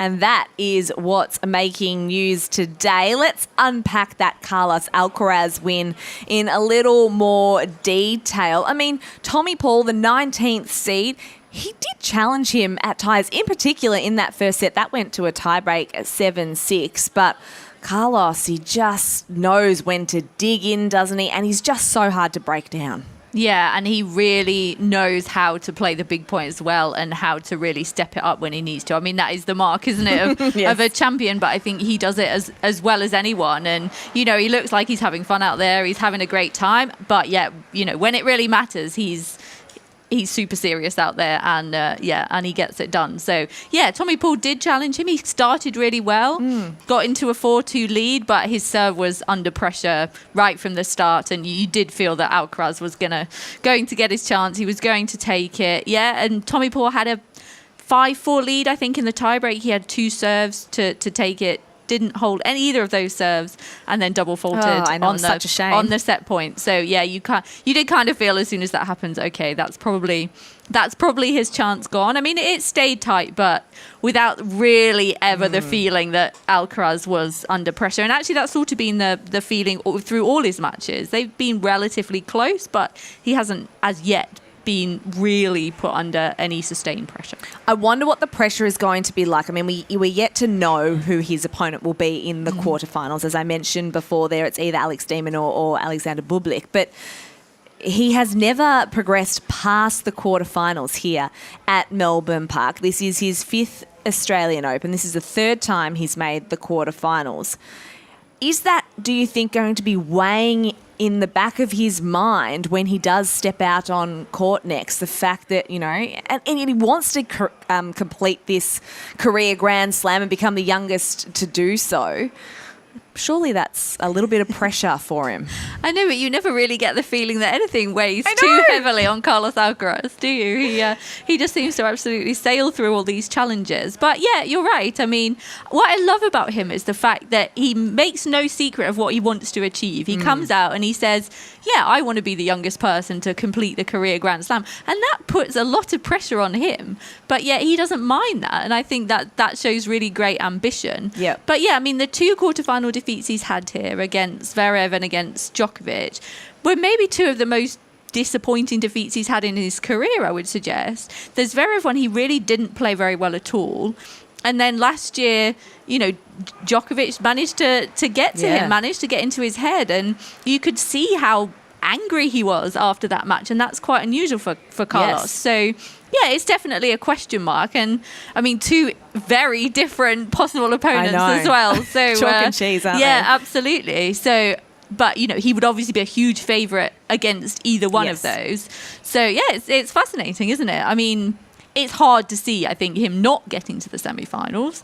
But, yeah, there is that question mark. And especially, obviously, without Juan Carlos Ferrero as well, having made that decision, sort of everything that happens maybe takes on an extra weight because of that. You mentioned Djokovic there. It was funny because he was asked, Carlos, in his post-match on-court interview by Jim Courier about his serve, because it looks like he's tweaked his serve a little bit and maybe holding the racket a little bit higher, which is very reminiscent of the way that Djokovic holds his racket when he serves. And apparently Djokovic texted Carlos saying, you'll have to start paying me after that. Yeah. So I like that cheeky little banter between the 2 of them. Yeah, it's funny, isn't it? Yeah, but I mean, it's so noticeable. You know, as soon as you see Carlos serve, yeah, you think, wow, yeah, that really does look like Novak Djokovic. But yeah, it's nice that they can have that joke about it. Although I think you can be sure if they play each other, again, the banter would go out the window. But yeah, I think the serve is really important for Carlos, and the fact that he has improved. That he was talking today about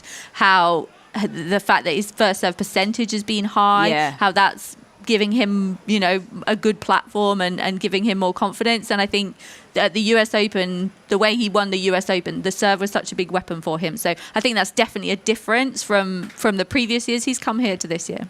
From one world number 1 to another in Arena Sabalenka, who's into her 13th straight Grand Slam quarterfinal, which is quite incredible. And the fact, too, that 6-1, 7-6 was the scoreline, but that was her 20th consecutive tiebreak that she won at Grand Slam level. So it's just this supreme confidence that even when the game is right there at the pointy end and it's tight and it's tough in a Grand Slam, she just knows how to win those big points, which obviously, as you mentioned before, is the making and the mark of a true champion. But she was incredible today. But I mean, that is such an incredible statistic, isn't it? Because, you know, tie breaks are a bit of a penalty shootout, aren't they? And so to manage to win 20 in a row, especially when those sets have obviously been super close, and a lot of them with Arena that we've seen have been quite, you know, a bit of a roller coaster up and down, yet it comes to that tie break and she's on it. I mean, the one she played today, I'm not sure she's played many better tie breaks than that. I mean, and Mboka had done so well to come back, her, and then she just got absolutely steamrolled in the tiebreak, and there was nothing at all she could do about it. Yeah, I absolutely have loved watching Victoria Mboka though in this tournament. I mean, it's her debut Australian Open, and she's definitely pushing towards top 10, I think, in 2026. The opponent, though, for Sabalenka is going to be Iva Jovic. Before we talk about Iva, I just want to hear from Sabalenka on her match against Mboka. That's what actually happened. 2 breaks that she got, it was on the side when I was facing the sun, and yeah, I didn't deal that good with the serve, but she done an incredible job serving on the side, and that's the tricky part. But I knew that she's going to be fighting. I knew that she's going to be trying. She kind of like has nothing to lose, and she showed incredible tennis in those moments when she broke my serve. But I was just focusing, staying in the moment, playing point by point, and trying to get this win. playing point by point, trying to get the win, and she did that. So as I mentioned, she plays Iviovic, the 29th seed, and the American who has been so impressive this tournament so far. 53 minutes was all she needed to dispose of Yulia Putintseva. She dropped just one game. I really wanted to watch this match, but I have 2 kids at home, so I got preoccupied for a little bit. And when I came back, it was done. So fast, but she must be playing with such great confidence. But also, if you're coming up against the world number 1 as well, she's got nothing to lose in this match. No, she hasn't. And I don't know if you saw, but she said at the end of last year when she was asked who do you want to play? And she said Arina Sabalenka. And I think, that shows great confidence, doesn't it? To want to go out and take on a player like that when you're, she would only have been 17 then. And her ambition. And now she gets her wish probably a lot sooner than she would have imagined would have happened. But her poise just strikes me so much, and how you can be so young and yet be such a good match player already and be able to know how to win those points, to handle the occasion super well. So so it's so impressive. A couple of really cool stats which shows that she's in very, very good company, but she's lays claim to being the youngest player to reach the women's singles quarterfinals at the Australian Open without dropping a set since Venus Williams in 1998. Also the youngest player since Maria Sharapova in 2005 to reach the quarterfinals at all of her first 3 WTA level tournaments in a single calendar year. She is on a fast trajectory, and she just seems more mature than her age would suggest. Absolutely. I mean, I think Arina said that, didn't she? Of Archie and Mboko the same. Yes. So mature, and again handled herself so well out there. So I mean, it's incredible to think they're so young. And we think of obviously Coco Gauff being super young, but now there's this whole sort of generation, even the teens are coming. Yeah, behind her coming through. So no, I'm looking forward to seeing a lot more of Iva Jovic. But yes, as you said, the fact that it's not just the Australian Open. She played 2 really good tournaments before the Australian Open, and she's stringing those wins together, and I think that's so important for a young player to be able to find that consistency, which a lot of teenagers do struggle with. So that's it's testament again, I think, to how good a match player she is already. Yeah, well, she's won 11 matches this year alone already, and then last year here at the Australian Open was ranked 191. Very, very cool that she got some advice too from Novak Djokovic, who is her idol. So her parents are Serbian and then Croatian, so she speaks fluent Serbian, and got the chance to sit down with Novak Djokovic for a little bit, and he gave her some advice about opening up the court to create more width and to allow her more time so she didn't have to rush the shot. That's incredible to be able to have that one-on-one, isn't it? I mean, if I got to meet my idol, which in tennis terms was Murat Safin, I would know what to say. Well, he's around. He is around, and I've been hunting for him, don't worry. But no, as you say, amazing. She said that she was a bit too nervous to speak to him, but then she did get the chance. And I mean, also, what a confidence boost for her to know that he's been watching her, and, enough of her to be able to say, well, actually, I think maybe you should do this and this in your game. And to have someone like Novak at the end of the phone to offer you advice, it's a pretty good way to start, isn't it? It is quite incredible. Now, I do just want to give our listeners a bit of an update in the match between Zverev and Cerundolo, which we're having live commentary before the evening serve started, but the second set has just finished. So Zverev now has a 2-0 lead there. A little bit of a fight back though from Cerundolo late in that second set, but on John Cain Arena, it is the German who is well in control. Just before we move on and take a look at tonight's matches, Coco Gauff, the 3rd seed, well, she went into that match against Karolina Muchova having played her 4 times before and not dropping a single set. And after the first set, which was done in 30 minutes or so, 6-1, I thought, oh, well, this is going to be the trend. But full credit to the 19th seed, because she fought back and tried to turn the tables there and won the second set 3-6 before going down 6-3. So Coco Gauff managing to get out on top.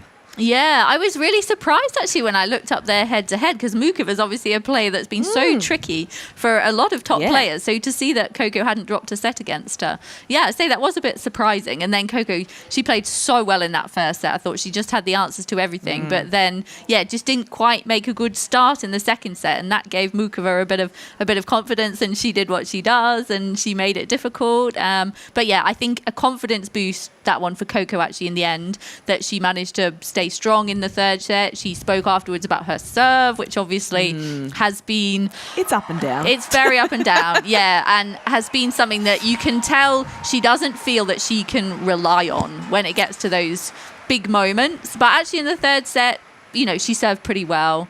Came up with a brilliant serve to finish off the match when it looked like maybe it could take another twist. So, yes, I think she is heading in the right direction. She's not there yet, but I think good signs for her. Good signs, and she's going to have to get there quickly because her next opponent is either Elena Svitolina or Mira Andreeva, both very tough opponents, and I'm very much looking forward to that match, which is coming up later tonight. Before we do look ahead, though, we've had a competition, Eleanor, this week on AO Radio. So we've been asking our listeners which tennis players would play famous characters and why. Now, we've narrowed it down. We've had to go through the entries, and thank you to everyone who sent in their entries. We have a $50 voucher to the Australian Open shop to give away, but we have narrowed it down to a winner. And I first want to give a shout out and an honourable mention to Mark from Brisbane, because he entered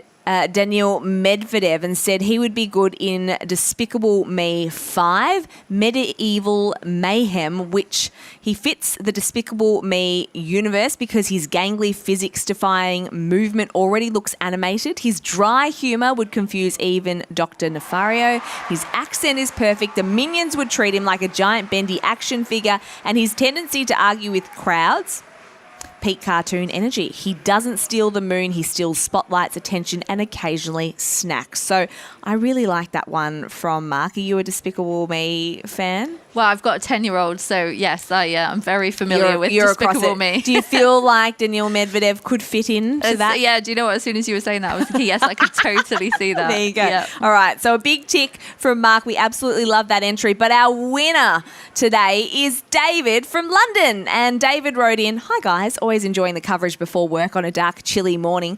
And this is his second entry into the competition, so well done, David.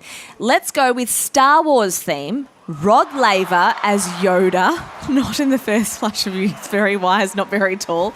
Ivan Lendl as Darth Vader, probably doesn't need much explaining, but he did love targeting anyone who approached the net.